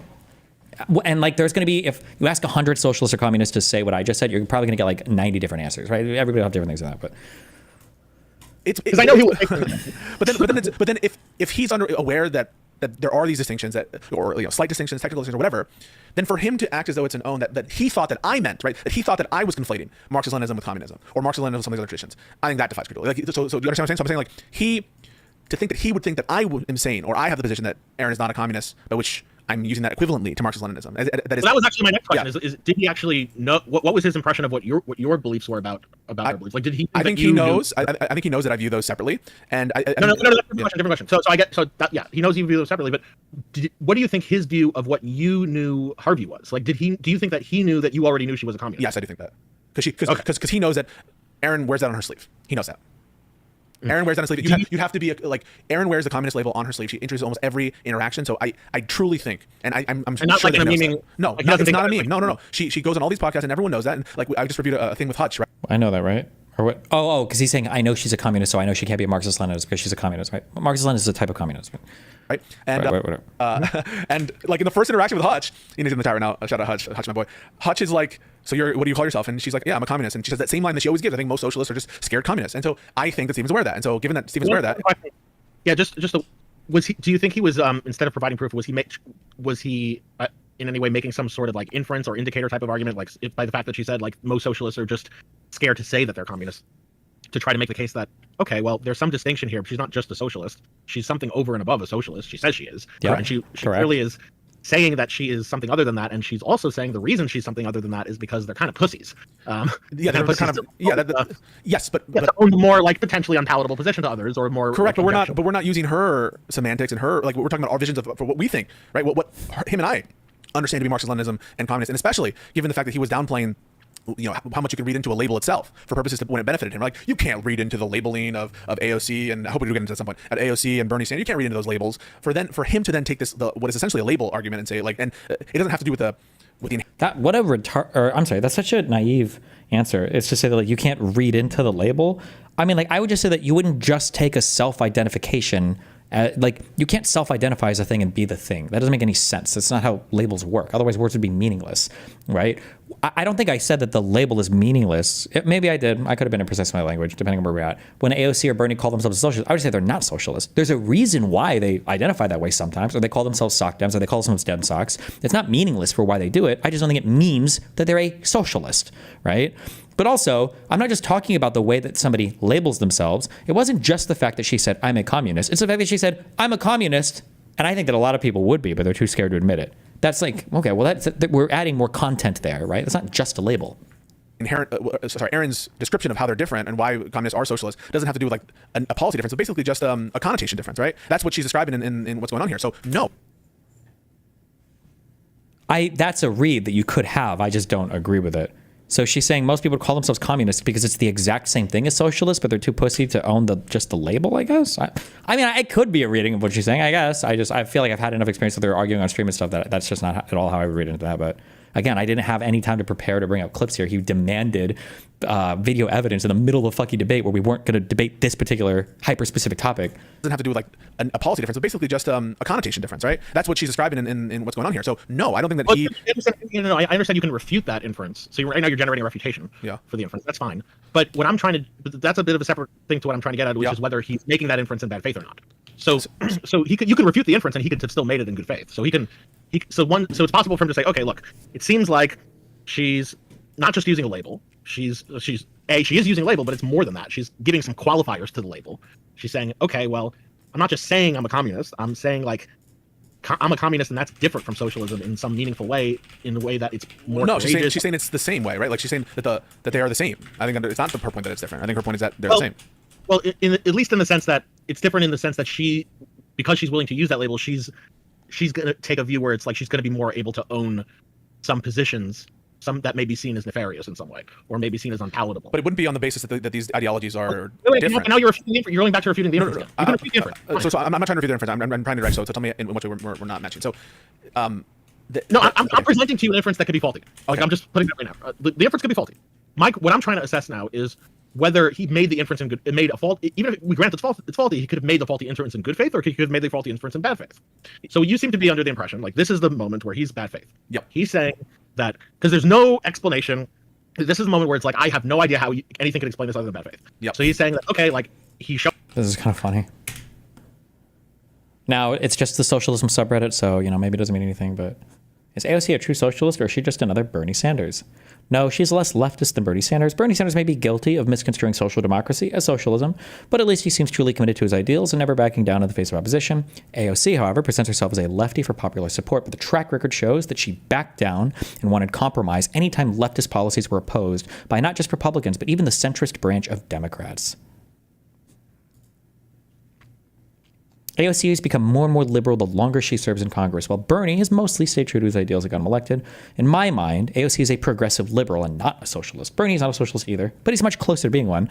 Remember when I said in the debate, I got so frustrated here, but it's hard, when I was like, if you would have put Hassan Piker and Bernie Sanders in a room, or Hassan Piker and AOC in a room, and you would ask 100 people who've like read theory and know like hardcore what these political terms mean, and say which one is more a socialist. This is 100 people. 100 of 100 say Hassan is easily more central to what it means to be a socialist than AOC or Bernie Sanders. AOC and Bernie Sanders it's that picture I drew earlier. They're like the outer perimeter, maybe, of what you could consider socialism. If we're running with like the very generous definitions that like Econoboy wants to run with. Showing a clip. The clip is saying that she's a communist. You were already aware of that. It doesn't make her a Marxist-Leninist. You think he's aware of that distinction. You think he knows you were aware of that distinction. You think he knows you were aware that she's already a communist. Correct. What I'm asking is, could he have been making some inference that she is more likely to fit into that sort of more nefarious box by her qualifiers? Like, and whether that inference is correct or not, whether that inference works or not, is not the question. Because I view that inference to be, and do tell me if it makes sense. Does the implausibility of the inference reflect on whether or not we think someone who is generally rational would hold it? In a heated debate, while you guys are screaming at each other at that point? Like, it's so crazy that in Pisco's mind, I would almost say that bad faith is him accusing me of being bad faith is bad faith. But like, or he's just significantly less able to imagine another state of mind than what I would have previously assumed. The fact that he cannot possibly think that I could be making this inference in good faith, but maybe I'm incorrect, right? That is a statement you can take. I don't know. I'm not sure because like, keep in mind at this point you already said that there may be personal backdrop here, and you are at the point in the debate where you guys are basically screaming at each other. Yeah, I understand that. I guess I don't want it to feel like a dodge, but let me just tell you what I'm waiting. So it's possible that it's a faulty inference, I suppose. If by possible, I mean logically. I think it's logically possible that that's correct. So there is a logical way in which he's, or like one which would not entail a contradiction, right? I'm not just asking if it doesn't entail a contradiction. Let's go to plausible. Do you think it's plausible that if there is all this personal backdrop between you two, and then you get into a debate, it gets heated, you guys are screaming at each other, you clearly both would very much like to have a dunk on each other, it seems like, or at least seems like that, and then you get this clip, and then you. When did Pisco pick up this logical lingo? It's from Avi, and I think Ask Yourself. And I bring that up, and I'm sorry, it sounds negatively loaded all the time. I don't think it's necessarily negatively loaded, but I just think sometimes when it gets wheeled out in the middle of a debate, it can be kind of cringe. But yeah, is it logically possible that this thing could happen? It's a very logic-brained thing. Not logic-brained. It's a very philosophy-brained thing, and most people don't use the term that way, right? Like, is it logical that you could have, skipped work yesterday and lied about it? And it's like, logical? Are you saying that in no possible universe is it like theoretically, conceptually possible that this series of events could have unfolded? And it's like, well, okay, nobody really means it that way, right? Here's the time. The clip doesn't get there, but maybe I can make some inference to get there. Okay. The question is, could he make that inference to try to argue that without just completely being? I put it at 5%, Avi. I put it at 5%. This is why I'm 95. I'm 95 because I think that the heated nature of the discourse at that point lends to the notion that he would be willing at that moment, given the high stakes of it, and that he's attacking my co-host, and he's saying she's a Marxist-Leninist, and he's putting it all out there. And just like where he was unwilling to grant the notion that communism carries a more negative connotation in the American context than socialism, which you would say is absurd, right? He was at that moment. I actually do want to ask you that question. Don't you think it's absurd? Don't you think it's absurd to think that communism doesn't have a meaningfully more negative connotation than socialism in the American context? That's an absurd position. I think it does have a. I think communism is seen as a more like taboo, or more like a. More negative sort. It's a term that carries. They both carry negative connotations, but I think the communist term carries more negative connotations in the United States in a meaningful and significant way. Yeah.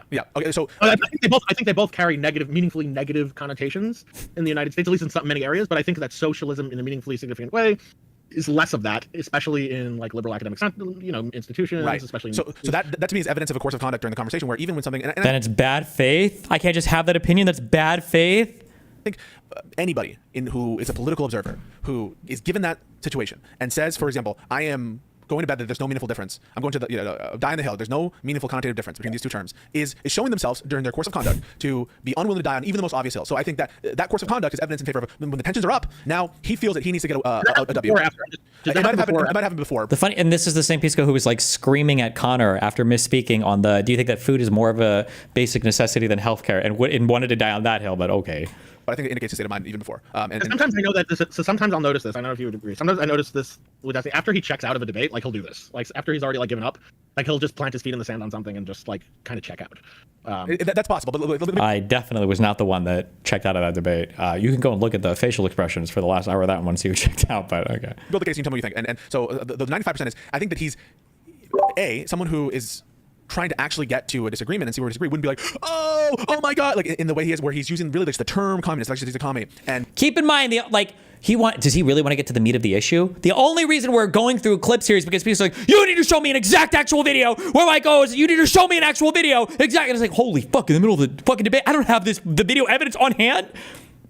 Again, bringing up the second clip where he brings up she wants private property to be abolished, which he knows. He knows that the abolishment of private property is like a core tenet in socialism and communism, and that doesn't move the point along either. That he is now. But that's not true. But Pisco doesn't really know that because there are people who dance around that. Like when, for instance, like when Vosh talks about like market socialism, and there are ways that everything can workers can slowly own everything in the form of like cooperatively owned stuff, or maybe some people can still have their businesses, and you can also have a lot of co-ops in society that are fun. Like it kind of is. I would argue that if you're calling yourself, I would argue that for a socialist, you need the abolition of all priority. But like we define socialist as being very broad at the beginning of this conversation, and even Econo Boy, I don't believe said that. He said ideally it would be all socially owned, but in practice not really. So it's like what does that even mean? Now just trying to find clips of and really being fed clips that are the most communist sounding. Being fed clips.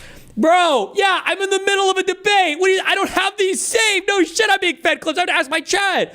As opposed to this guy being fed messages from chat and from fucking like Queeman and Jessica the entire conversation for what to say to me. Like, come on. Either. That he is now just trying to find clips of, and really being fed clips, that are the most communist sounding and the most scary sounding, and trying to make a big show of it. And that reaction, I think, indicates to me that the overwhelming possibility.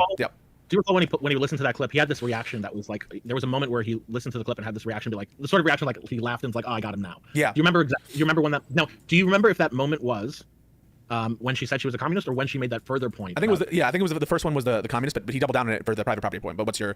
No. I'm asking about the reaction. Yeah, I think the reaction was with the first communist clip. That was like the major reaction. No. I mean, not the first, because she said in the first communist clip two things. In the first communist clip, so it happened in the first. I'm asking more specific. When in the first clip did he have that reaction? Oh, I don't recall that. Oh my God, this is such an insane read by Abby. Jesus. Listen, I love Abby. Okay, the Israel thing is cringe, but you know what, bro? Yeah. So I do recall that, and the reaction wasn't when she said he was a communist. His laughing reaction be like, oh yeah, I've heard enough now. Like I got it. He actually had a pretty straight face from what I recall when she said she was a communist. The moment where that changed was when she made that further thing about like, oh, because they're pussies. Like they're kind of like the difference. I think really just socialists are just too pussy to admit it or something. Yeah, but I think because Abby's pointing out the reason why I had that reaction was because just hearing her say she's a communist, like again, even in the middle of the debate, I'm not trying to be like the most bad faith motherfucker. I was like, okay, she said she's a communist, whatever. But then when she's like, yeah, because socialists are too pussy to come out. There's like, yeah, okay, there we go, right? That's a really good read by Abby, though. Jesus. That he's aware that that's her. That's what she says all the time. That's like he knows that that's her position. You don't think? I see. So you don't think that further thing is plausibly like some? Because I think he's always known that, and so he is play acting as though he's never heard Aaron say that. That's what I take to be bad. Like for us to think that he, given the fact that Aaron comes out of his community, they've had these conversations before. Just to be perfectly clear. So your view is not just that he already knows that Aaron describes herself as a communist, that she wears the communist badge. He represents in the conversation, Avi, that he's had private discussions in which Aaron has expounded on. If I implied that, that's my mistake. I never meant to imply that I've had private conversations with Aaron where she's admitted to being thank you, whatever. I'm talking about she's had a ton of conversations on our stream. Like, I'm pretty sure my community, you can probably go back and find threads of like, said like, oh, is Aaron like a hardcore fucking tanky or whatever? And then like, and we banned the joke about it, but about like, oh, Lycan is becoming a like crazy on Israel-Palestine because Aaron is so like far left, right? Like this has been a common like rift, or not rift, this has been like a common thread of conversation that's happened in my community for like years. On her ideas to him, so he cannot claim this mantle of ignorance. Specifically, like you're saying, he's already aware that she makes this point of the socialists are just like too too shy to admit that they're communists or something. Yes, and the fact that he's saying that he's had private conversations that reveal the fact that she has said that she's at least is indicating in his mind that he has some deeper understanding of Aaron's position. So it's not plausible, I think, that reaction. And you think that's not? And you think that he doesn't have in his mind that has like any tie into like? It was him that didn't know she was commie, I thought. I don't think Pisco said that she wasn't commie. He was asking for evidence that she was a Marxist-Leninist, right? There's no way Pisco said she wasn't commie, right? Her being a Marxist-Leninist in any way. I think that he thinks that. Sorry, say that one more time. Do you think that him knowing that from her? Do you think that has any tie-in in his mind, be it an inference or otherwise, to her being a Marxist-Leninist? Also, I thought I heard you say that you've heard her make the argument in private, but you don't want to leak the convos. Maybe you said prior. Why would we? I don't. If I said that, I was hallucinating. I would have to see a clip of that. I either misspoke or I'm hallucinating or I was being so bad faith, my own mind deleted it for myself. I don't know if you've ever had like private conversations about like, I need to know how extremist radical tanky are you? I don't know why I would ever have that conversation with somebody. Destin, you said prior convos and he thinks you said private convos. Oh, okay, maybe. That might be it. Or do you think he's just using that as some sort of he said he doesn't believe that's a time. It's the latter because to the extent that it's overdetermined because to the extent that he thinks that comment specifically would indicate Marxist-Leninist tendencies, it's already overdetermined because he thinks that all communists are Marxist-Leninists. Or sorry, that's at least his position. Yes. His public-facing position. Basically, these things are meaningless. And so the whole notion that his perception of Aaron as a Marxist-Leninist would turn on the additional comment as opposed to just her general identification as a communist, I think that's not. I hope I'm making sense there. And you think that position? So right. So you would, fuck. Somebody should push Pisco. It won't happen in this combo. I don't even know how much Dr. Evie knows about this. Although Dr. Evie is significantly more like online than Pisco is in terms of like this like crazy weird internet debate world shit. I wonder what Evie would think. Somebody should ask Pisco what percentage of people that say they're communists are like Marxist-Leninists versus what else can you be besides an ML or like a like an anarcho-communist? There's probably like. Am I making up musicians like Trotsky communist? Like I'm sure there's like a bunch of weird flavors that I like. If you go to Washington community or something, but like how many people like a Maoist communist or whatever? Like I feel like it's basically MLs. Like that's like I feel like it's like 95% of people. If they say I'm a communist, I'm an actual fucking communist, right? They mean they're Marxist-Leninists.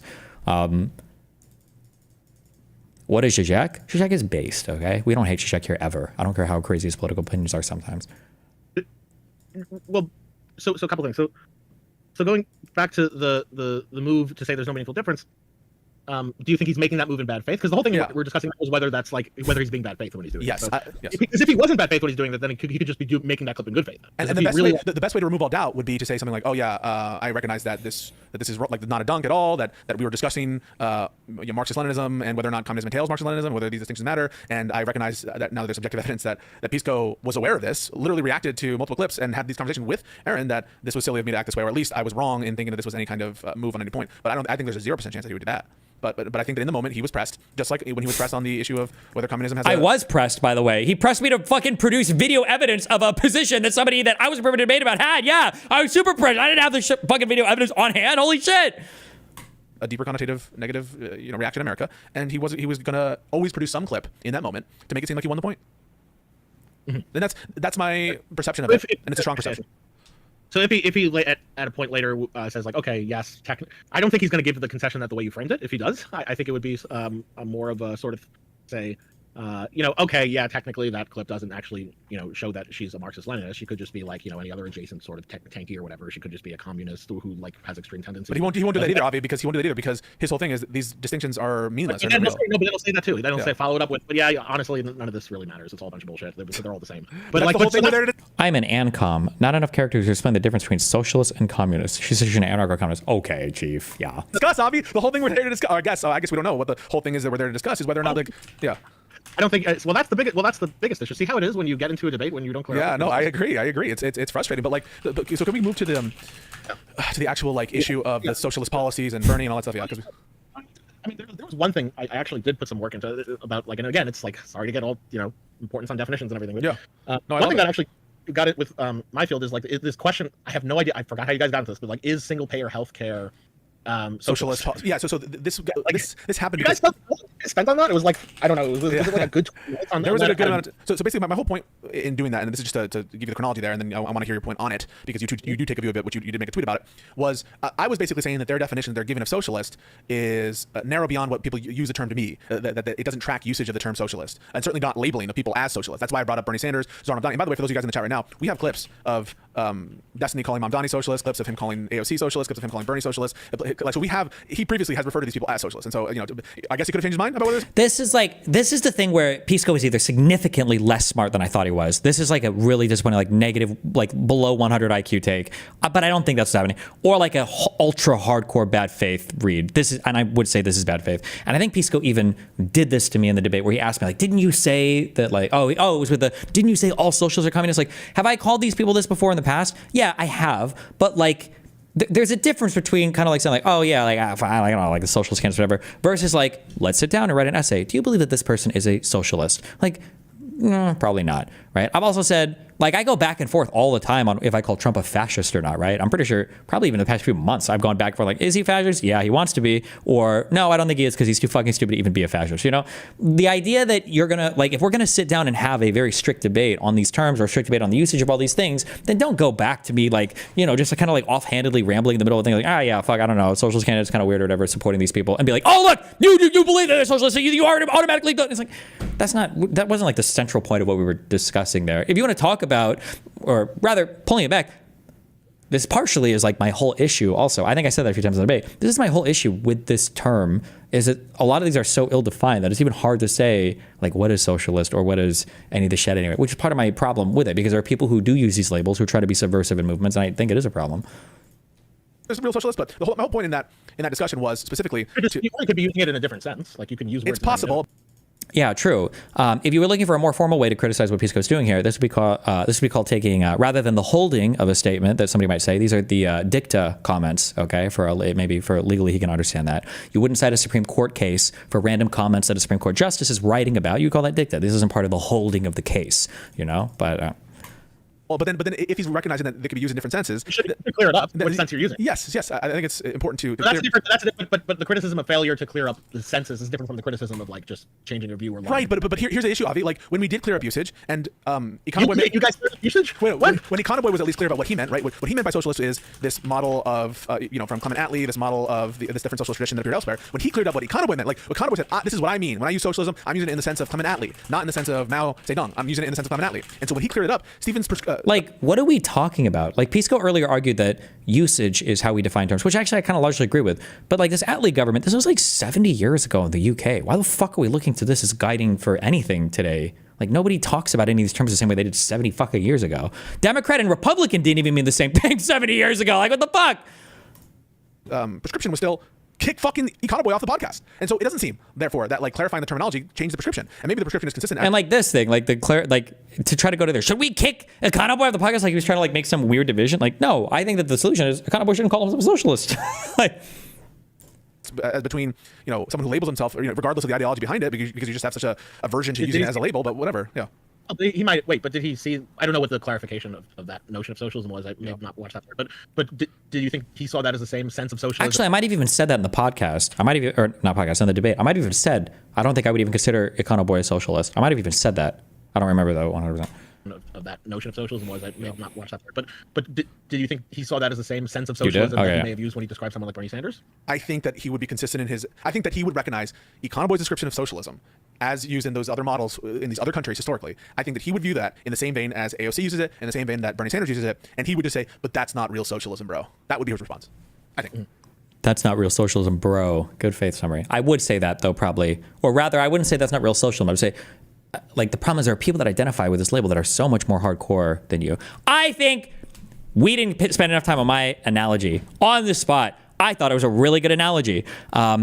Imagine you have a group of friends and you guys like to go to a Chinese food restaurant, right? And there are other people and they want to go to a pizza restaurant, right? And let's say that as part of you go to the Chinese food restaurant, you start to pick up some friends and they really like chicken wings, okay? Now, chicken wings are, if you go to a lot of Chinese buffets or whatever, they have chicken wings, right? And they're like, yeah, we love Chinese food, bro. But the only thing they like are chicken wings, okay? But you bring along your chicken wing friends, okay? You're like, okay, well, they help us beat the pizza voters. You know, we're never going to go to the pizza place because we have our friends here that love chicken wings, so they all vote for the Chinese food place. But let's say that you also know that these guys are like, actually, Chinese food fucking blows horsecock. I don't want to be a fucking cat eater. Okay, so fuck Chinese food. What we really want is B-dubs. And as soon as we have enough wing voters, and you know, we agree with the Chinese food guys that we all like wings, but as soon as we have enough wing voters, we're going to fucking B-dubs because fuck this bullshit, right? Why would I align myself with the wing voters here? They don't like Chinese food. Not only do they not like Chinese food, they fucking hate it. The only part of the Chinese food that they like are the fucking wings. And that's not even like Chinese food. It's just fucking wings, right? And as soon as they have enough voters, they're going to kick us out and we're all going to have to go to fucking B-dubs, right? Like this. It's so crazy that you're looking at the outer perimeter issue, like, oh, high minimum wage and single payer or whatever healthcare. And it's like, bro, this is not, like, if you read a book on socialism, if you read any theory whatsoever, it's like, oh, Marx, what does he get into right after the labor theory of value? You know, page 247, volume 1 of Capital. My desire for a higher minimum wage and how I think that a multi-payer or single-payer healthcare system will usher in, you know, the revolution of the proletariat. Like, give me a break. Like Lenin in fucking the Tsarist Russia was like, let's fight, comrades. After we win, we're gonna have the best fucking welfare redistribution system ever. Like, come on, bro, are we serious? I'm pretty sure even the short fat otaku guy was saying in the part of the Communist Manifesto where they mention like minimum wages, they're like, this is like a subversive thing that capitalists do just to keep the proletariat happy so that they can put off the fucking revolution. Okay, sorry. I see. So he is using different senses. Like when he's describing Bernie Sanders as a socialist, he doesn't mean like, you know, it would be something like I'm describing, this is not a one-to-one analogy, but like if I describe someone as a pig because they're a sloppy eater versus then I'd say, oh, like this is a pig, a swine. It's like, you know, there's different, or if I describe different, oh, you know, you're a real right winger, and then I talk about Ben Shapiro versus Nick Fuentes. I mean, it's not really the same sense of right winger. I agree. But that's why. But then why? Therefore, why does it say we need to click all socialists out of the party? If what you mean by socialist is the tankies, then yeah, then there's no disagreement, right? But when I say kick all socialists out of the party and not like flirt with the label, I'm talking about the label because I don't think I've said, because he's heard me say over and over again, I praise AOC so much, and I say like Bernie Sanders is fine, and I said I'd support Mamdani, right? Like, how does Pisco reconcile his mind? How is it that Destiny said he would support Mamdani, but then he also said we have to kick him out of the party? Do you think I'm just doing this like a pragmatic, practical reality? It's not like I'm a politician. I don't need to do that. It seems like he's still say when you say kick all socialists, are you talking about econoboys, right? Are you talking about socialists or socialists? But not really. I don't think I'm saying that. I think I'm saying like I just wish Econoboy wouldn't identify as a socialist. He doesn't need to. Fine. Like when you say kick all right wingers, Republican Party, are you talking about Ben Shapiro right winger? Or are you talking about, because you can say all right wingers, and you could still be consistent on that if you don't clear the sense up. Because you could just be talking about the radical sense, and then you. But if he does say all socialists in the sense of any reasonable definition of socialist, inclling any of the uses, that's a different way. Any definition of socialist, I suppose that's used, right? Okay, so that's a different. Okay, then help me out. Because okay, so for example, if I say we should kick all right wingers out of the Republican Party, and by right wingers I just mean like Nick Fuentes style stuff. Yeah, then we'd be like, oh great, we agree. Then someone was, but now someone is like, well, wait a minute, you said all right wingers, but you said Ben Shapiro was a right winger. Now someone is like, well, wait a minute, you said all.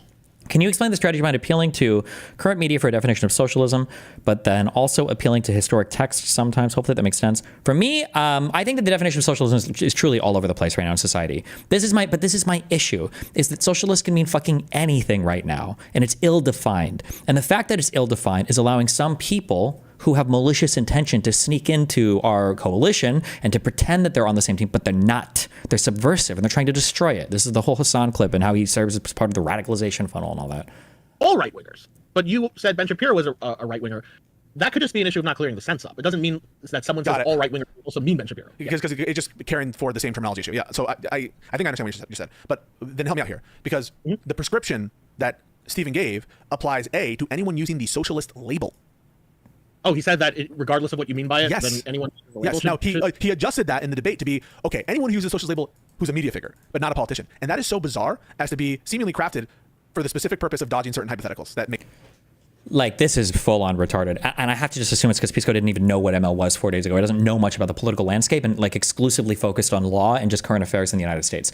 To say like I don't even know what to say. Like in every leftist circle, you would get made fun of, maybe in some retarded I don't even know where you go. If you walked into a leftist circle, we just saw this subreddit, right? You're like, oh, who's your favorite socialist? My favorite socialists are AOC and Bernie Sanders, right? They would just tell you like outright, like, you're fucking retarded. These are fucking liberals. They're not fucking socialists, you fucking retard. For him to be like, why can't we always talk about AOC and Bernie Sanders, right? One of who's not even supported by the socialists in the United States anymore. And then Bernie, who's on his way out because of his support for Israel and the apartheid state, right? You know, why can't we hang our hat on these elected politicians? Bro, how about we look at who are, like, the fact that I asked for a single example in the media of a leftist who's not constantly shitting on Democrats, and neither of these guys can produce a single example, maybe that's a little bit more important to what we're talking about right now. Make them look bad. What, only media figures? So your prescription is only excise from these areas of control people who use a socialist label, regardless of... Also, this isn't even that confusing. Oh, you only want to get rid of people in the media who are against you, but not elected politicians? No! Elected power is good! I want people who are elected to vote for the shit that I want to be voted for! What the fuck? They mean by socialist and what they mean by the label, but do it only for media figures and not for actual politicians you're voting for. Like, make sense of that.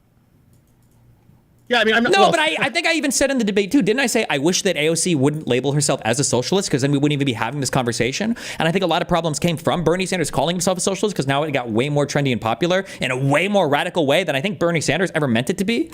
I'm more...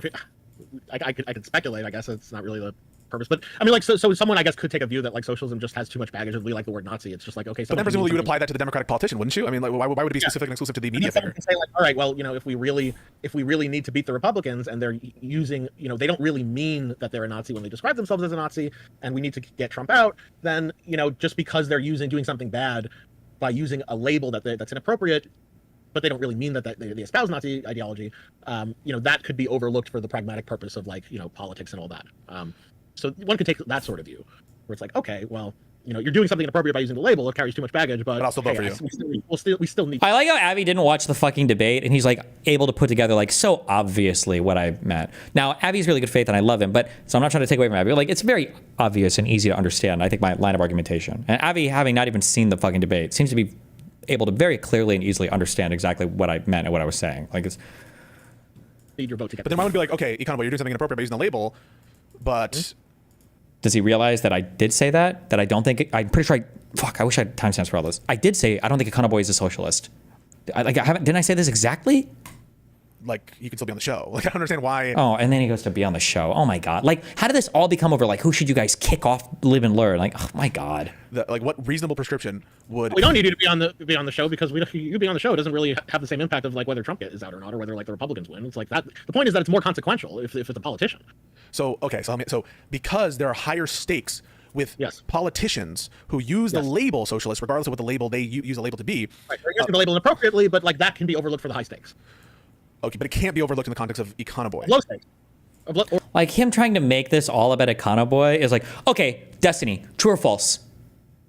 I have a child, he's 12 years old, and they have a political club at school called Local Dems, Support Local Dems. And in their club, there is another 11-year-old boy, and that 11-year-old says that he's a socialist. Should they kick him out of the fucking group, Destiny? Should he get banned from that fucking group? Should they kick out the 11-year-old child from the Support Democrats group? Destiny, should they kick him out? It's like, bro, I'm not here to fucking talk. What the fuck is wrong with you? Like, what? This is not at all, like, central to what we're talking about. And then he pulled out the Andrew Wilson. I'm just engaging actually in an internal critique. Actually, it's an internal critique. Like, what the fuck? You don't even understand your own position. How the fuck can you critique mine? What the fuck are you talking about? You just learned half this vocabulary yesterday, and you're trying to internally critique my positions? The fuck? Or just low stakes more broadly. It's like, if the stakes are much lower, then it's like, okay, no, we should punish this. It's like then it's worth it to punish the use of that. Okay, do you think that's what he means? That's what his position is? You didn't ask me what he meant. You asked me to make sense of it. Oh, okay, okay. So then you successfully. You sort of asked me to steel man his position, which I'm doing now. Copy? So you just steel manned it. Do you think that that's reasonably, like, his position? Sorry, I won't ask reasonably. Do you think that's? I'll tell you what. I think people have loose notions of what. I think at the point in. I think sometimes people have loose notions of what their position actually is, and sometimes it might vaguely track something like that, even if they're not able to articulate it in the moment. I don't know if that's actually his position. If it is his position, I don't think he had it, like, articulated, and I don't think he had it like crystal or clear. Maybe it's not his position at all. But I think people sort of sometimes operate on vague notions, and they're kind of clustering around something. And the issue is that we're not here to talk about Econoboy. Like, my notion around what should be done with Econoboy, it would be kind of vague. Like, I don't fucking know. Like, if I had a group of friends, or if I was doing a show and one of them was like, oh, I don't know, I think I'm a socialist, the solution would be, oh, well, you're kicked off immediately. The solution would be, why I need to convert you back to being a liberal and not being a fucking socialist. Like, you're part of our friend group, but we discuss politics. Hopefully I can get you to drop the socialist label. It wouldn't be we need to kick you fucking immediately. Like, But the prescription that I would have for Econoboy, who is a relatively small figure on a relatively online show, is not going to be the same for what should we do with people like Hassan Piker, or people who like the Vanguard, or people like Brianna Joy Gray, or the old like all of these like leftist shows and podcasts, Emma Vigeland and the Majority Report, all these shows that constantly and incessantly shit on Dems. My prescription is not going to be the same as like what should we do with Econoboy, who like 2 weeks ago announced that he's going to identify as socialist. What? Like, that's what my position has to be solidified on? What the fuck? Until the light bulb hits, and they're like, oh, maybe that's like something I can land on that makes sense. Okay. So I think something you might. I think if you want something for the future is maybe. And I'll, again, like I said, I'm happy to mod between you two guys so you guys actually can communicate with each other, or at least try to help you guys if you want to. Elicit that position out of him. But look, the task was for me to make sense out of it, and I at least found one way which someone can make sense. Yeah, I'll have to think about that a little bit because I'll have to rewatch the debate and see whether that will make light of the other comments that he made there. So, but I appreciate the effort in trying to make sense of it, and you asked me. No, I do appreciate that. I do appreciate that. No, okay, so let's get to the actual. So you messaged me. Yeah. About So is single payer socialism? Yeah. And so right off the bat, like it seemed like you were using again, like same issue. You seem to have been operating with a different notion of socialism than definitely what that other I forgot his name. There was another person who Econoboy. Actually, counterpoints. Actually, like straight up like outlined the counterpoints? view, like or at least the definition. Oh, counterpoints. They actually said at some point like, and this is a good thing. Okay, they actually did. Like now they said some kind of silly things like, do you disagree with the definition? That I don't even take that question. I was trying to push that a little bit. It'd be like I don't understand the normative notion of. I don't think. By your definition, it's impossible to be socialist and liberal at the same time. Yes. Socialists, historically, generally, like socialist governments or regimes or people advocating for social revolutions, are not liberal. You are generally not. You are a liberal, or you could be like a fascist. That's out of the political compass. Or you could be like a socialist or communist or like further left. They're not generally liberals. That's why they use liberal L as an insult. They're insulting liberalism because things like free enterprise are kind of a necessary part, and like multiple political parties and stuff, like liberal parties and capitalist parties, are kind of like a necessary part of liberalism. But yes. I feel like you're asking that question in good faith, and yes, I mean yes. Somebody made this for if this was ever going to come up in the debate or whatever. But yes, like people who are like communists over here, or who are like Christian nationalists, fascists, feudalist monarchists, these are not liberals. They're not. They're outside of what you would consider like a liberal, like neocons or conservative Christians or libertarian might be, depending on what kind of libertarian you're talking about. Republicans, MAGA is like on the outer perimeter of liberal at this point. Or you've got like centrists, or on the left, you've got like Nordic model people, or progressives, or Democrats, or woke scolds or whatever, right? But outside of that, you're not liberal. You're outside. You're in an illiberal zone. Again, scratch a liberal and a fascist bleeds. That's what they mean when they say that. They do not consider themselves liberal. I don't even think like you can. I guess you can like have a normative like opposition, but I wouldn't even call that a disagreement. Like the hardcore ones don't. But like Econoboy, like Econoboy thinks you can be socialist and a liberal. Yes, for sure. You're saying that he's retarded. I'm not necessarily saying Econoboy's retarded.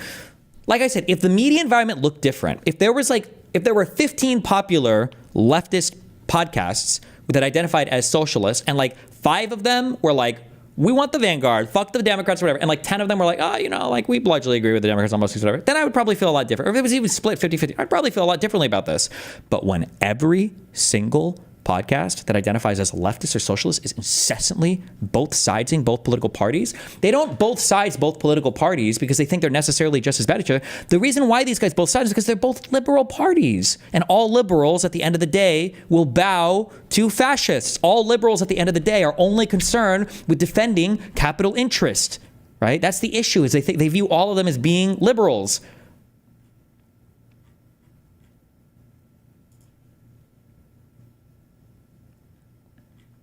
Fuck, I don't have that Hassan clip anymore. But that was what Hassan meant when he was saying, like these issues are just thrown up as like a smokescreen or whatever. Oh, like this.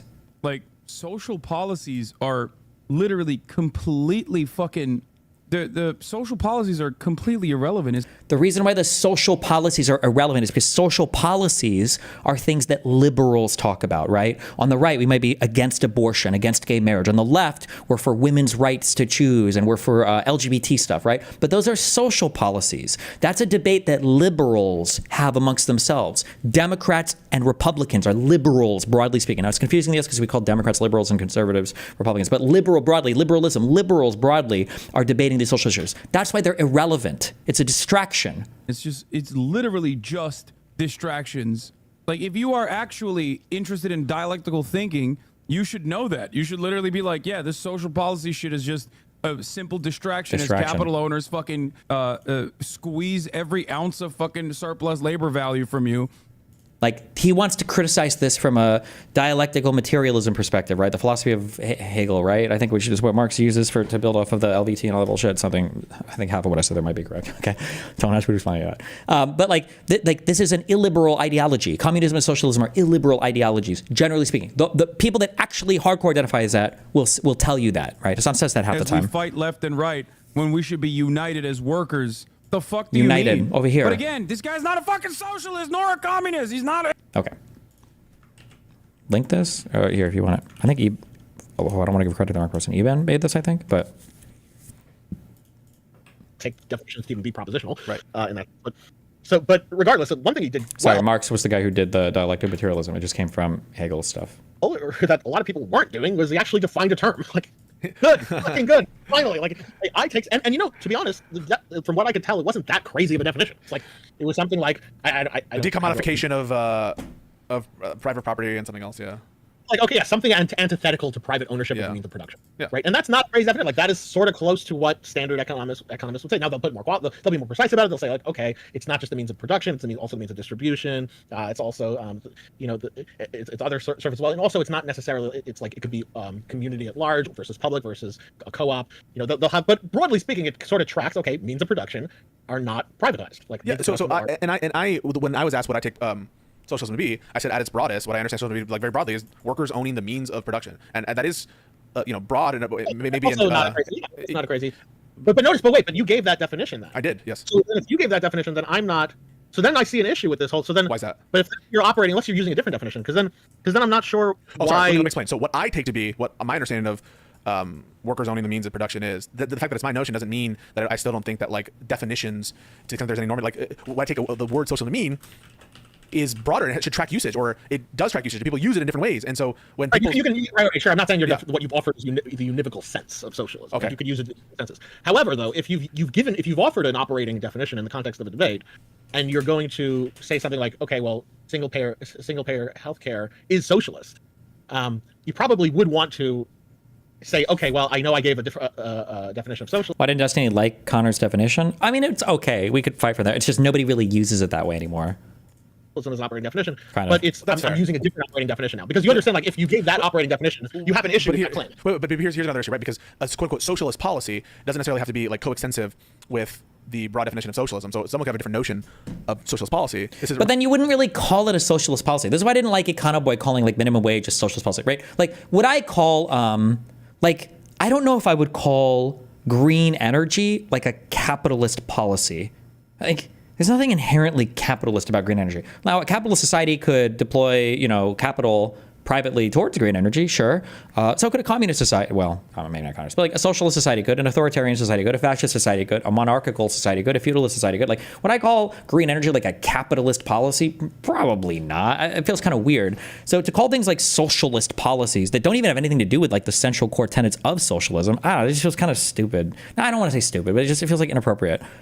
Reminds me of a debate that I reviewed with Isaac about. There's another issue with that. I agree. Yeah. There's a problem. There's another issue.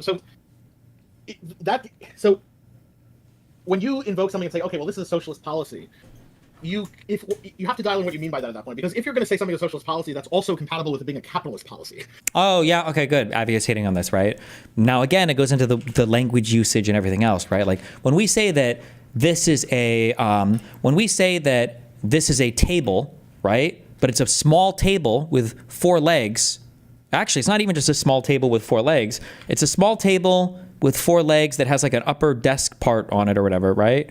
Like, depending on like who we're talking about and the size and shape and everything, like it could also be like a chair, right? We're starting to hit like high overlap area, right? And we're like, well, this is clearly a table, or this is clearly a chair, and I'm arguing about including a whole bunch of other things that look like this, but they're way more in the table direction, or they're way more in the chair direction, right? Well, now it matters if we call this like a table or a chair, but like you wouldn't just call this just one or the other. And if it was more in one direction than the other, like let's say that these legs were, you know, like 5 feet tall or whatever, right? Well, now this definitely, it's not a chair. Nobody's sitting on a 5 foot tall chair. It's ridiculous, right? But so don't call it a chair when it could be a chair. Don't call it a chair when in chair world, like maybe the most ridiculous chairs look this way. Because if you're going to call that a chair, and then I'm going to ship in 100 more random chairs tomorrow, the vast majority of the chairs aren't going to look like this. They're going to be way smaller. And if I need tables instead of chairs, I'm going to be fucked, right? So it's just this. It's saying like, well, this is an atheist position, but it's also a theist position. That reminds me. Yeah. So can you help me out? So suss out. Oh, yes, that was a good argument. Yeah, there's an atheist position. It's also a theist, right? When I say like meditation, that's a very Christian thing. It's like, no, it's not. Meditation, that's a very atheist thing. I mean, like, not really. Maybe it's a replacement for prayer if you qualify more, sure, but like, not really. Because you have a position that single payer is not socialist policy, not capitalist policy. I don't know if you've gone over this earlier in the stream already, but please don't let people like Econoboy use social democrat parties in Europe as examples for socialism. These are and were after the war staunchly democratic parties and no goals of abolishing party. Oh, dude, I hate calling these bad faith. I really do try to do it in a very limited manner. But like when, I don't know if I called this out. If I didn't, I would have. Connor might have called it out, and he was right to do so. When Connor was like, no, I think Connor called it out. When you say that there was a socialist government, because you said socialist regimes in the past have been successful, do you mean that like it was a whole socialist country, or that just like somebody who called themselves a socialist was elected in a liberal society? And then they did this dance where they said, well, it was just a socialist who was elected, but they also, like, if a socialist wins the presidency, you could say it's a socialist government, and that's fair to call it then like a socialist like thing. And it's like, bullshit. What a bait and switch. And I think Econoboy went on with that one. I was like, no, come on. And I think Wick asked, if you made a socialist president in the United States, would you call the United States socialist? And like, well, we wouldn't call the United States socialist, but we would say they have a socialist government. It's like, oh, come on. That's wacky as fuck, I think. That's super wacky. That single payer is not socialist policy, not a capitalist policy. It's neither strictly socialist nor strictly. But you have a vision that universal healthcare or national health, the NHS in UK is a socialist policy. Can you explain that? They have nothing. It's like, it depends on what we're talking about. Like, there's social policy, but socialist, like the workers owning the means of production, like even, I guess, it's such a dumb, but this is also why I hate this term. It's why I hate the word socialist. It's why we fuck all this. We don't need, like, we could describe all of these systems without even using the word socialist, right? The government controls and owns shit. Like, boom. I don't need socialist to describe any of that. Like, the difference is that they own the means of production. The NHS owns the majority of the hospitals. Okay, but if you had a single payer system where the government owned all health insurance, why wouldn't that be compatible? Because they're not owning the means. Because just paying for the production doesn't mean you own the means of production. I see. If you pay, and you also own the means of production, then that's different. Okay. Then that is within the definition of socialism. So what you're saying is because insurance cannot be viewed as a quote means of production because it's not producing things. Not in the same way that a hospital is. Okay. Now, again, I just want to reiterate for the 50 millionth time, I think it's totally cool to like go down this road of thinking about things. I think that's totally fine. I don't think there's anything wrong with this. And I encourage people to investigate and look into political beliefs and ideologies. I think that's totally fine. But how can we have how are we having like Babby's first introduction to socialism and what that means after getting into like a 4-hour screeching match with me, accusing me of being like bad faith and, you know, intentionally misconstruing terms and intentionally getting, and it's like, well, if the government had all health insurance, wouldn't that make it socialist? Don't the workers own the means of production? That's like Hassan saying I gave the means of production to my employee because I bought him a computer. And Hassan's definition there is actually more correct than Pisco's. All right, but then the question, even if you view it as a sort of means of production, it's not going to be of the same magnitude as owning the hospital system. It's like just it might not be the same magnitude of owning a hospital, but not even kissing toes. Like, it's like if you're like what? So two points. So one, you can make the case that it's not really the means of production; it's the funding for the means of production.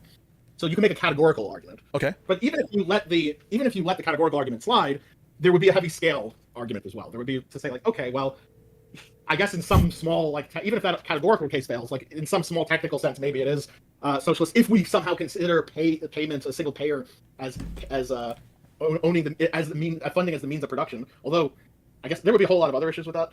Anyway, but like even if that's aside, we surely could appreciate the distinction between a hospital and the payment system for the hospital. I think I could buy.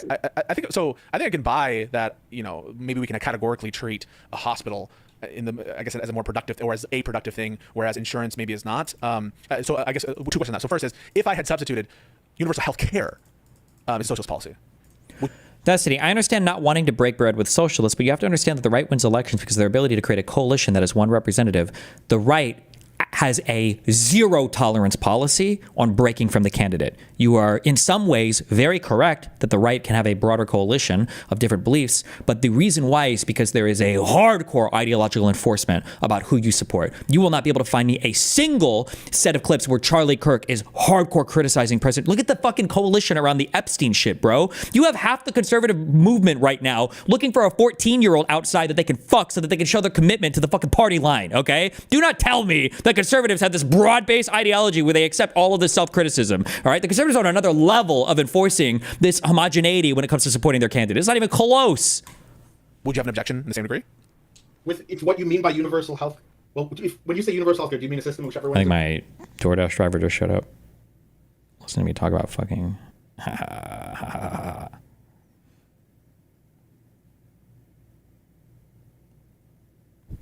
1 second. Sorry, hold on.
Eat fresh, okay? Short, or do you mean a system government-owned healthcare systems? The means of production. Oh no, then if you're saying the government owns the means of production, that is just straightforwardly the standard economic definition of socialism. It's just like the or at least it would fall into that category. Okay. The public would be owning the means of production of the healthcare. Okay, and so a major. That's not true, but that's not necessarily true with single payer. And it's not true of single payer because insurance is fundamentally different, and the means of payment. It allows you can have single payer with private ownership of the means of production of the healthcare system. Correct, and you don't consider the single payer itself to be production. The means of production, or at least not nearly kissing the toes. Well, no, I mean, insurance can be a business, and you could have workers that cooperatively own, or workers that own a company that issues insurance. It could theoretically, you could have like a socialist model that issues insurance from that's possible. Degree as a hospital or a clinic or a lab or something, and you could do this in a similar way of any other industry. Like for example, if I had a coal mine and the government subsidized it, the voucher system. Yeah, I see. Yeah, but I still it was still privately owned versus if the government owned it. Okay, so let's if for example, and it wouldn't just be government doing stuff in parallel to. You wouldn't consider any socialism to be like the government introducing a system that has where it's dual private public, right? So for example, there's public pension systems. Well, that's a whole different. Somebody in YouTube chat said, this idea that liberal policies are actually socialism is unfortunately ubiquitous. I thought this was true before watching your stream. So, depending on the conversation, I might grant part of that. The issue is that all of this happens under the framework of liberalism. One of the great things about liberalism, and it's one of the most hated things about liberalism, depending on who you are, is that liberalism is really good about incorporating a whole bunch of different stuff into it and somehow making it all work together. Like you can have fascists like Donald Trump, you can have socialists, I guess, or socialist adjacent people like AOC or Bernie Sanders or Mamdani, and all of these people can exist within the same system and they can advocate for the things that they believe in, all on the same playing field. And that's one of the biggest strengths and awesome things about liberalism. So, for instance, I might be able to say, I don't know how true this is, and I don't grant anything to socialists anymore, but I'll grant this for the sake of this hypothetical. I've heard people say things like, some of the workers' rights that the United States got was because in the USSR, they tried to guarantee rights to some of their workers, and the United States did it as well because they didn't want to fall behind what socialist countries were doing, so they wouldn't look bad on paper or whatever. I don't know how true that is, but I've heard that argument given, and that might be an example of a thing that you're doing because you're pressured by socialists to do so. But it's happening in a liberal framework. The difference is that, let's say there are good things from capitalism, like the ability to join a company and leave a company willingly without having to buy into the company to work there, right? Maybe that's a cool idea that exists under an employment system. Well, under a liberal system, you can incorporate the good socialist ideas if you want, some of them at least, and you can incorporate cool ideas from capitalism, or some of them at least, or most of them if you're at a capitalist system. But if you run a socialist country, you can't incorporate those things. You are far more restricted on which quote unquote cool ideas you can incorporate if you're part of a socialist or like an authoritarian fascist system, as opposed to being part of a liberal system. This is why I don't like saying, wow, look at how cool all these awesome ideas we got from socialism are in our liberal system. Let's become socialists. Because like, well, hold on. Doesn't that mean we're going to lose on all the other stuff that we might not be able to have under a socialist system because socialism is not compatible with things like free enterprise or private investment or something like that, you know? That's why even if it is a socialist idea, even if I did grant all of that, that doesn't mean you get any closer to saying we should have a socialist system. Maybe you get a tiny itty bit little closer. That's a whole different scenario because like now we can start making cases like, okay, maybe there's gradations because like if the government owns 20% of the hospital, right, 50%, you can make some like, okay, well, is it this percent socialist now? Like that's a whole different conversation. Okay. But I don't think we even need to have that conversation because that's tangential. It's because the conversation we're having now is not even about if it's single payer, it's not even about government ownership of the means of production like a hospital or a clinic or a lab. But it would be funding. It's just where the funding is coming from. It's just is the funding being paid? And by the way, single payer doesn't even mean the government has to do it, although the government usually is supposed to do it. If it's single payer assuming universal government ownership. Right. Yeah. So I guess I could specify on that. But okay. But that's a more minor point. But the point is that it just means that one entity, in this case usually government, is paying for it. It doesn't mean they own it. But ownership is the part of the definition and standard definition of economic. I mean, but you know, ownership of health insurance companies are things. They have buildings. People work in them. There's papers that funnel into these buildings. That would just depend on whether you consider it just the means of healthcare production versus the health insurance production. Yeah, I guess. So health insurance, then you can say the health insurance system is socialist, but the healthcare system is not necessarily. So you wouldn't necessarily have a problem with saying we're socializing the health insurance system. If you mean the means of production of health insurance is publicly owned. Yeah, these health insurance products, they're products. I mean, that's the question that was at hand. The question at hand. People like, is the healthcare system socialist or a single payer socialist? Would people take that to mean? I don't think they're taking it to mean a very trivial truth, or it's almost a tautology where it's like, okay, well, single payer provided that it's the government. Yeah, by definition that means socialist health insurance. Yeah, by definition, yeah. But I think that's not really the So you didn't think I meant? So you think when I said single payer socialist, you think I meant single payer? Where there's a private component, or did you think I think what people take that conversation to mean is the healthcare system socialist broadly? Like, is this a socialist healthcare system? I don't take and it not to health insurance system. Just to be I don't take them to be asking the question, hey, is our health insurance specifically socialist in a capitalist healthcare system? I don't think they're asking that. I think the question that just comes to mind is, hey, is it a socialist healthcare system? Well, the question is it a socialist policy? And if the question is it a socialist policy with respect to health insurance, the answer, I think you're saying it's trivially true, but I think the answer is yes, right? I think people, even a capitalist, could take that view and they wouldn't really care because they were like, okay, I don't really consider that part of the means of production of healthcare. If you want to have like some kind of view where you're defining health insurance as a product that's produced and these are like complicated products, because you're in the industry. These are complicated products that are sold. Yeah. I get it. But the point is that broadly, there are capitalists who advocate for single payer. I agree, and guess what? There are capitalists who argue in favor of national ownership of healthcare. But I'm saying it's like they're consistent. No, I don't mean like they're an idiot by doing it, or like they're not seeing the inconsistency. Like what they're saying is that I think it's pretty simple. What they're saying, they're taking a view that like it would they even take a view that it would improve capitalism.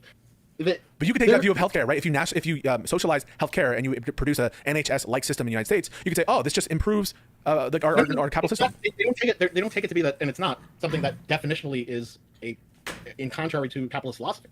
Like they're not, you're not taking a means of production as, again, like with that move about like treating health insurance itself as a set of complicated products. I mean, like in the coming world, there's a bunch of digital and complicated like systems of. I don't know why. So here's what I'm saying. I agree that if, to whatever degree, health insurance or payment itself, or money itself, rather, or funding itself, is considered a product. Cryptocurrencies, Bobby. I mean, this is a new thing. Okay, listen, I'm not trying to like. I'm not trying Does socialism mean firms are owned by their workers, or that the government provides services for its people? And how are these related? It's complicated, and who the fuck cares?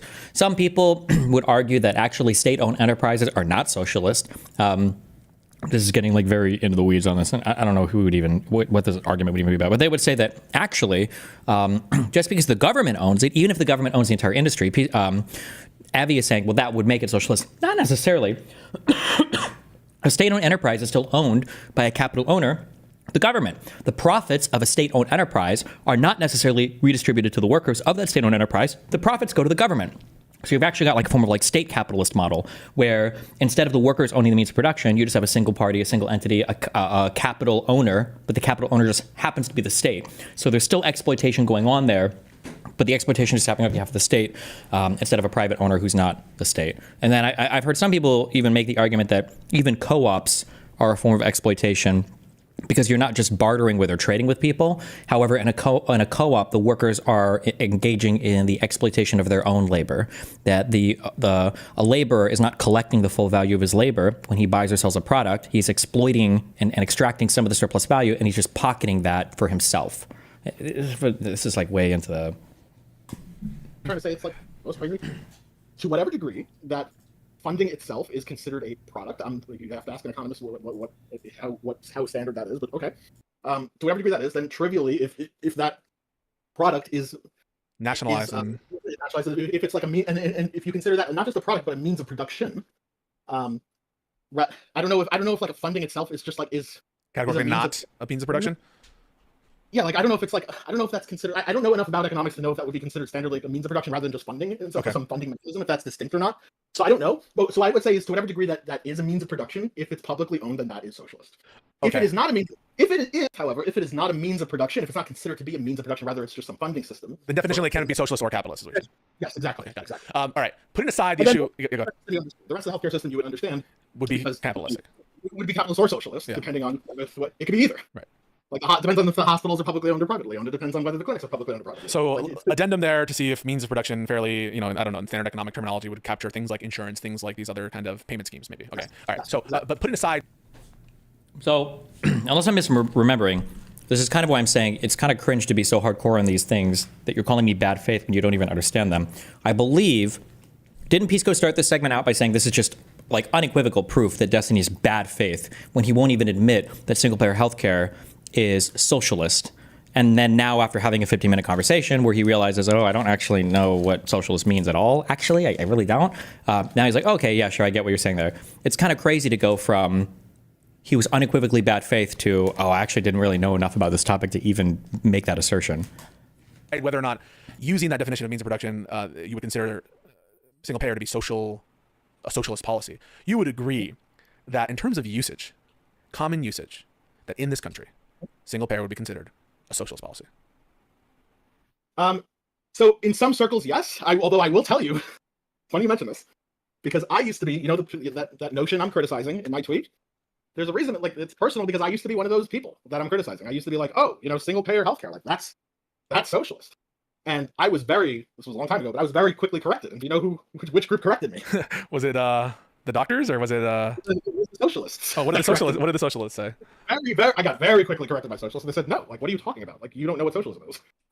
Socialism is public ownership of the means of production. Yeah, but I asked you about common usage. Yeah, so now that's part of that. That was part of the common usage, but anyway.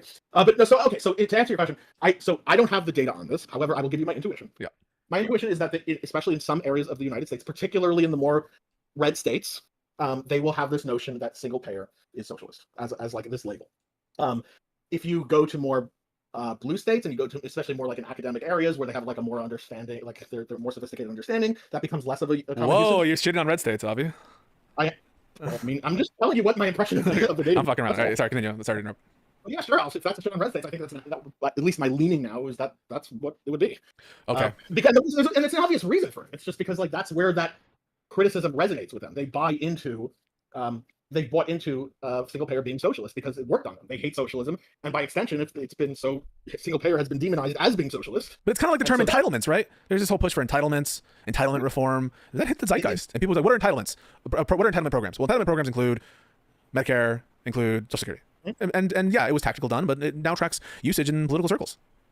Yeah. So but you're asking me. So I'm not dealing with like the justification or I'm invoking the mechanism by which it turned out, not to say like it's the right or wrong notion. I'm invoking the mechanism just to explain the difference in common usage in different areas. So to answer your question, I don't know how many. I feel like I've given enough examples. Okay, but I don't know if I gave a rape one yet. We always have everyone. Imagine if I'm like, I'm a rapist, and you're like, wait a second, what do you mean by that? It's like, I think that we should have water and food for everybody.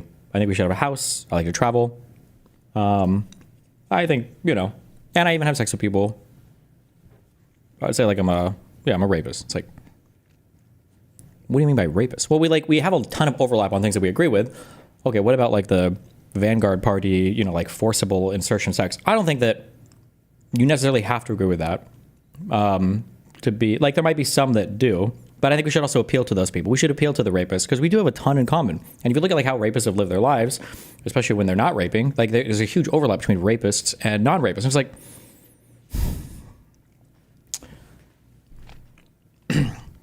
and then for AOC and Bernie Sanders, like, what about people that do consent, non-consent? They're kind of like rapists. And it's like, well, not really. This argument is goofy. All of this is so goofy. Like if you plot, this is so goofy. There's a mixed common usage. Like, can we just build our liberal base? We didn't need the socialists to win in 2020. We didn't need the socialists for Obama both times. Like, we were liberals. Hillary got 3 million more votes without appealing to socialists. We don't need this coalition. We don't need these people who only serve to shit on our party relentlessly and are way more extreme on average than what we would like our beliefs to be like. Explain the difference in common usage in different areas. So to answer your question, I suspect there's a mixed common usage of this. I don't think there's going to be like this broad notion that, like in layman's, I think if you're talking to, I think if you went into a college campus, I don't think you get that answer nearly as much. I think if you went into Texas or if you went into Alabama, I think you get that answer nearly all the time. So let me do the harder case then. I think common usage, common understanding, people would say Bernie Sanders, Zoran Mamdani, and AOC are all socialists. Yeah, they probably would. Although, and then of course. True. Imagine if you were on like a consent, non-consent podcast and somebody was like, would you consider yourself like a consent, non-consent person? And you're like, no, I actually just like rape. And I actually feel like more consent, non-consent people would say they just like rape if they weren't such pussies about it. That's the importance of clearing up notions. Like they would. If your question, okay. So before we get to that thing, so just to quickly answer that. So then you would want to clear up your terms. You would want to say, okay, well, on common parlance usage and layman's spoke, it seems pretty clear that whatever they mean by socialist, they're using that term for these people. And so if that's not in line with like the standard academic notions, whether you're in any field of economics or any of that, they may not fit that. But if it's some notion that's used with, so whatever it's picking out that people are using that term, picking something else out. But again, you want to clear that up, especially if you gave an operating definition of socialism that's not what the average layperson says in the debate. Fair, although I think jury's out on the on this little insurance trivial point on it, and I admit I'm not well read on socialist literature, but more to come on that. But no, I hear you, and I think there are certainly ways in which I could have. Just clear, like even if it turns out that there are some economists that say like, okay, yes, like there's a way to classify insurance as means of production as not just a product but a means of production itself. Even if that's true, the bullet that would be bitten by the capitalist then would be to say, okay, well, this thing, sure, like this thing, or at least the capitalist that endorses that would be like, okay, so this, socialist policy. I'm okay with this. I'm okay with socialist policy for this one means of production, and broadly, like every other means of production on the entire healthcare system is capitalist. Like that's the but that's what I think. I think that's a notion of socialism that's sort of embodied by people like Clement Attlee, like people who from like the labor tradition, and that is like a real tradition with legs. Sure. So the labor tradition goes back 70 years to a UK party, bro. Come on. I don't know the empirics. So if that is a notion that you're putting forward, that really does need to be cleared up. I think Econoboy was trying to clear that up. Okay, well, no, I did notice that Econoboy. Okay, so yes, I did notice that Econoboy did also make some attempts to clear notions up as well. So actually, what I will say? Yeah. I will say is that the two people that were least trying to clear them were you and Stephen. I mean, so I was trying to. Well, first of all, I defined when asked. I take your point, but when I asked about a definition for socialism, I did provide one. I thought it was a broad one, and what I was trying to do was, what's that? But then you went back on it. Then you gave notions of common usage, and then without even specifying that you changed your notion. No, but first of all, started to bring up the Communist Manifesto. True. I don't think that my notion. Again, I'm sticking by my official position is that I don't see anything inconsistent with the definition that I provided of means of production. I haven't been shown that that's inconsistent with. No, the claim is not that it's inconsistent. Okay. No. The claim is it's a discussion about who was better at trying to clear things up semantically. I'm just saying that you were the worst because you provided a definition and then you were operating with a different one without clearing up that you changed. No, wait. No, I'm not convinced that. First of all, I'm not convinced that I changed it. No, not that you changed the definition, but that you were making claims with respect to a different notion without clearing up that it was with a different notion after you provided a different notion. No, because I think I was explicit, because I said things like, if what you mean by socialism is blah blah blah blah blah, then yes, we agree with you. So I don't know. I have to rewatch the debate. Maybe you're right, maybe you're wrong. So I'll rewatch the debate and maybe we can have an argument about who was most trying to.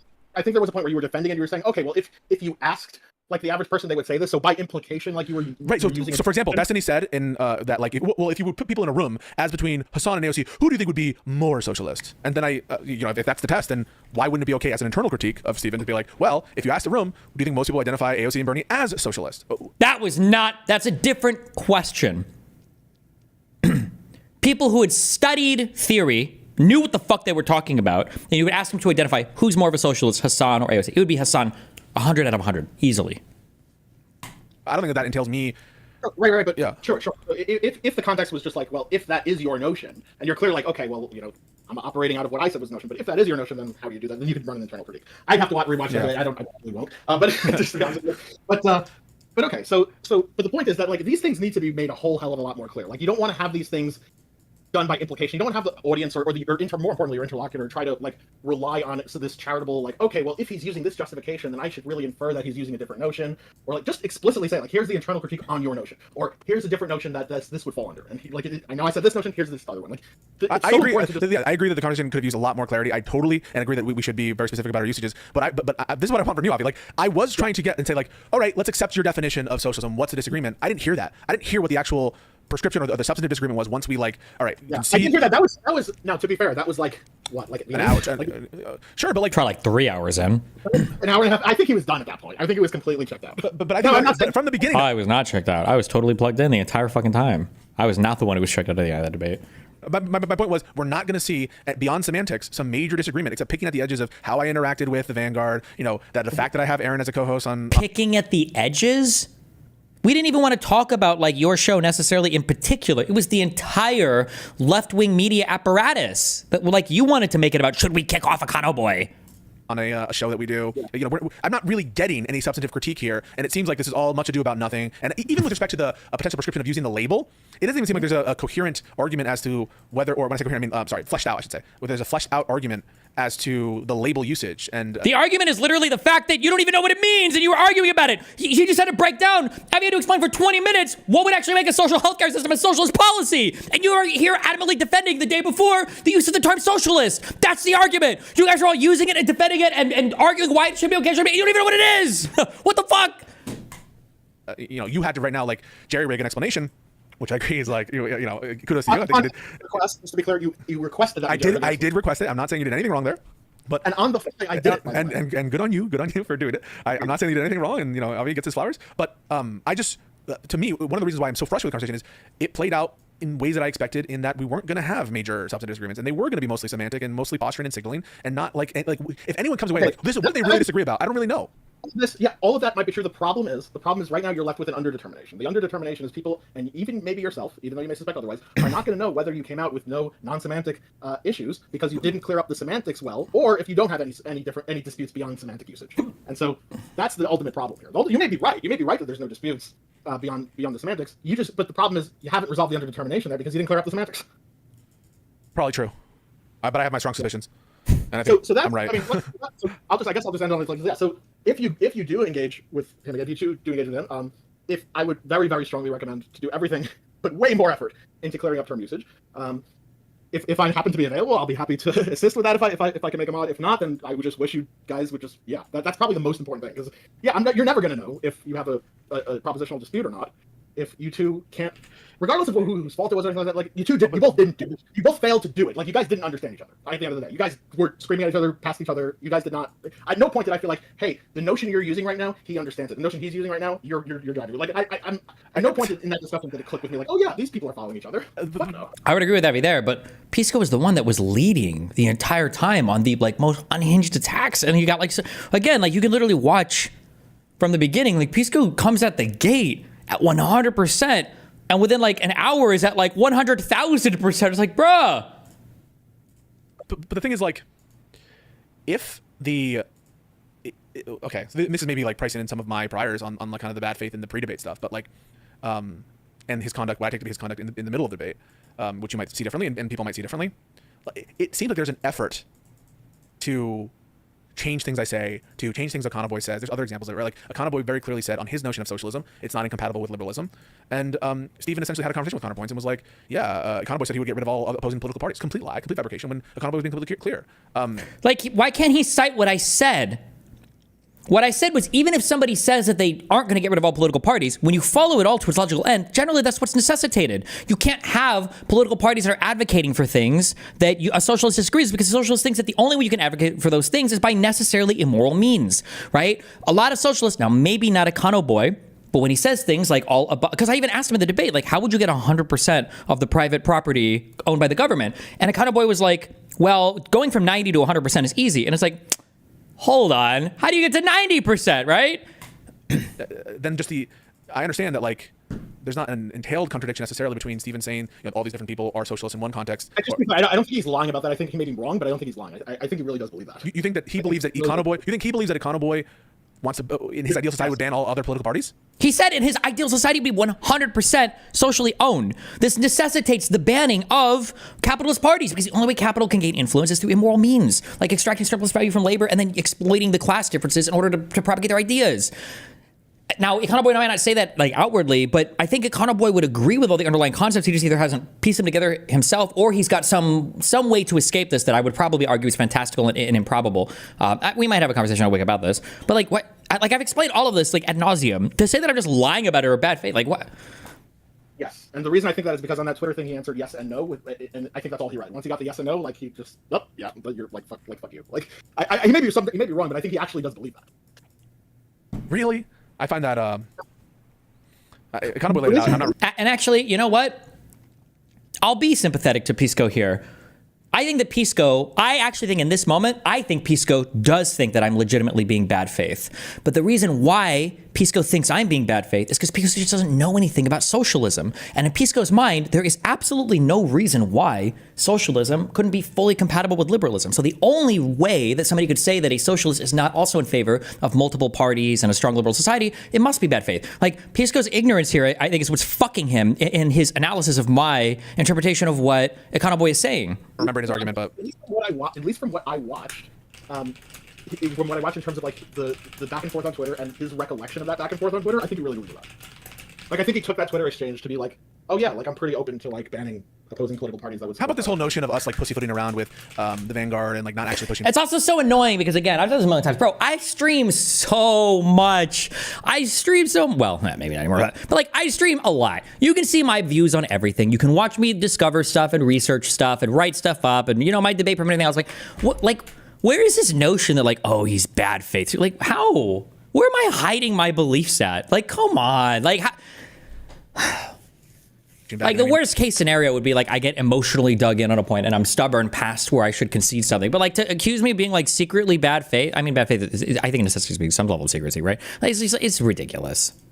Opposing political parties. That was. How about this whole notion of us like pussyfooting around with the Vanguard and like not actually pushing back in any meaningful way and this kind of tone police? You really think that this is a genuine criticism coming out of Stephen based on your like Hutch criticized you for that? So is Hutch also a bad faith fucking loser? Is that true? Are you going to accuse Hutch of being an unhinged, deranged, controlled by the DGG secret police like asshole who's criticizing you guys because he's bad faith? Because Hutch had this exact same criticism of you. That's the only reason I watched all of this.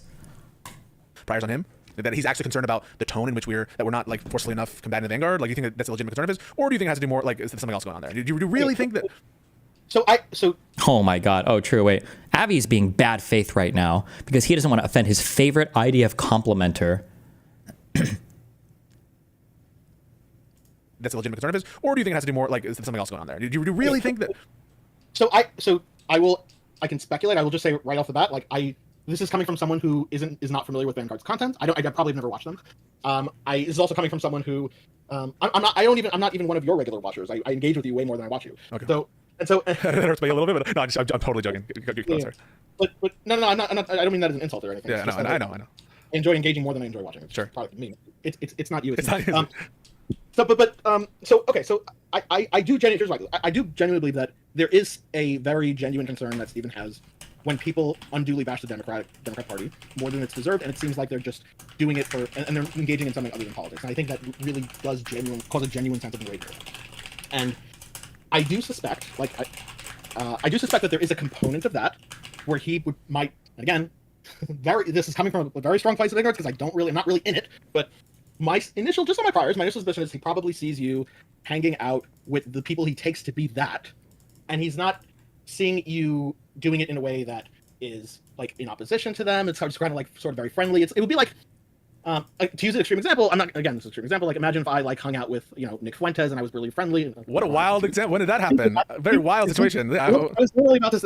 Like, I know he's half joking, but it's like so fucking bad faith that he's like on this fucking podcast, like flirting 8 hours a day with fucking Aaron, pretending that that's the same as like my actual heart. Again, what's the difference? Like Hutch is in Pisco's chat fighting for his fucking life, okay, against all the fucking tanky filth that are invading his shit. And then meanwhile, like, where is my huge fan base of groypers? Like, give me a fucking break. It's such an unbelievably bad faith comparison to pretend that our association, like, oh, I co-host a fucking show, with Nick Fuentes 8 hours a day. Oh my god, dude. That was my little. Yeah. Sorry. Sorry for taking your thunder. Sorry. Yeah, I was about to say a little ironic since he used to do that. Although to his credit, he did ask him. He doesn't do that anymore. He just stopped doing that. But yeah, it's a little ironic since he.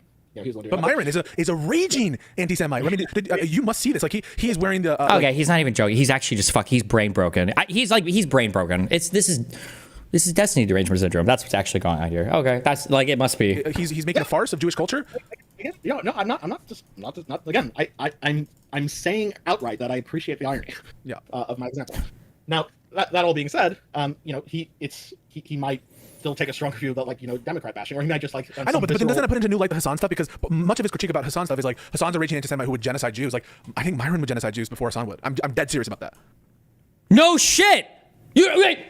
Does he think I would deny that? Well, actually, I don't know. Actually, that would actually be a hard one because both of them really fucking hate Jews. It's hard to say. Actually, I'm not sure. Actually, I think that in a weird way, I think that the race realist people and like the white supremacist people, which Myron is somehow in the crowd of, would probably be less likely. Actually, you know what? I don't think that's true because I think that Myron's position ultimately, my guess would be, listen, I don't want to support Israel. Fuck the Jews and fuck their control over the United States. Maybe we genocide all the Jews in the U.S. or at least get them the fuck out. And if they want to do shit in Israel, fuck them. They don't deserve our support. That would be Myron's position. Hassan would go further and say we should support the Palestinians in the eradication of all the Jews in the Israeli state and turn it into a one-state solution. I think actually Hassan would go further there. You can actually have him on both the debate because generally usually the neo-Nazi perspective, as strange as it is not actually the genocide of the Jews. It's the idea that Jews are the ones the Zionist occupied government are the ones controlling the government, and you need to eliminate all that influence and stop supporting Israel. That's their perspective generally, is like an isolationist view, at least with regards to Israel. Hassan, I think, would go a step further. Like, Myron Gaines is not out here ardently supporting the Palestinians. He just fucking hates the U.S. association with Israel. And I think that I maybe you're right. I don't know. I don't share that confidence. Fuck, I have to leave in 2 minutes. Hold on, I'm gonna kill my kick stream and transition in a second. Let me finish watching a little bit more of this. You could be right, but I have suspicions that it might be the other way around. So you think Myron Gaines? Yes. Myron. Oh, but Pisco's laughing because Pisco doesn't know any of the underlying political ideologies. Pisco couldn't tell you what's the difference between MAGA and a neo-Nazi, or what's the difference between like a white supremacist versus like a white identitarian/isolationist. What's the difference between like a modern race realist versus like the hardcore prior like the crazy racial like eugenicists. Like Pisco just doesn't know the difference between any of these. Like in his mind, he's like, oh, anti-Semitism is anti-Semitism. Some people are more anti-Semitic than other people. It's like, it's not. I have suspicions that it might be the other way around. So you think Myron Gaines? Myron. You can say that in a high-pitched voice. Sorry, I can say the same thing with Ron Piker? Like really? Again, I don't know. I don't have a strong leaning, but would it surprise me? I don't think I'd bet a lot of money on it, but I would assume that, like, I don't know. I wouldn't say, you know what? No, I shouldn't even let Avi let me head share. And I think if I talked to Avi, I think Avi would agree. I think Hassan would be significantly more likely than Myron to engage in any kind of like foreign genocidal action against Jewish people. Hassan would genocide Jews before Myron? It wouldn't surprise me if it. But look, regardless, the point I'm trying to illustrate is just the sense of anger that someone might feel if they were to see something analogous like that. And whether he's being consistent or not is not really the sort of question I'm answering. It's just conveying that sort of I'm just answering your question of what my suspicion is what's going on. And my answer is, I suspect that's the sort of feeling he gets when he sees you in friendly context hanging out with those sorts of people. But then I would also distinguish someone like Crystal Ball. But I also, just to answer your second point, because your second part of your question was, is there something deeper? I suspect there probably is. I suspect that it's more than that. Oh my God. There probably is some personal thing going on with there, or there maybe. I suspect I could be wrong. Actually, I don't even fault Avi for thinking this, because given all the stuff that you've heard, I actually could understand why Avi might think this. But again, like, I've covered so much of Pisco and Josiah and Hutch and all these other guys, even people who I'm like, I don't know if I would ever associate with these guys again or whatever. I've covered so much of them in an incredibly favorable manner, where I've praised Pisco. I offered $10,000 to set Pisco up to debate that other fucking loser, and I praised him on all of his Tim Pool appearances. And I think that, like, most of the political commentaries got, like, I generally have good things to say about all these people. Like, it's very rare that I'm even disagreeing with them hardcore, let alone like hardcore shitting on them. So the idea that this like massively just like came out of nowhere and now I fucking hate Pisco and I'm all bad faith oriented, like, because it's like, look historically, like, well, if we were to figure out what is motivating, you know, Destiny to have these positions against Pisco, well, I don't know. Pisco had an unhinged take about the TSA thing. I still stand by the fact that it's unhinged. And the fact that he did like 10 days of debating this and then abandoned the point in 4 minutes against me, I think I'm justified in that, okay? The fact that he had the crazy TSA take, the fact that he did the weird obsession over like Ethan Klein's lawsuit stuff, I thought that was kind of weird. And then just this recent thing and being like, oh, I don't know if Hassan is like a Marxist-Leninist, and I think I would definitely vote for Hassan over Trump. I don't think it'd be that bad for the United States. It's like, I like all these things. Like, this is more probably like there's good reasons with substance for why I might disagree with you on things and then debate you. Why would we just assume it's personal? Maybe because it is for you. There might be some sort of personal backstory here that you two just need to work out on the personal level. I don't know. That might be fueling this, even though if it's not the topic. So it could so to answer your question, my again, totally speculation is that it's some combination of both. Okay, but would you in your mind like? Let's say I just want to get to the phone call. Your impression of me. Now I want you to, this is the new Dr. Avi. This is, therapist Avi or whatever. I'm sitting on your couch and I'm like, and you've listened to me in all my political context. I just want right by the world. I just want people to get. I just want the Democrats to win. And I believe you. I believe you. And so when I go on like Crystal Ball show and I hear her bash Trump, it brings me great glee. When I see her go on talk shit about Trump on Piers Morgan, it brings me great joy. And I want to see more of it. And I want to go on these different platforms and say, hey, this is like, we need to all gather together for this one common thing. And maybe you disagree that it's the right strategy or approach. Maybe you think that Crystal Ball and Coughlin are tankies, which I don't agree. And I don't, my usage of the term tanky, and I think what the standard economic definition of tanky, I think that would factor in. But why not, if you're being good faith, I don't think there's a version of this where you're like, Pisco is going to these shows because ultimately he's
added almost 0% important to like what you guys even do or don't disagree on, and then I'll True.